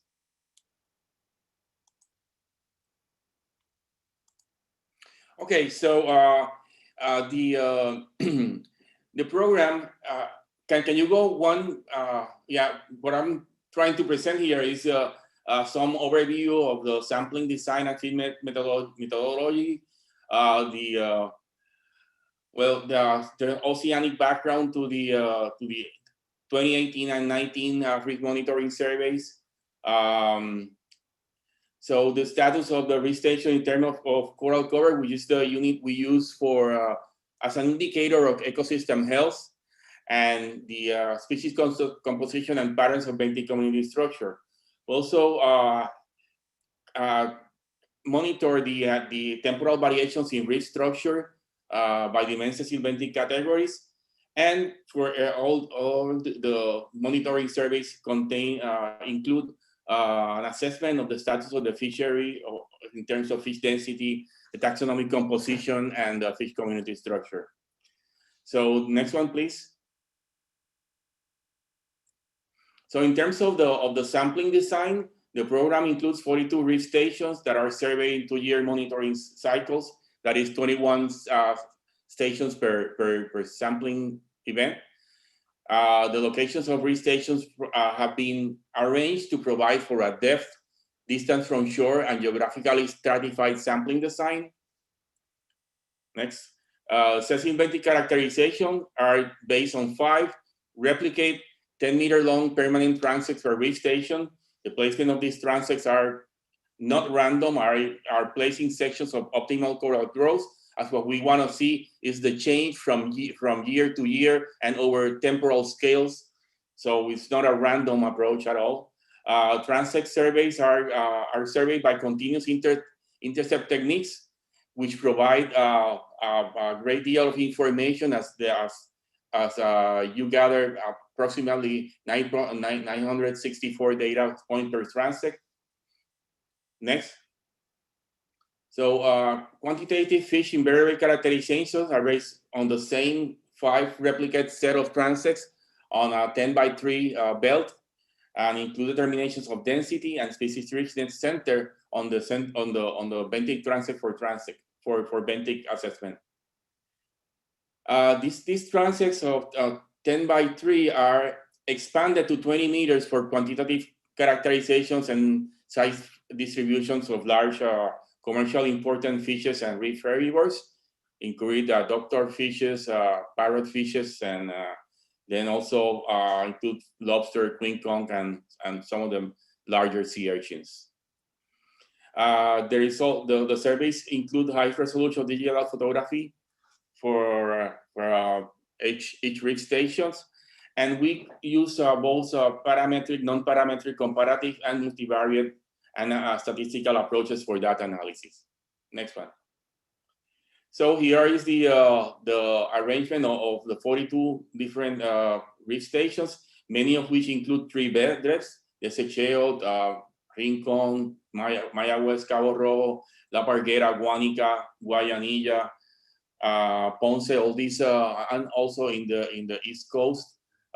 We tried always to arrange for a given site or area to have 3 depths, so we can use the 3 depths as a part of the stratified design. And sometimes, and most times, these 3 depths also include considerations of inshore-offshore patterns, gradients, which is one of the most important water quality gradients that we have on our island, at least on the shelf. Next. So these are, well, I am, since this presentation was mostly to present the variations or the status from the previous survey to the next one, it's mostly the results are typical, are more reflect more the impact of the hurricanes on the benthic and fish community structure of these reefs. So we know we have this huge hurricane events in September 2017. Next one. And some of the impacts associated with the hurricane towards the benthic fish communities include abrasion, scoring, breakage, and displacement of reef biota, including corals. Then the advective and turbulent conditions displacing small pelagic fishes. Nutrient enrichment associated with the massive river loadings and upwelling, the increased water turbidity associated with total suspended sediment, localized saline dilution and temperature reductions in amplified river plumes. So the survey ended in 2019. Before 2019 winter coral bleaching event was started. So what I'm going to present are the results that were evident before this coral bleaching event. Next one. So these are the huge significant wave heights associated with the hurricane. Next one. The one associated with Winter Storm Riley in March 2018, also affecting the results of this study, also 20-foot waves. So in terms of the 2018 and 2018, which comprise the latest cycle for which we have data, now we are working on 2021. Next one. This is the kind of data we get on a typical annual survey. Here are, or a example, or a cycle, monitoring cycle. Here are the 42 reefs. The mean percent substrate covered on the y-axis. as an indicator of coral reef health. That's been typical of all coral reef monitoring programs. These are the reef stations, and here are the species of corals for each reef, the percentage composition of each of the species. For this set of reefs, we have the Orbicella species complex representing on the average 38% of the total coral cover for all the reefs, and the Acropora species, mostly Palmata, 16.7% of the total coral cover. The overall, the mean percent coral cover on all these reef arrays is in the order of 22.5%. Next one. Because of the recent relevance in coral diseases, we are now incorporating coral disease prevalence for all the reef stations. So for the previous year, for this previous cycle, we examined a total number of 2,322 colonies with a mean disease prevalence of 5.3%. In this previous cycle, Siderea was the main species affected by coral disease, with a 39.8% of the total colonies infected were from Siderea, with Orbicella, fabulata, and franski also pretty high with 22.3%. Next one. It's a photo of the disease affecting Siderea. Next one. Okay, for benthic algae, which is the main component in terms of reef substrate cover for all the reefs, we have the main components, not actually by species, but by groups of algae: the turf algae, the Paisonellid algae, the crustose calcareous red algae recently invading our reefs, fleshy algae, Lobophora, crusting fan algae, and then coralline algae, and even other algae. Next one. So based on the main benthic categories across the entire 42 stations for the 2019 monitoring cycle, we this is the average of them all. Next one. We apply aside from the quantitative ANOVA, Permanova analysis of variation, we include analysis of community structure. So this is the distance of, this is a similarity matrix based on these benthic variables. Next one. And use our factors in the sampling design, such as depth, to separate and to identify these patterns of similarities between stations. Next one. And use the species as the multivariable set to essentially explain or quantify what is the relevance of these variables in terms of explaining the similarity or dissimilarities between reef stations. As you can see, for example, in this one, go back. In this one, the shallow, the Acropora, Acropora palmata or Acropora species are more common in these shallow reefs. Next one. Here also the distribution of other coral species, which appears to be a pattern of being more abundant in the 5-meter stations. Next one. The Orbicella, in contrast, it appears to be more prevalent in stations that are deeper. Next one. However, using other factors to explain the distribution and the similarity of the community structure of these stations, we use here the geographic location, and this is the different coasts. So we see that here there's a pattern of reefs that are all from the East Coast that are not following, that do not actually follow too much different variations associated with depth. Next one. And when we look at the variables that are causing the similarities or the similarities between these reefs and the dissimilarity between these and other reefs in the sampling program. We see that these are the stations that are highly impacted by crustose coralline algae, the Ramicrosta, which is right now represents a threat to the quality of our coral reef resources. Next one. A photo of Ramicrosta invading our reefs. This is one of our reef stations in Vieques, I believe. Next one. So the other type of information we produce from every year is the differences between the previous survey and the most recent survey. So here is the variations in percent coral cover on the positive, and on the negative, the gray bars represent differences that are not statistically significant. And in this case, for example, we see that most of the differences were associated with reefs in shallow areas. For example, Gallardo, Cayo Diablo, Luis Peña at 5 meters, Puerto Botes in Desecheo at 20 meters, and Esperanza at 10 meters. These are all the reefs that appear to be more heavily hit by the hurricane.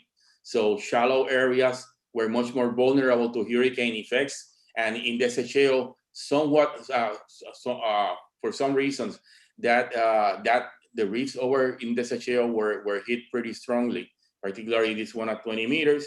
One of the most important aspects of this message of this slide is that this program has been able to detect differences above 20%, which is very good compared to all the different methodological approaches that are used to detect change in coral reef monitoring programs. Next one. So another aspect of the components of the reef that we monitor that suffer mostly from the hurricane effects were the gorgonians, were the soft corals.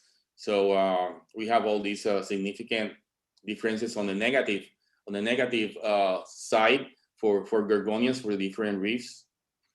An overall change of almost 15%.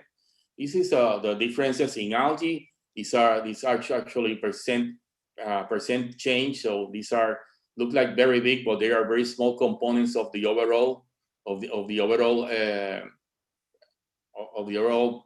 component of the benthic structure of the reefs.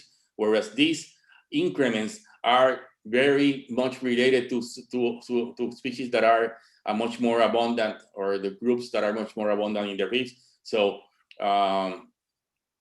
was an overall increase of 2 of the important algal components, both in the fleshy and the lobophora, for between monitoring cycles. Next one. So in terms of the fish, next one, we see pretty much the same approach in looking at the overall comparison of density, mean density for the reefs.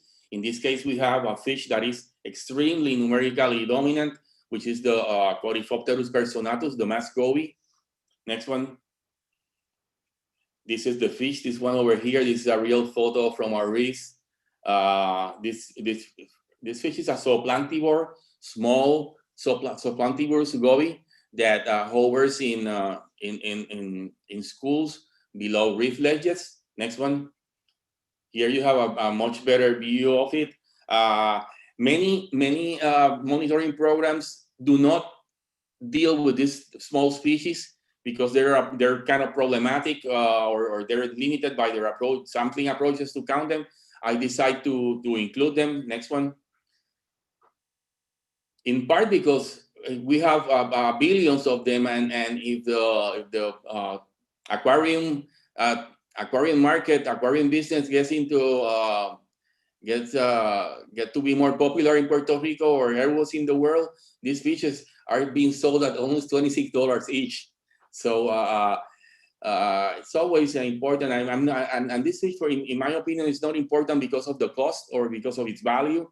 in the open market, but because it probably represents a key, it's a keystone species in transferring plankton energy towards higher levels of the food chain in most of these reefs, perhaps influencing the recruitment of commercially important species that are piscivorous, top predators, or along the web of these top predators.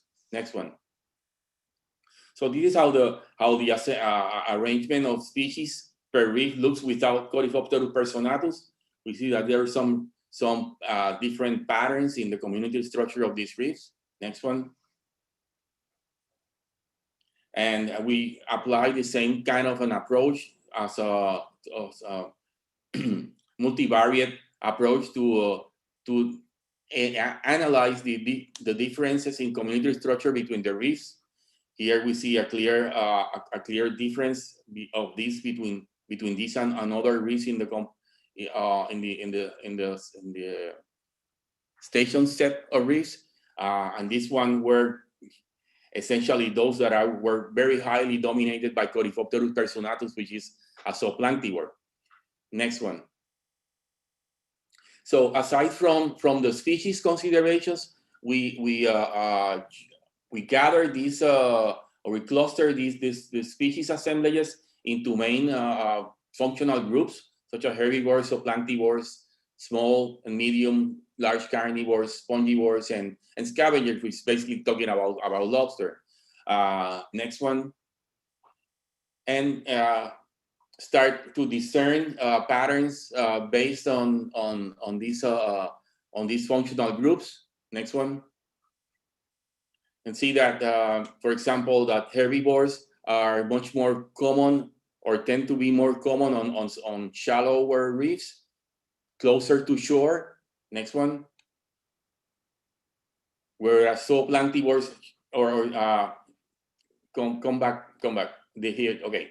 So zooplanktivores show exactly the opposite trend, being much more abundant or more prominent on 20 and 30, the deeper reefs that we monitor. Next one. Likewise for the mid carnivores, there's a lot of variability, but tend to be like that, and give us some inferences of where are what the community structure is made of in the different reefs by depths. Next one. Spongivores and corallivores, more abundant, tend to be more abundant also on the deeper reefs. Next one. And essentially, what I'm presenting here is the distribution of lobster. Probably lobster usually come up whenever you least expect them. So we haven't seen any pattern in depth related to lobsters. Next one. So here we see same approach with the benthic, the differences in density between one survey and the other.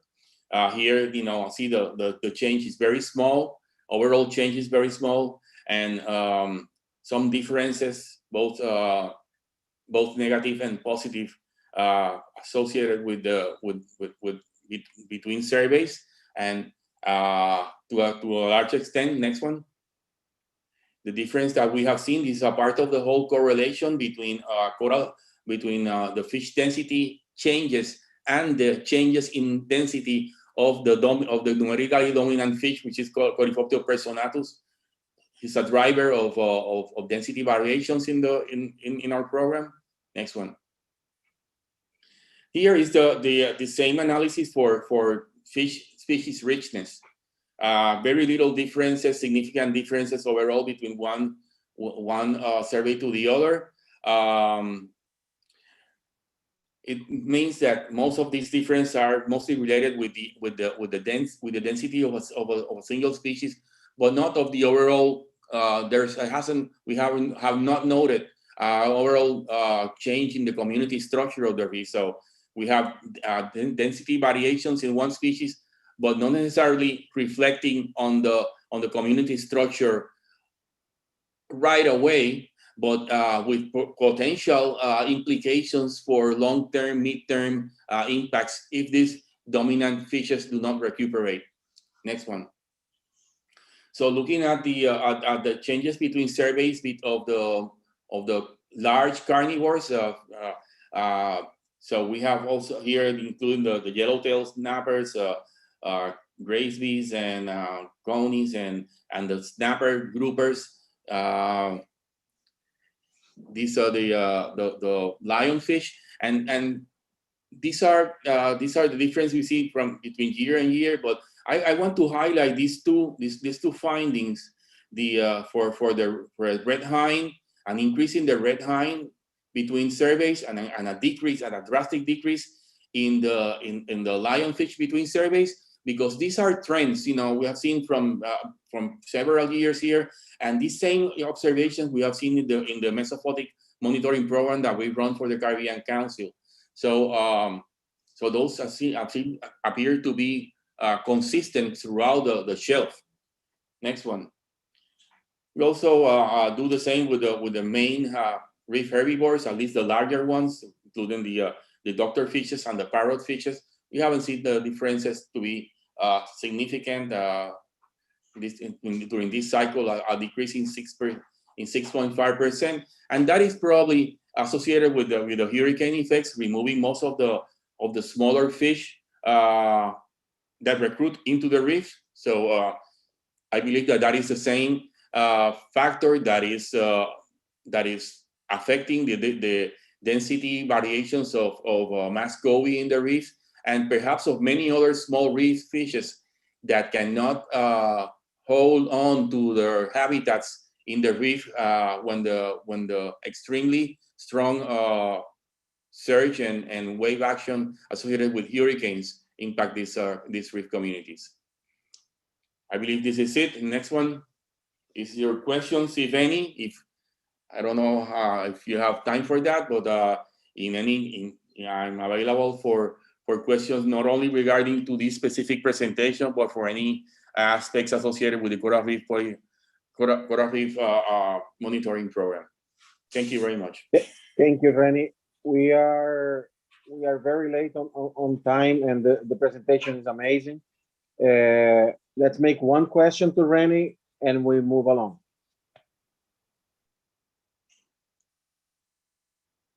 Hearing none, you can interact with Renny using the chat, not to lose the opportunity to learn a little more and to answer your questions. The next presentation is USVI compatible regulations. Carlos Farchete.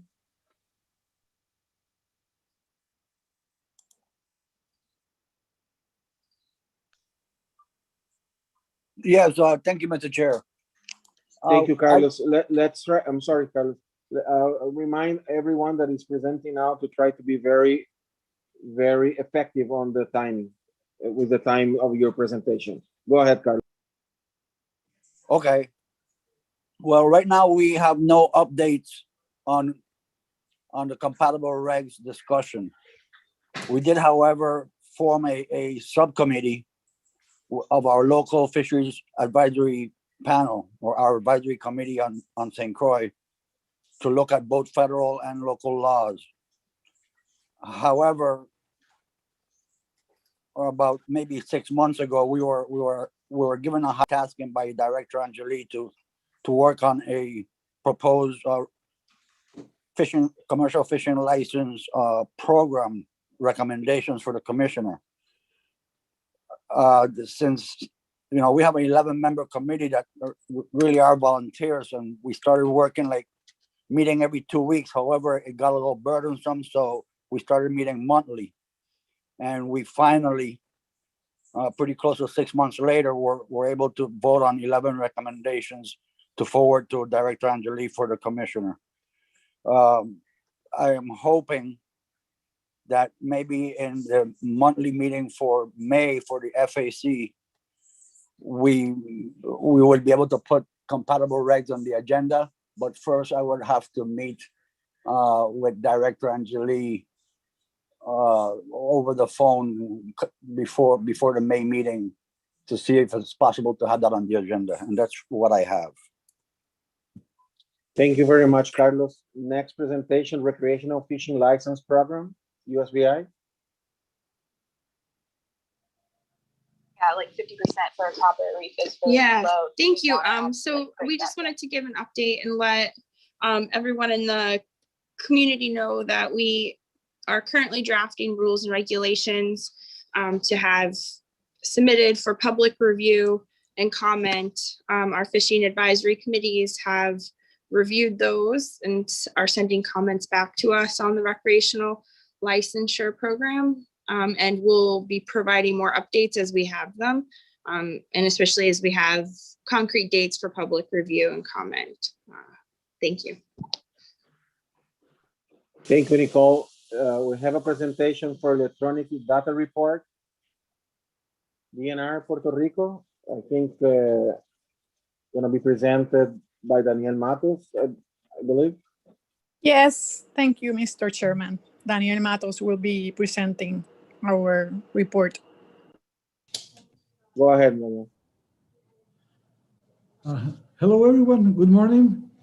I will need help with the presentation. Okay. Thank you. So let's talk about the Puerto Rico electronic trip ticket and how it's going for the last year, our achievements, and the challenges we have. I want to acknowledge to the Nature Conservancy, NOAA Fisheries, and the Department of Natural and Environmental Resources for their help, support in this project, and also to Shellcash, the company who developed the e-reporting or the electronic trip ticket system. Next slide, please. Some history facts. First, Shellcash e-reporting project started the design in early 2017, but Hurricane Maria delayed the project several months. Finally, in April 2020, at the start of the COVID-19 pandemic, Honorable Rafael Machargo, DNR Secretary, approved the official use of e-reporting by commercial fishers. So right now, we have a complete year using the e-reporting or the electronic trip ticket system. I have to mention, since 2017 to today, the platform e-reporting has been updated 23 times. So we learn a lot in this way. Next slide, please. Achievements in the first year. Our first achievement is that 749 features have been registered in the e-reporting application.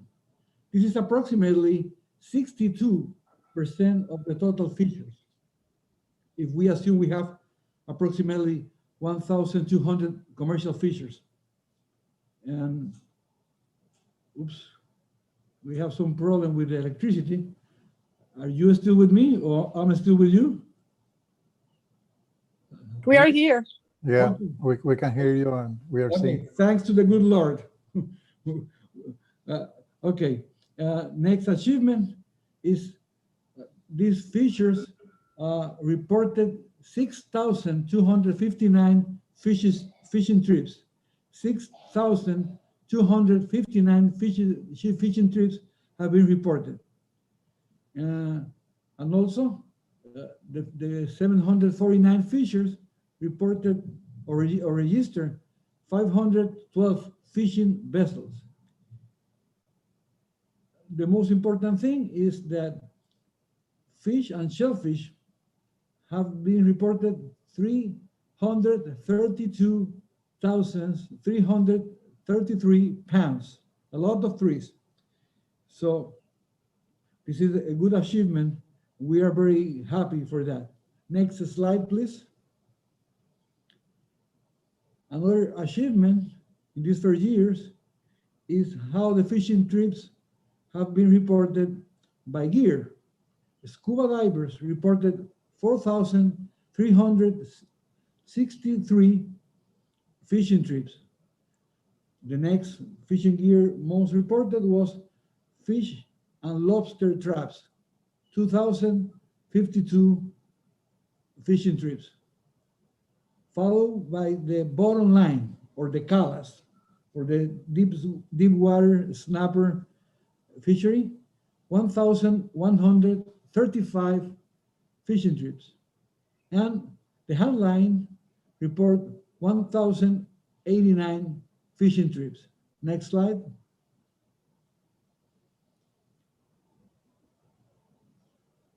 Let me tell you about the top 5 species reported in pounds during these first years in the electronic trip ticket system. The spiny lobster reported 85,000 pounds, followed by the seal snapper, 40,172. Then the queen conch, 31,525 pounds. And very interesting, the dolphin fish was number 4 in the electronic trip ticket system with 29,547 reports. Pounds report.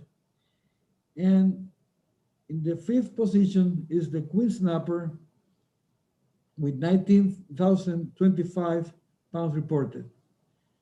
These 5 species account approximately for 65% of the total weight reported in the e-reporting. Next slide, please. Let's talk about the challenge. And the first challenge, this is not my personal finance problem, but it's very similar, is to find or to found sources of money to continue in this project. Next slide. We need $59,000 a year to run e-reporting and keep enhancing the best assistance and service to fishers. So we need to identify some sources of money to continue with this important project. This is our first challenge. Our second challenge, next slide, please. We need to attract more users to the e-reporting because we have 749 fishers, but we continue to use the paper or traditional trip ticket system. And in the paper, the fisher reported for last year 795,000 pounds, and also they reported 15,355 fishing trips. So looks like 1/3 of the reports came in the electronic trip ticket system. But in the traditional paper trip ticket system, we have 2/3 or 66%. So next slide, please. Our last challenge, and you listened yesterday and today a lot of this challenge in many of the subcommittees of the Caribbean Council, is to continue to educate and motivate the fishers to provide better data from the reports to us. This is the third challenge we have, and we have to support Wilson Santiago efforts to the education to the commercial fishers. We have to support CGRAM and other agencies who are working with that to continue to educate, to receive better data, to finally, we are responsible to do the best management possible to the fishery resources. So we have these 3 challenges.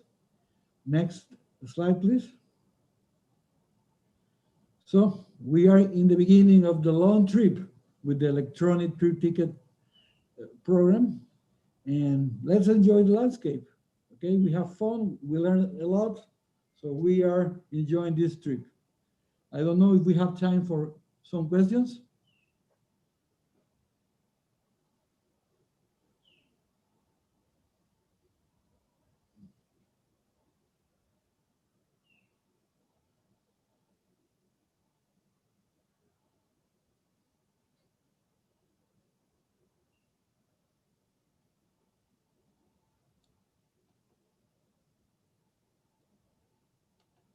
Marcos? Do we have time for questions or we finish?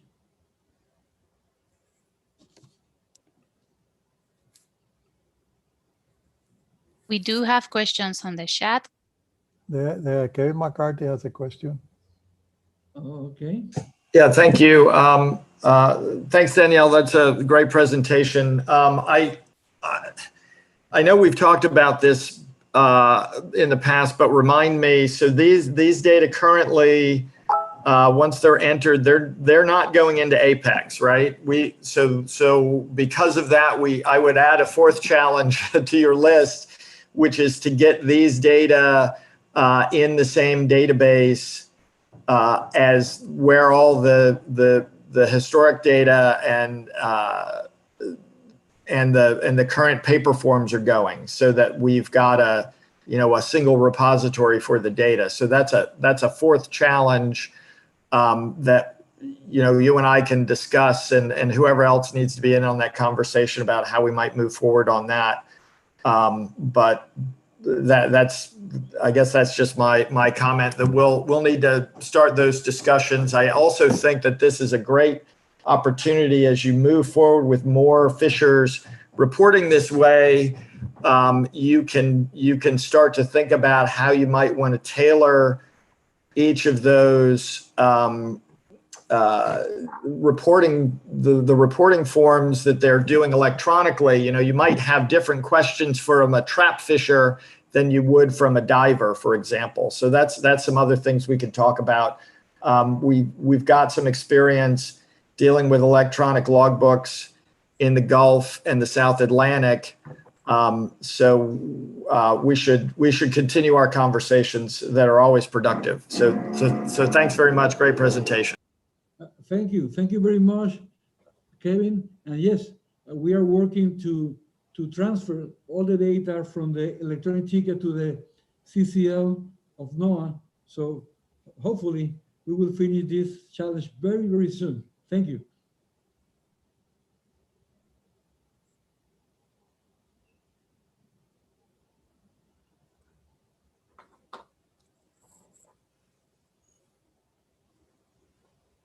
I have Tony Blanchard. To the fish. Yes, good afternoon, Daniel. Good presentation. I am on the same line with Kevin McCarthy.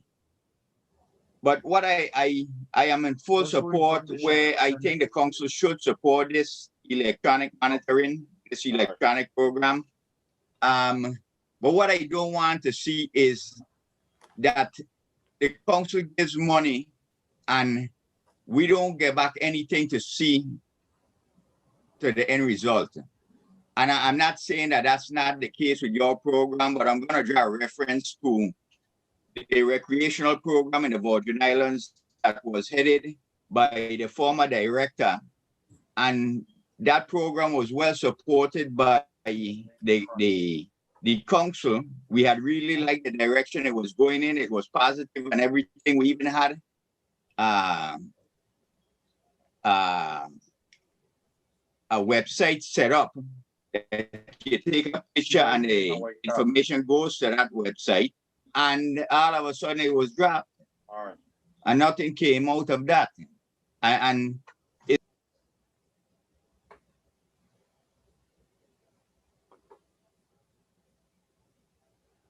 support in the right direction. But at the end of the day, I don't think that the council should give, in my opinion, money without getting something out of it at the end result. So in some cases, we give money, and I think we just give money, and then we don't see what comes out of the money that we gave. In other words, there's not in our hand to look at. But I'm not saying that that is the case with you. I'm just bringing this point to the council that I think we need to have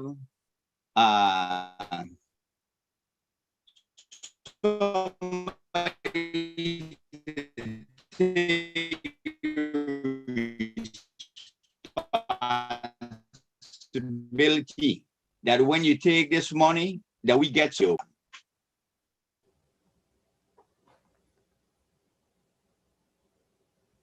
I'm so sorry. I lost a good part of your question. I have problem with the internet here. No, the problem is Tony also have problem with the audio, and a couple of other people also, they have problems with the electricity going back and forth. We have now Maria Lopez. She wants to address a question to you, Daniel. Maria? Yes, hi. Sorry if I missed my turn earlier. I must have lost audio as well. Daniel, thank you for your presentation, and thank you also for always being available to answer all of our questions and assist us. I have a question about if you have seen or are you aware of any duplication of in the data, in the way that the data is entered. For example, if you have fissures that are submitted both in a paper form and electronically, and how is that addressed? And my second question is, given the current data lag that we have right now for landings, how do you think this would help to reduce that data lag, and what else we can do to move this forward? Thank you. Oh, you're very welcome. I'm always available to help all my colleagues. So it's such a honor for me. And your first question is if we have duplications. At the moment, we don't see that, because when we train the commercial fishers, we mentioned they have a lot of benefits to do the electronic trip ticket, the e-reporting. So if they do that, they don't have to write a lot of things. For example, in this part of the trip ticket, they have to write their name and the license number in every single trip ticket. If they have 12 fishing trips in this month, 12 times they have to write their names and their license and everything like that. So now they just have to write that once. So they love that, and they are not doing twice the job. So we don't observe at the moment any duplication. If we haven't, we assume it's smaller, and when we put everything together, we will be able to see that happen. But right now, we don't see any duplication. And your second question, I forget it. Sorry, what was your second question? Yes, I was asking about the data lag that we currently have, with their landings, and if you think that this is, like a right path, obviously, to to minimize that, and what else we can do to make this happen, if this is the way to go. Okay, well, to make that happen. Good news. Right now, Daniel, we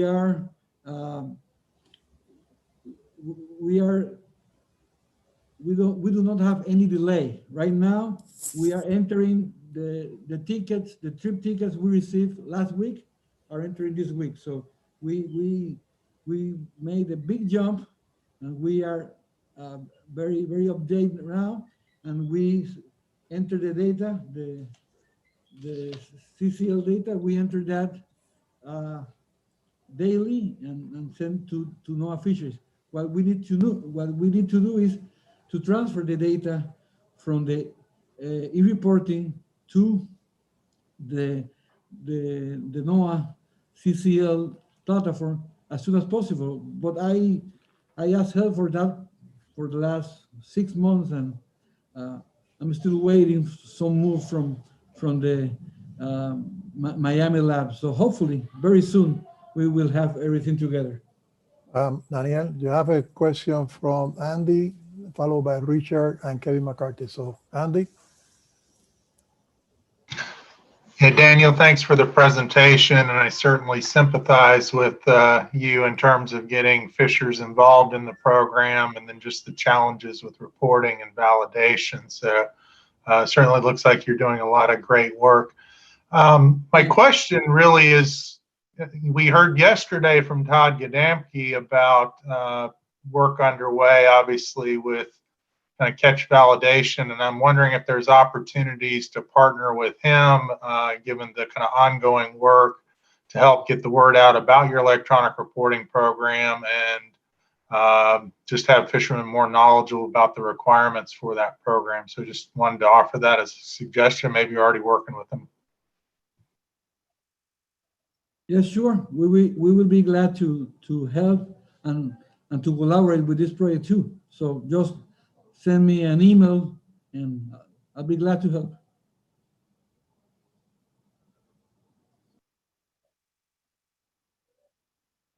There is anybody else in the queue, Miguel? I lost my audio for a little while. Yeah, we already said we have Richard and then Kevin McCarthy. So it's Richard Apperton's turn. All right, Danielle, very nice progress that you're making on this. It really sounds good. So this is sort of a follow-up in a different form of the question that Maria made. And that is, you have almost a third of your landings coming in with this e-reporting system. How much does that translate into a reduced workload for you and your staff? Well, right now, instead to do data entry, my staff, specifically the port samplers, they have to read every single entry from the commercial fisher. They read carefully. They check if we need more information or if we have errors. So every single data entry in the reporting, the port samplers are responsible to read, edit, and then they have to approve the entry.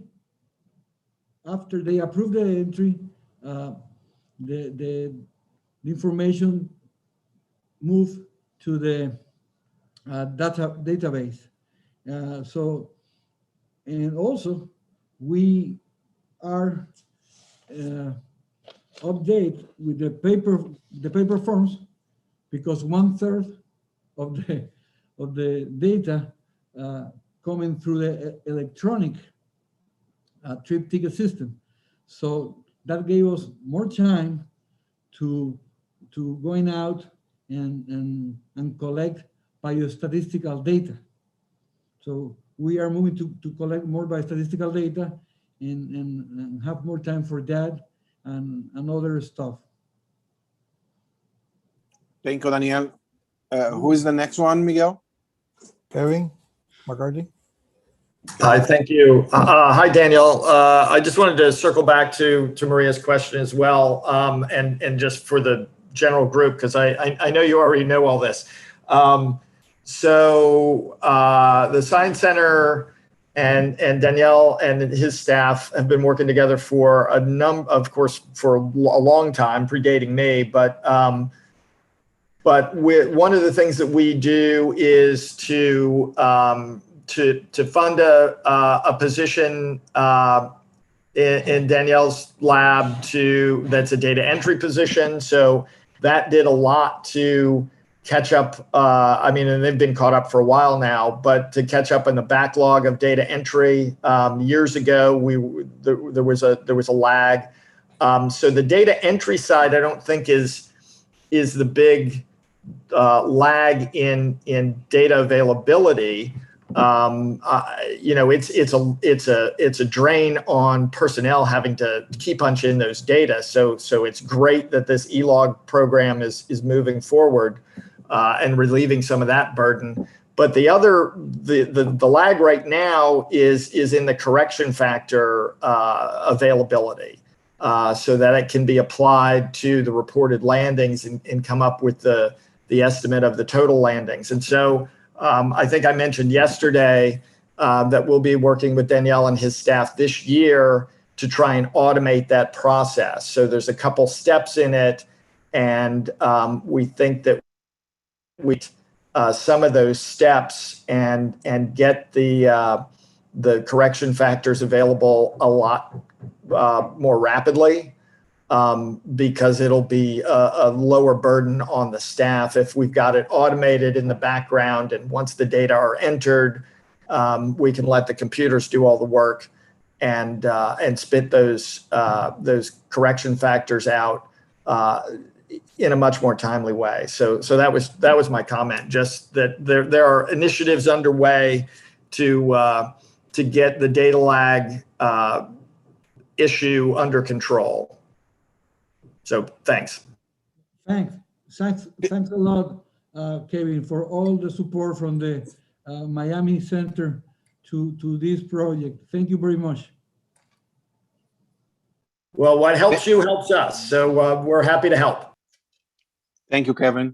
There is anybody else on the queue? We are ready for lunchtime. You're ready for lunch, but you have a presentation pending. So probably what we should do, you can have a lunch now, and then the first thing after lunch, you can have the presentations pending from the Recreational Fishing License Program, US Virgin Islands. If they have anything else to present, because already Carlos covered what they were going to do, but I don't know whether Nicole, Angelique would like to add something else.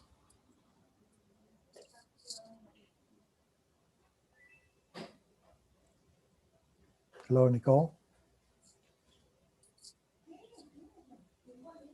Then maybe we can break for lunch and come back and ask the same question again. So, okay. So when do you want us back, Mr. Chairman? 1? Sorry, guys, we are having Let's come back at 1 o'clock. I'm sorry with my audio. 1 o'clock? Okay. Yes, sir.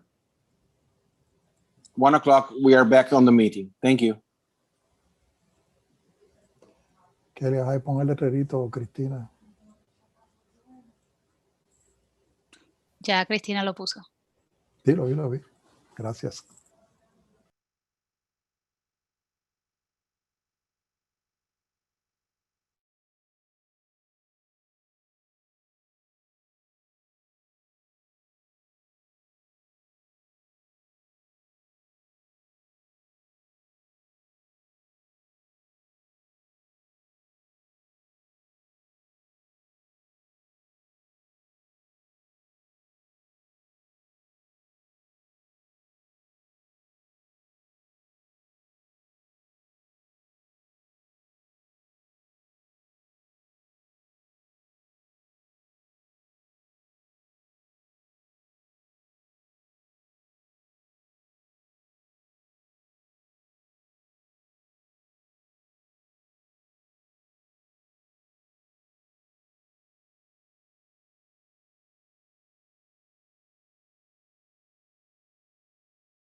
te sale y te conecta por Zoom. Ok. Ok. Ok.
¿Me oye, Cristina?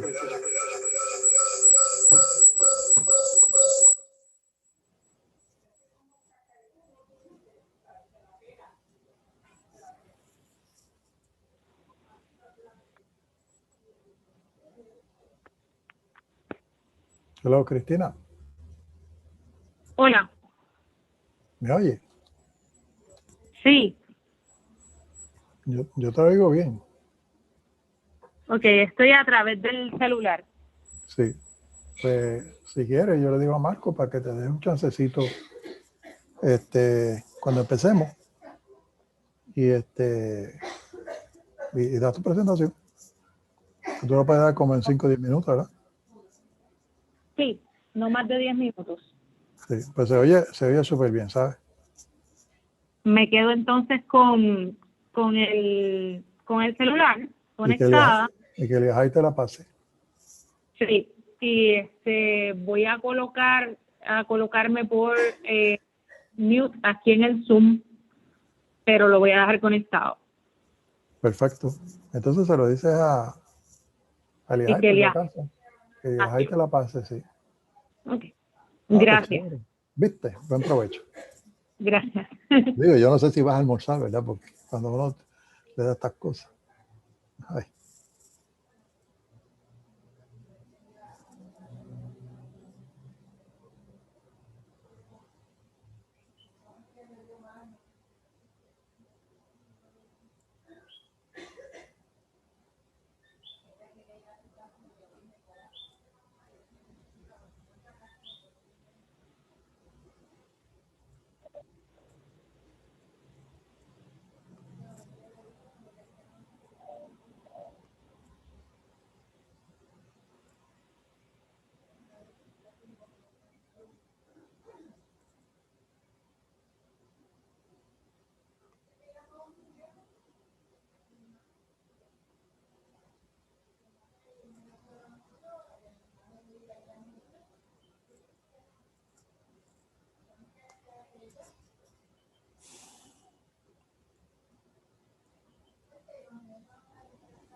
Yo te doy el servicio, yo tengo aquí una cosita de que me queda. Pues empezamos a la 1 otra vez. ¿Ya almorzaste? Ah, bueno.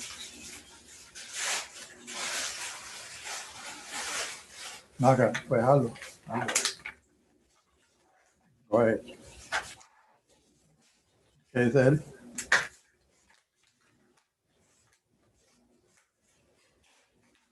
Está bien. Ah, pues nos vamos por ahí. A tu mano, claro. Que nos vemos a la 1 entonces. Pero la reunión se está viendo por espérate.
Audio check, Marcos Hanke.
This is an audio check. Can you hear me now? We can hear you, Marcos. Oh, thank you. Yeah, speaking. I just changed my earplug. I heard you earlier, but I was far away and I could not understand you. So Okay, thank you. You were fine in the beginning. Thank you. Okay. Hola, estamos ya. Hola de vuelta. Sí. A lo mejor se acaba tempranito hoy. Vamos a ver.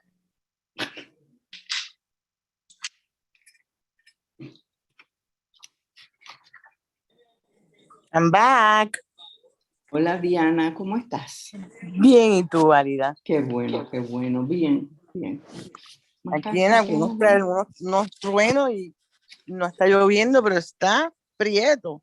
Fíjate, aquí llovió un poquito, pero de momento se va todo y hace un calor brutal. Qué horror.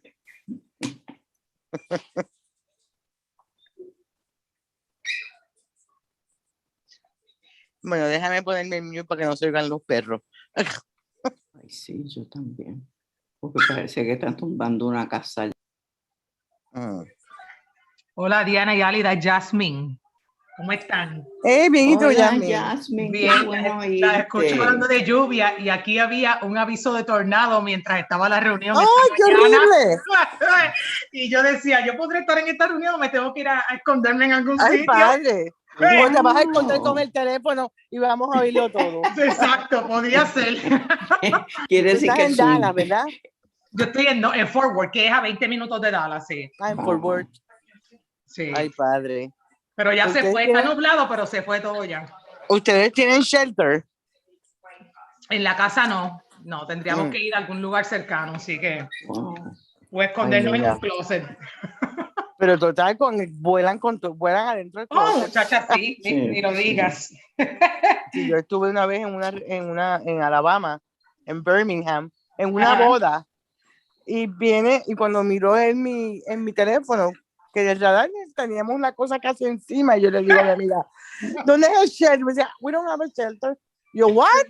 Sí, aquí ciertas casas tienen y si no, hay lugares cerca. Entonces suenan unas alarmas y es para avisarte que te escondas o que si puedes llegar al shelter, pues te Que llegues salgas corriendo, que no te coja mi camino. Qué mal. Así es. Anyway, me callo por si acaso empiezan. Ya mismo empieza. Me alegra oírte, Jasmine. Igual.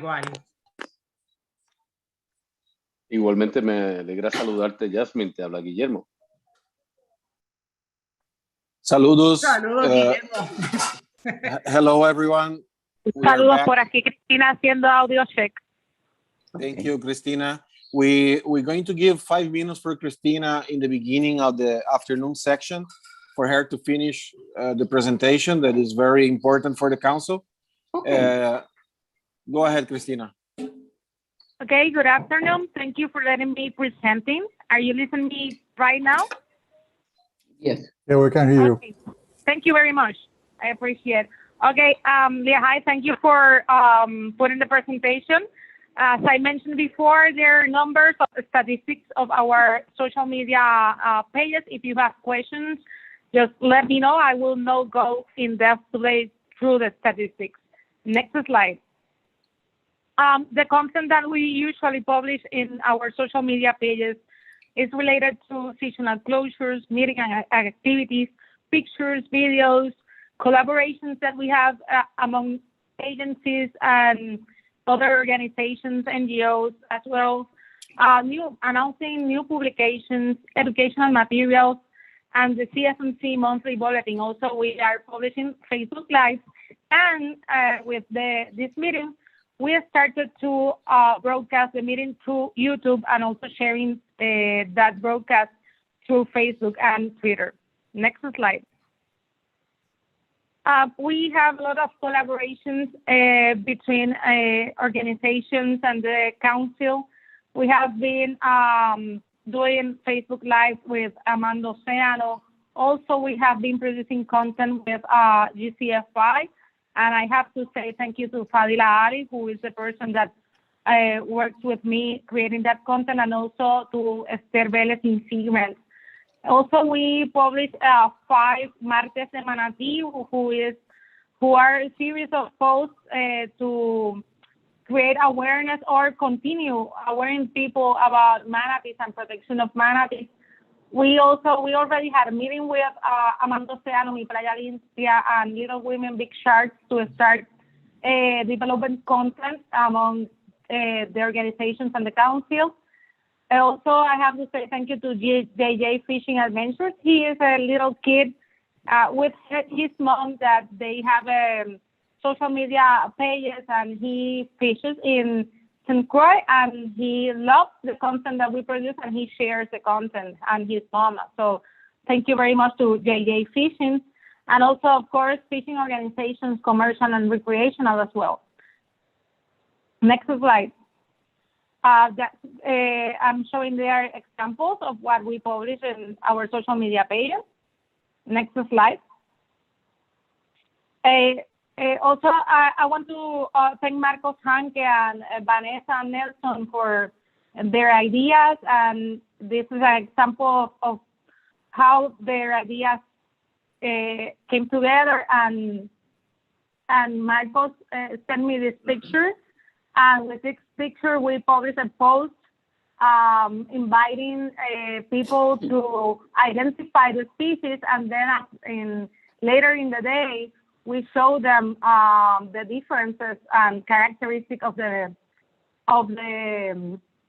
species. The idea is to engage more people, get their comments, and also continue making awareness of seasonal closures, regulations, and other facts related to ecological information of the species.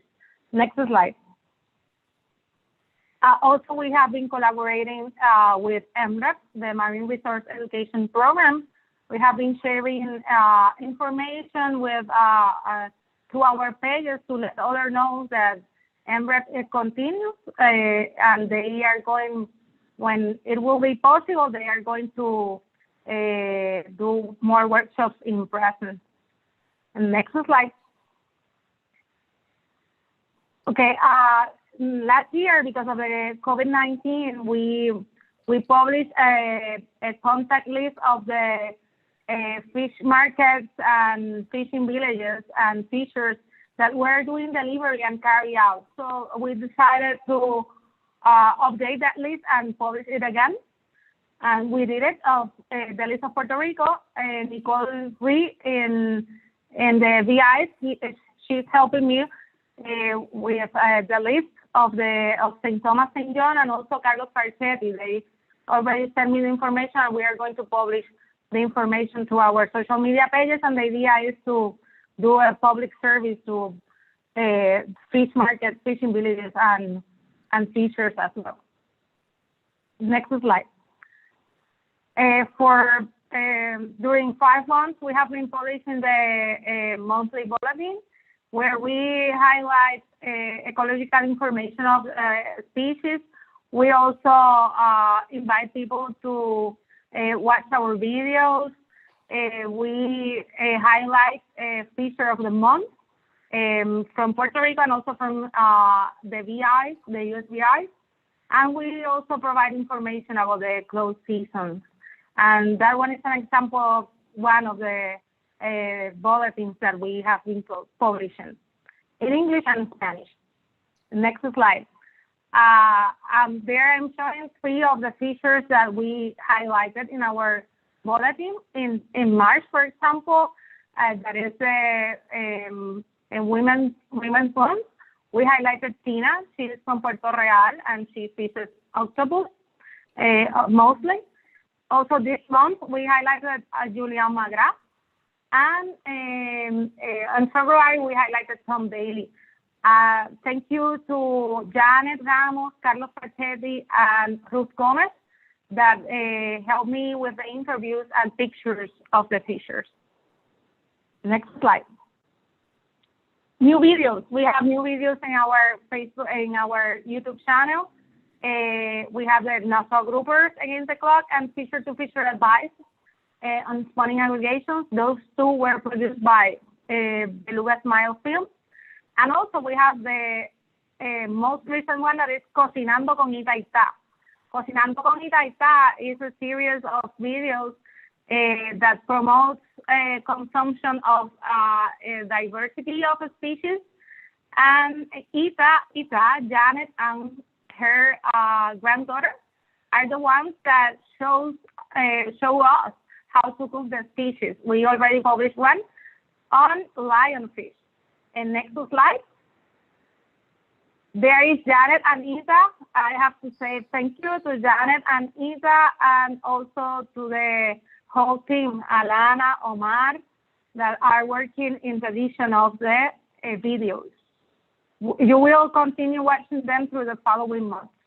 And again, thank you, because creating content and also engaging people through our social media pages will not be possible without teachers, agencies, followers, scientists, CFMC staff, council members, liaisons, OEP members, fish and seafood consumers, teachers, students, NGOs, sea lovers. Thank you to Alida, Miguel, Diana, Natalia, that are the editorial team for the bulletin that we have been producing. And if you have any question or comment, please let me know. Next slide. The next one is questions, ideas. So thanks again for the opportunity of presenting. Thank you very much for a great presentation, Cristina. Thank you. And if you want to interact with Cristina, you can follow up through the chat with her. We're going to move along with the agenda. The next presentation is the enforcement reports. We're going to start with Puerto Rico. Hi, yes. So the Rangers, these past months, they haven't submitted cases to the Legal Affairs Office in Puerto Rico. However, we learned recently that there is an area of opportunity to strengthen enforcement, partnering with the federal government, in this case with Miguel Borges, because we heard that there seemed to be a behavior of some fishers to capture protected snappers around the Rincon area. And then Miguel can't help us with enforcement because of the regulation as they are written. If the fishers say, or if the fishers do not say that their captures were within the federal waters, he can't intervene because that's the way the law and the regulation is presented. So we were wondering if there is an opportunity to amend the regulations in order for Borges to be able to help us out, even though if we don't get the information directly from the fishers as whether they fished the protected species within the federal waters or within the state waters. So this is a call to NOAA to check if there is a possibility for him to help us out when he may be able to intervene.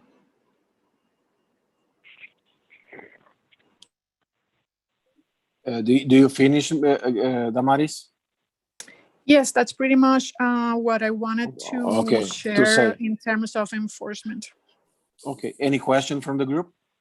Oh, also, the Rangers have been continuing their patrolling surveillance around the coast. They have been doing their trips as typically they do. Thank you. All right.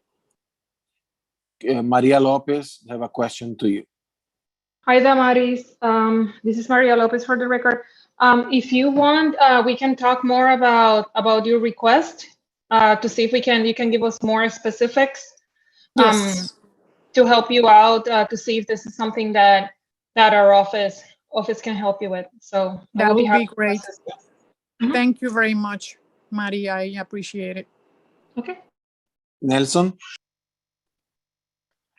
Thank you, Mr. Chair. The only way I see that we can address the issue about the poacher with the deep water snapper fishery is establish compatibility regulations. I think there's no other way to get into that with the federal officers. I talk a lot with Miguel, and he knows my concerns about that.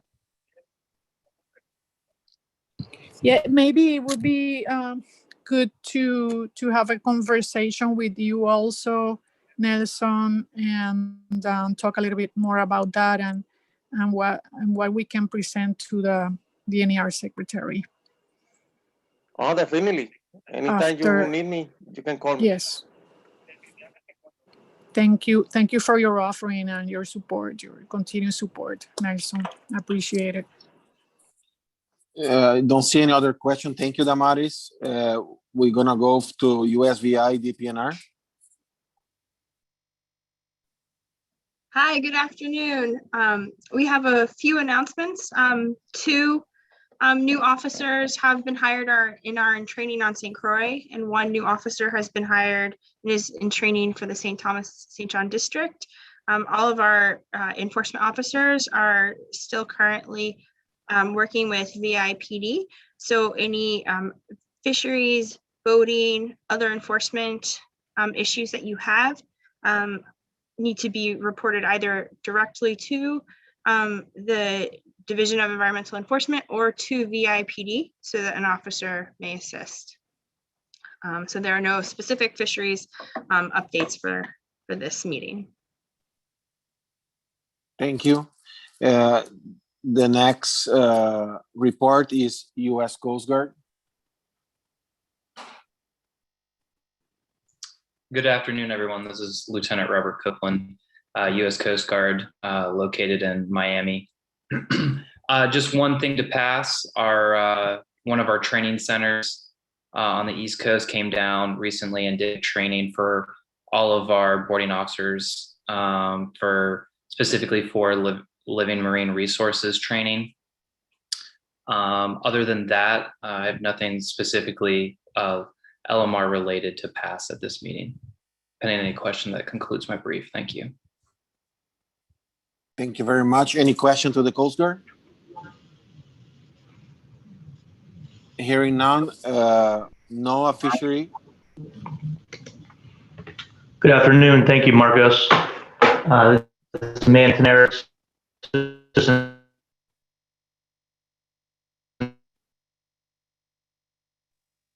The audio is broken. Let's start over. A group of our enforcement highlights since the meeting.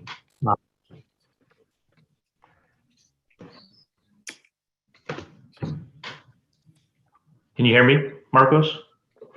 Now I can hear you. Can you start over, please? Sure. So this is Manny Antoneris, Assistant Director for NOAA's Office of Law Enforcement Southeast Division. I wanted to run through some enforcement highlights since our last meeting in December, and also update the council with some recent personnel changes. So I'll start off with USVI. We were very happy to report that Alex Terrero has reported to his assignment in St. Thomas as the OLE officer that will be covering USVI. Alex arrived in early March and has started his field training. To date, we've had several officers that have detailed out to USVI, and part of that included Puerto Rico for the training course, including Supervisory Enforcement Officer Pat O'Shaughnessy and some other officers that we've had in the division to help with field training, go over the AOR that Alex will be working and meeting with several federal and our USVI partner agencies. And during one of these meetings, we also had a productive meeting with the U.S. Attorney's Office and USVI.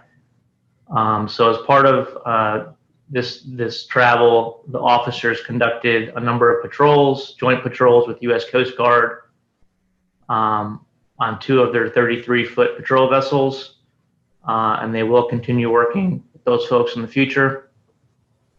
Officer Terrero also attended the Coast Guard Regional Fisheries Training. It was a Caribbean course in San Juan to help accelerate his learning of the species in AOR. During the month of March, Miguel Borges, Special Agent in Puerto Rico, conducted 3 underway patrols on the west coast of Puerto Rico with CBP Air and Marine. And they were targeting for these patrols enforcement of the Bajo de Seco closure. During some of these patrols, during one of these patrols, a vessel was boarded approximately 12 nautical miles west of Cabo Rojo, Puerto Rico, and found in possession of 32 conchs in the closed area. And a $1,550 summary settlement was issued to that particular operator. Second boarding resulted, this one was in the area of Rincon, and this particular boarding, the agents documented yellowfin tuna on board the vessel without a valid HMS permit, and that one resulted in a $500 summary settlement to the operator. And then Miguel also reviewed and processed a U.S. Coast Guard initiated case involving an individual that was fishing in Bajo de Seco during the closure. And the vessel was also anchored in the area, and that one resulted in an $825 summary settlement. And then going back to some of the work that our folks did in USVI in early April, OLE officers participated in 13 separate patrols. Those patrols included 9 shoreside patrols and 4 that were underway. 3 of them were aboard Coast Guard small boats, and these were in the vicinity of Hind Bank. And 1 was a patrol with Coast Guard, CBP Air Marine in the vicinity of, that was also on Hind Bank and waters of South St. Thomas. For these particular operations, all the vessels boarded were found to be in compliance, although our officers took the opportunity to conduct outreach and education with the fishers. And so just to conclude, over a year ago, we committed to an increased OLE presence in USVI in Puerto Rico. And as you can see from the activities that I've just shared, you can see that our 2 folks in Puerto Rico and USVI are very active. And I anticipate they will continue to do the great work they're doing with outreach, education, and, monitoring, patrols, investigations. And we look forward to future pulse operations in collaboration with our USVI Puerto Rico partners and the U.S. Coast Guard. And that concludes the OLE brief. Thank you. Thank you very much. I want to mention to the council members that on the training that either the Coast Guard and the NOAA fishery just referred to, the training for the agents, I was able to attend and support them representing our fishing community with Fish ID and taking some samples and some things to share with the people on the training. And we have been doing this for many years, and I'm glad that either agencies are open to engage the community. Thank you very much. The next item on the agenda is other business. I have here an update by Michelle about red hind. The update timing for red hind spawning. It's Michelle Shutter. Are you available to speak about it?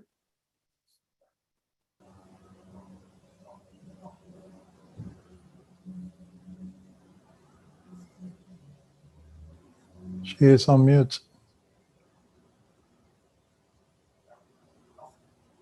Can you hear me?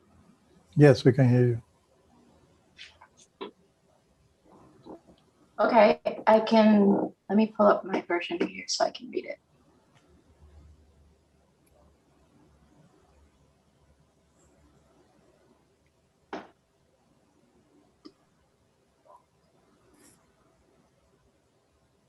Perfect, thank you. I appreciate the time to bring to you a little more information regarding the timing of red hind spawning irrigations off the west coast of Puerto Rico. My name is Michelle Scherer. I've been researching some of these areas off the West Coast with spawning aggregations for over 15 years. And basically, this is my statement. The establishment of 3 seasonal marine protected areas known as Abril la Sierra, Bajo de Sico, and Tourmaline, as well as the closed season in the EEZ off Western Puerto Rico for the red hind, were based on pioneering research conducted at the Puerto Rico Fisheries Research Laboratory since the 1990s by researchers like Colin Shapiro, Garcia Moliner, McKee, Roman Sadovi, Rosario Figueroa, Torres Ruiz, etc. Since then, the assessments that have been made by Figueroa and Torres and Marshak and Appledorn did not reflect significant changes in the red hind stocks off the Western Puerto Rico years after these closures, and they concluded that the stock was still undergoing growth and recruitment overfishing, as had been previously stated by Sadovi. Recent research that we have directed towards fish spawning aggregations specifically on the Western Puerto Rican platform provide information to potentially update the protection of the spawning stock of some groupers, but here mainly I refer to red hind. So one of the assumptions inherent in the expectation of a closed area or closed season is that the reproductive events are contained within the extent of the closure and are sufficient to rebuild stocks and seek a sustainable fishery.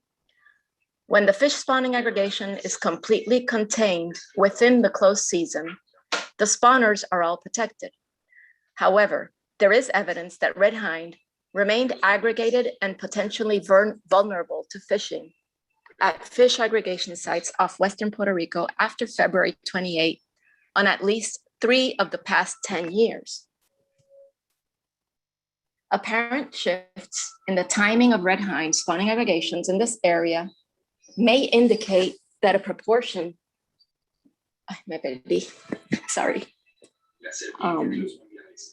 of the spawning stock is significantly vulnerable to fishing once the season opens, if they are still aggregated. So under this scenario, the reproductive output of red hind would be reduced if fish that haven't yet spawned are legally caught.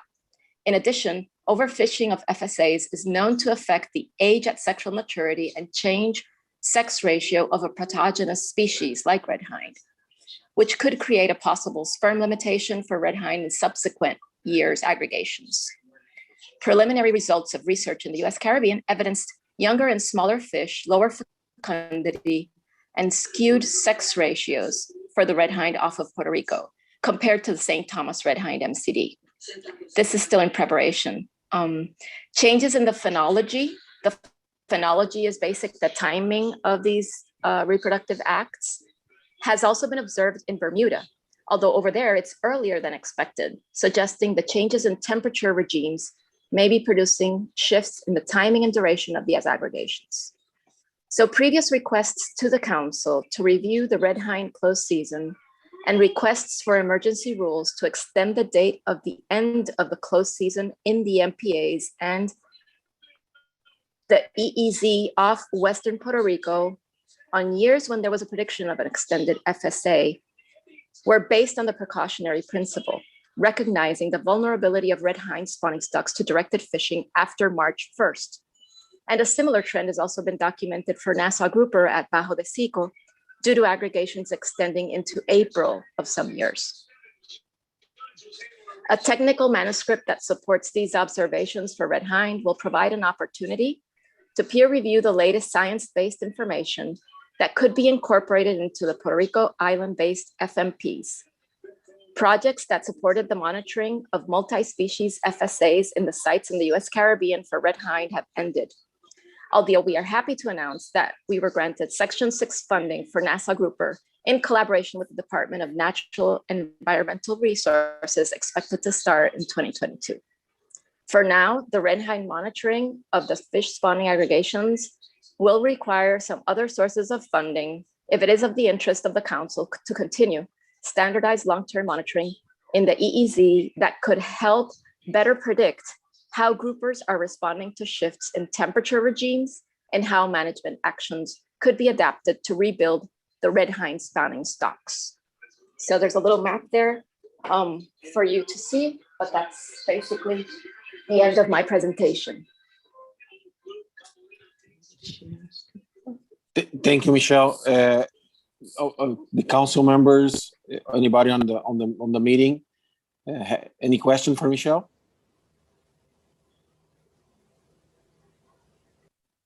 Hey, Marcos, this is Andy Strelchuk.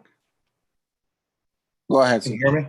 Yes, go ahead. Yeah, not really a question. I mean, certainly I appreciate the information and presentation. It's my understanding that this might have been briefly discussed at the December meeting, and my suggestion is that this information be brought forward and considered by the SSC for further consideration, and we get SSC recommendations then provided to the council. Yes, I think it's appropriate, your recommendation. I want to hear from Richard Arpelon that are looking for a turn to speak. Yeah, I just want to reiterate a point that Michelle had brought up in her previous presentation to the council. While there were 3 instances in the last 10 years where the aggregations were significantly into the month of March, in the coming 10 years, including this year, by the way, there'll be 7 events where the aggregations are predicted to extend into March. So this is a more imperative that we act soon rather than later. Yes. Any other comment or question? I have, as a chairman, I would like to see this being discussed on the SSC, and they have the technical advice from the SSC to better inform the council members and to keep discussing this the way on the channels that we should discuss. The council members have any comments to what I just said? This is Carlos. Go ahead, Carlos. Yeah, sure. I agree with what you just said, Marcos. You know, if we need to or can just tax the SSC to do this, I'm fine with that. Thank you. And any other comment from the council members?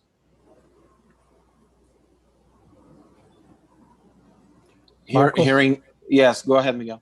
No, we just took note, and we will put it in the next agenda for the SSC.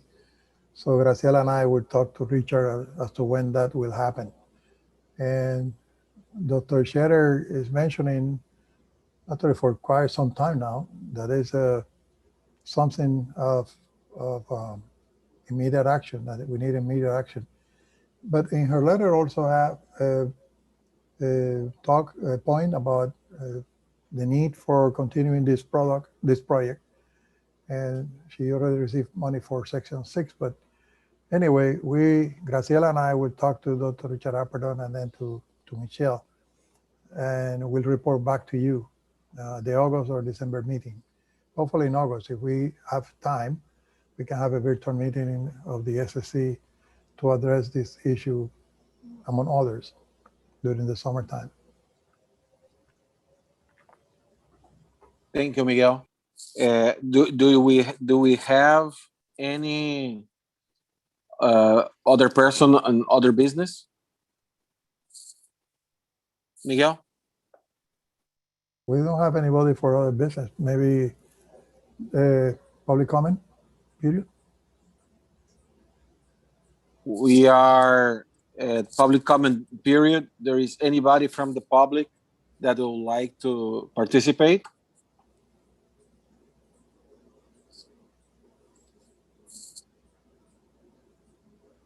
One question I received from two fishers was regarding the monies from Irma, Maria, and the CARES Act and the others from that around. They thought that we could do something about it. I just informed the two fishers that the council does not deal with in any way or form with those fundings. But maybe at this time, local government representatives can give us some light as to where the money is or the status of that. We received some information from Virgin Islands. The first round was already of money that already distributed, but Irma Maria, I don't know the status of the others. I have a question also for Department of Agriculture. They were talking about the extra funding that were supposed to be allocated among tribes and aquaculture and headboats and commercial fisheries, given that Puerto Rico only have headboats and commercial fisheries. It's just it's a question. So I have here Damaris for a turn, following by Julian for a turn to speak. Mr. Chairman? Yeah, yes. I have Damaris. I look like it didn't hear me. Damaris, go ahead. Yes, thank you. With respect to the fishery disaster proposal and the direct aid for the fishers, most of the money that was allocated for that has been distributed in checks to the fishers that qualified. So we are missing only around 7 fishers and maybe 1 or 2 additional persons that we are double checking their information, but we're missing very few. Most checks were already issued by the Department of Treasury, and they were handed in person to the fishers in different activities. So most of that was already accomplished. There is a process of reconsideration that was presented to the people that didn't qualify for the funds. We sent letters to the fishers that did not qualify, explaining the reason why they didn't qualify. And those reasons were they weren't official fishers without a license by the time of the hurricanes in 2017, or they didn't comply with the statistics, the fishery statistics, or they did not submit the application on time. That at the moment we extended that period of time like 2 times, and the final deadline was August 14th. At the time that we were receiving, the applications of the fishers. So that's pretty much the information on the fishery disaster direct aid. We are working hand in hand with the Department of Agriculture with regards to the improvements that are going to be directed to the infrastructure of the fishers. And this means the fishing villages, the piers and ramps that are being evaluated. We have been going into the field to evaluate the infrastructure with the Department of Agriculture again this year, since there was a change in administration of the Department of Agriculture. A new round of visits to the fishing villages was started, and we probably finished those visits by June. However, we have been compiling a lot of information regarding the needs. In the past, we consulted fishers regarding the most needed areas for the improvements. And it's important to note that we have to make sure that we do not do any double dipping with regards to the claims to FEMA. So that is why we have been in close coordination and communication with the State Department of Agriculture to make sure that we maximize the use of the funds, either by the FEMA claims or by the use of the fishery disaster funds that were provided to the NER. And with regards to new funds of the CARES Act, I was informed by Mr. Ricardo Rivera. He is the new director of the fisheries or fishing division or program within Department of Agriculture, that NOAA has awarded or is in the process of awarding new funds to help out the fishers or the fishing communities sector. And he mentioned to me that new money would be around $2 million. And they're placing already the process to take the new applications or information from the fishers. He already asked me to provide new information on the fisher status in order for them to provide this new money that is being available for the fishers. So I don't know if anybody has a specific question regarding the funding. Damaris, one question I know that here, the monies that were distributed that you just mentioned, that is $400,000 plus 1.27 million, or only the $400,000? Yes, if I understood your question, I'm not sure if I did, but the fishery, the Reg A that I was talking about was the $400,000, and that money is pretty much, it was distributed to the qualified fishers. And as I said, there are some pending people, but few of them. And this is new money that NOAA has identified to keep helping fishers. And these are going to be economic, help. This will be in the form of checks, I believe. It's not going to be through like equipment or anything like that. It's going to be a support in money for the fishers. I don't know if I answered your question. No, that's okay. It's just that it was reported to the council after the hurricanes that the DPNR was requesting $1.7 million extra, and the previous secretary went to Washington and talked to Chris Oliver. But anyway, I believe that you answered the question that I have from two features here very well. The thing is that since this money is only for fishers, all this help is being channelized through the Department of Agriculture. And new money, any additional help just for fishers, it's being channelized through the Department of Agriculture. Thank you very much, Damaris. Yes, you're welcome. Damaris, I have a question about the charter business. I have many partners that are requesting information, the status on the monies that include the charters. What is the status of that? I know we analyzed the charters applications by the time that we were requesting the applications, and I believe some of them got some help, but some of them not. We didn't receive many applications from charters, but we had a classification for charters for the distribution of the money. We consider the charters as a sector that was qualifying for the money. Okay, and the question. Yes.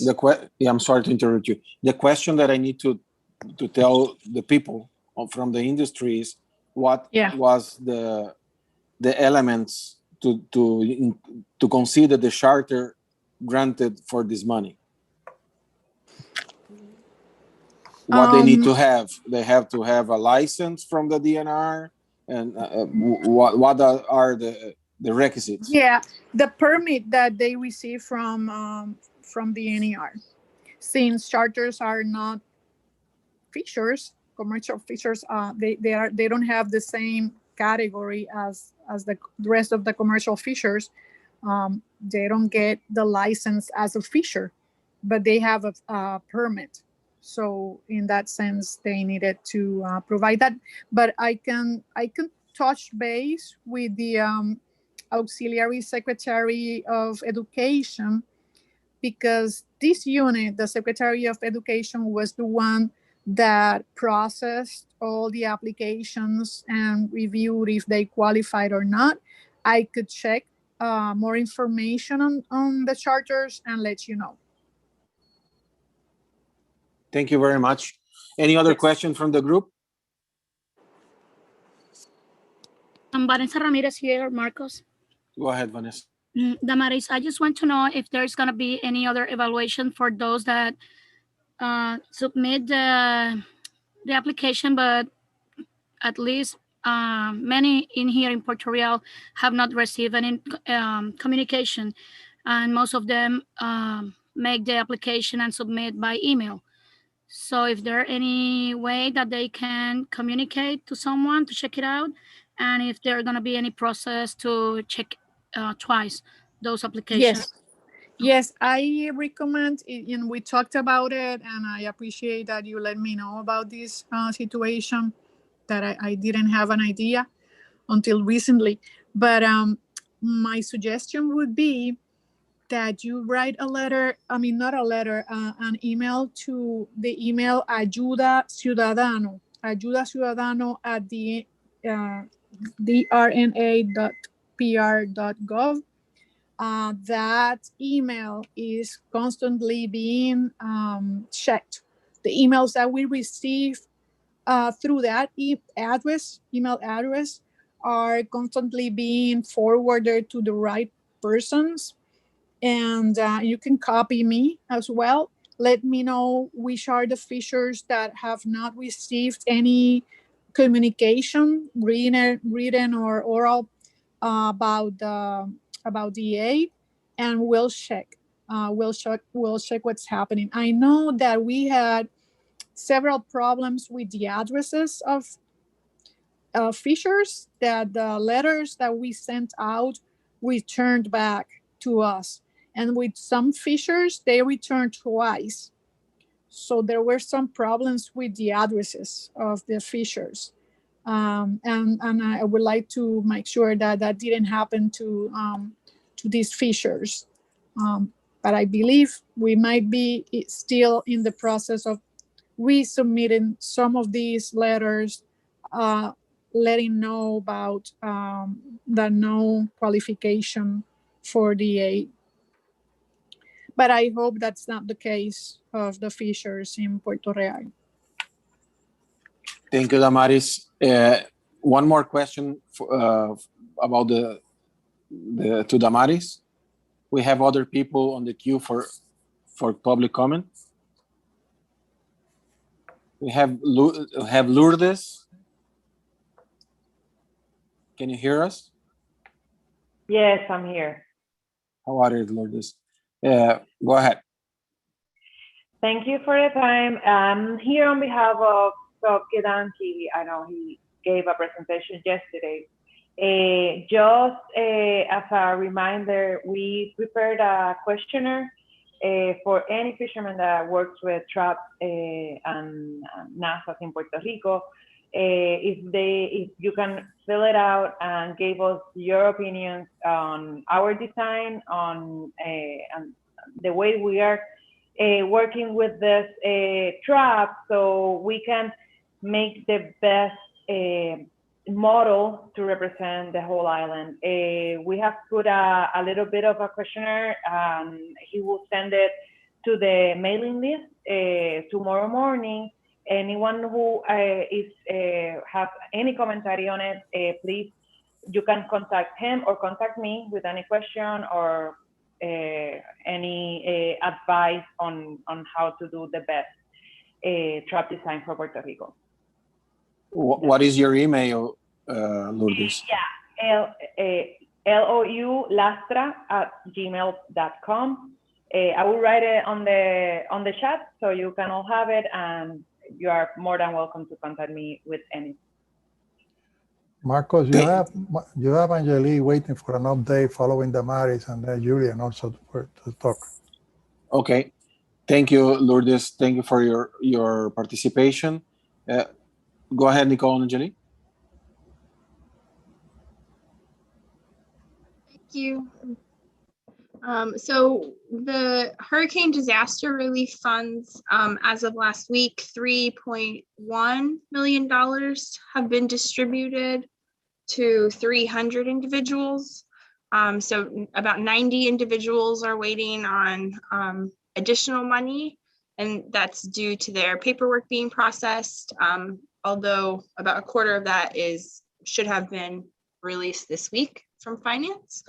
Our CARES Act program, the first installment of the CARES Act program, required a spend plan from NOAA that was just submitted this month after review by our territorial fisheries advisory committees. And so we're hoping to have that approval soon so that we can start the administration of the program. And the second installment of that CARES Act money also recently opened up on grants.gov. And so we're preparing that application and the supporting documentation for that procurement process. So if there are any specific questions, especially for fishers in the USVI, on Thursdays and Fridays, our hurricane disaster assistance, Joelle Anderson, is available at the Charles Turnbull Library, and Charlene Isaac is available in the Mars Hill office on St. Croix. You can also email us for any specific information about your specific application. So thank you so much, everyone, for working with us and for the continued oversight. Thank you very much. There is anybody else on the queue? You have Julian. Julian? Yes, good afternoon, everyone. Julian McGrath for the record. Just wanted to chime in a little bit on the Irma Maria disaster relief money. Yeah, we still have several fishers, some of them still awaiting their base pay.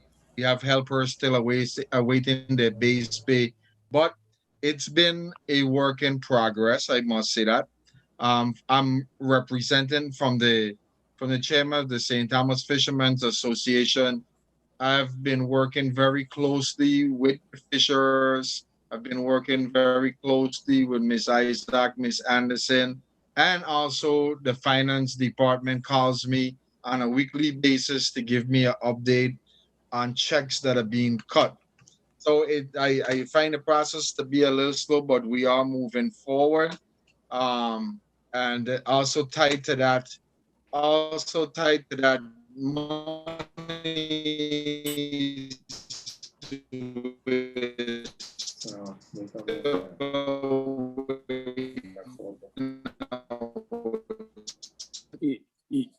We cannot hear you very well. Which was all part of the money that was allocated to the USVI. Okay, well, I guess we have bad connection again. Yeah. Yes, we have a bad connection again. So, but it's the last part, Julian. Yeah, the last part was we're still awaiting our safety equipment, and we're still awaiting progress on our artificial reef, but we are moving forward, and I will continue to work very closely with my fishers and with the representatives for the grant process. Oh, that's my update. Thank you. Thank you, Julian. Miguel, do you have anybody else that request to the shop? No, Mr. Chairman, nobody else. Okay. The next part of the agenda then, it's after public comment, is the next date for the council meeting. Miguel? Well, the question is, do we have anybody else for public comments aside from Lourdes? I guess not. Yeah, the next council meeting will be August 11th, 12th. But before that, remember we mentioned to have a special meeting on July 21st, where we are going to hear from Dr. Michel Duval as to the final touches for the 5-year implementation plan. For the next meeting, take into consideration the suggestion by council members, features, and so forth. We will do our best to spread the items in the agenda and provide more time for discussion. So the next meeting in August 11, 12 may have either less number of items in the agenda, or we can add an extra day just to make sure that everybody will have a chance to discuss the items in the agenda. The summary then will be that we will have a council meeting on July 21st, another one 11, 12 of August. And if nothing in between, our last one for 2021 will be in December this year. And hopefully that meeting will be in person, but we have to follow the news and everything for the guidance on COVID. So we have 7 of 8 in December. And the meeting will be in San Juan, hopefully in person. August 11, 12 for the summer meeting. And then, as I mentioned, we will have the special meeting on July the 21st. Thank you, Miguel. Thank you very much. I took note of all the dates. I hope everybody did so. Thank you very much today to everybody that participated on the first day and the second day of the meeting. And thank you for your support today. It was my really bad internet connection. That's why I didn't have my video on, because I couldn't hear anybody otherwise. And I'll see you soon, and keep in contact with the council. And we are ready to adjourn. The last words to Miguel. Well, not my last word, but I want to take this opportunity to thank Cristina, Alia, they have been the heroes behind the whole thing, because without them working together, we would have not been able to get through this meeting. We have a lot of audio problems, with Virgin Island, Puerto Rico, and everything, but they were able to cope with the whole thing. So for that, we want to acknowledge them and be very grateful for their work. Thank you, Mr. Chairman. Thank you. I really share what you just said. We are ready to adjourn the meeting. Thank you very much to everybody. See you next time.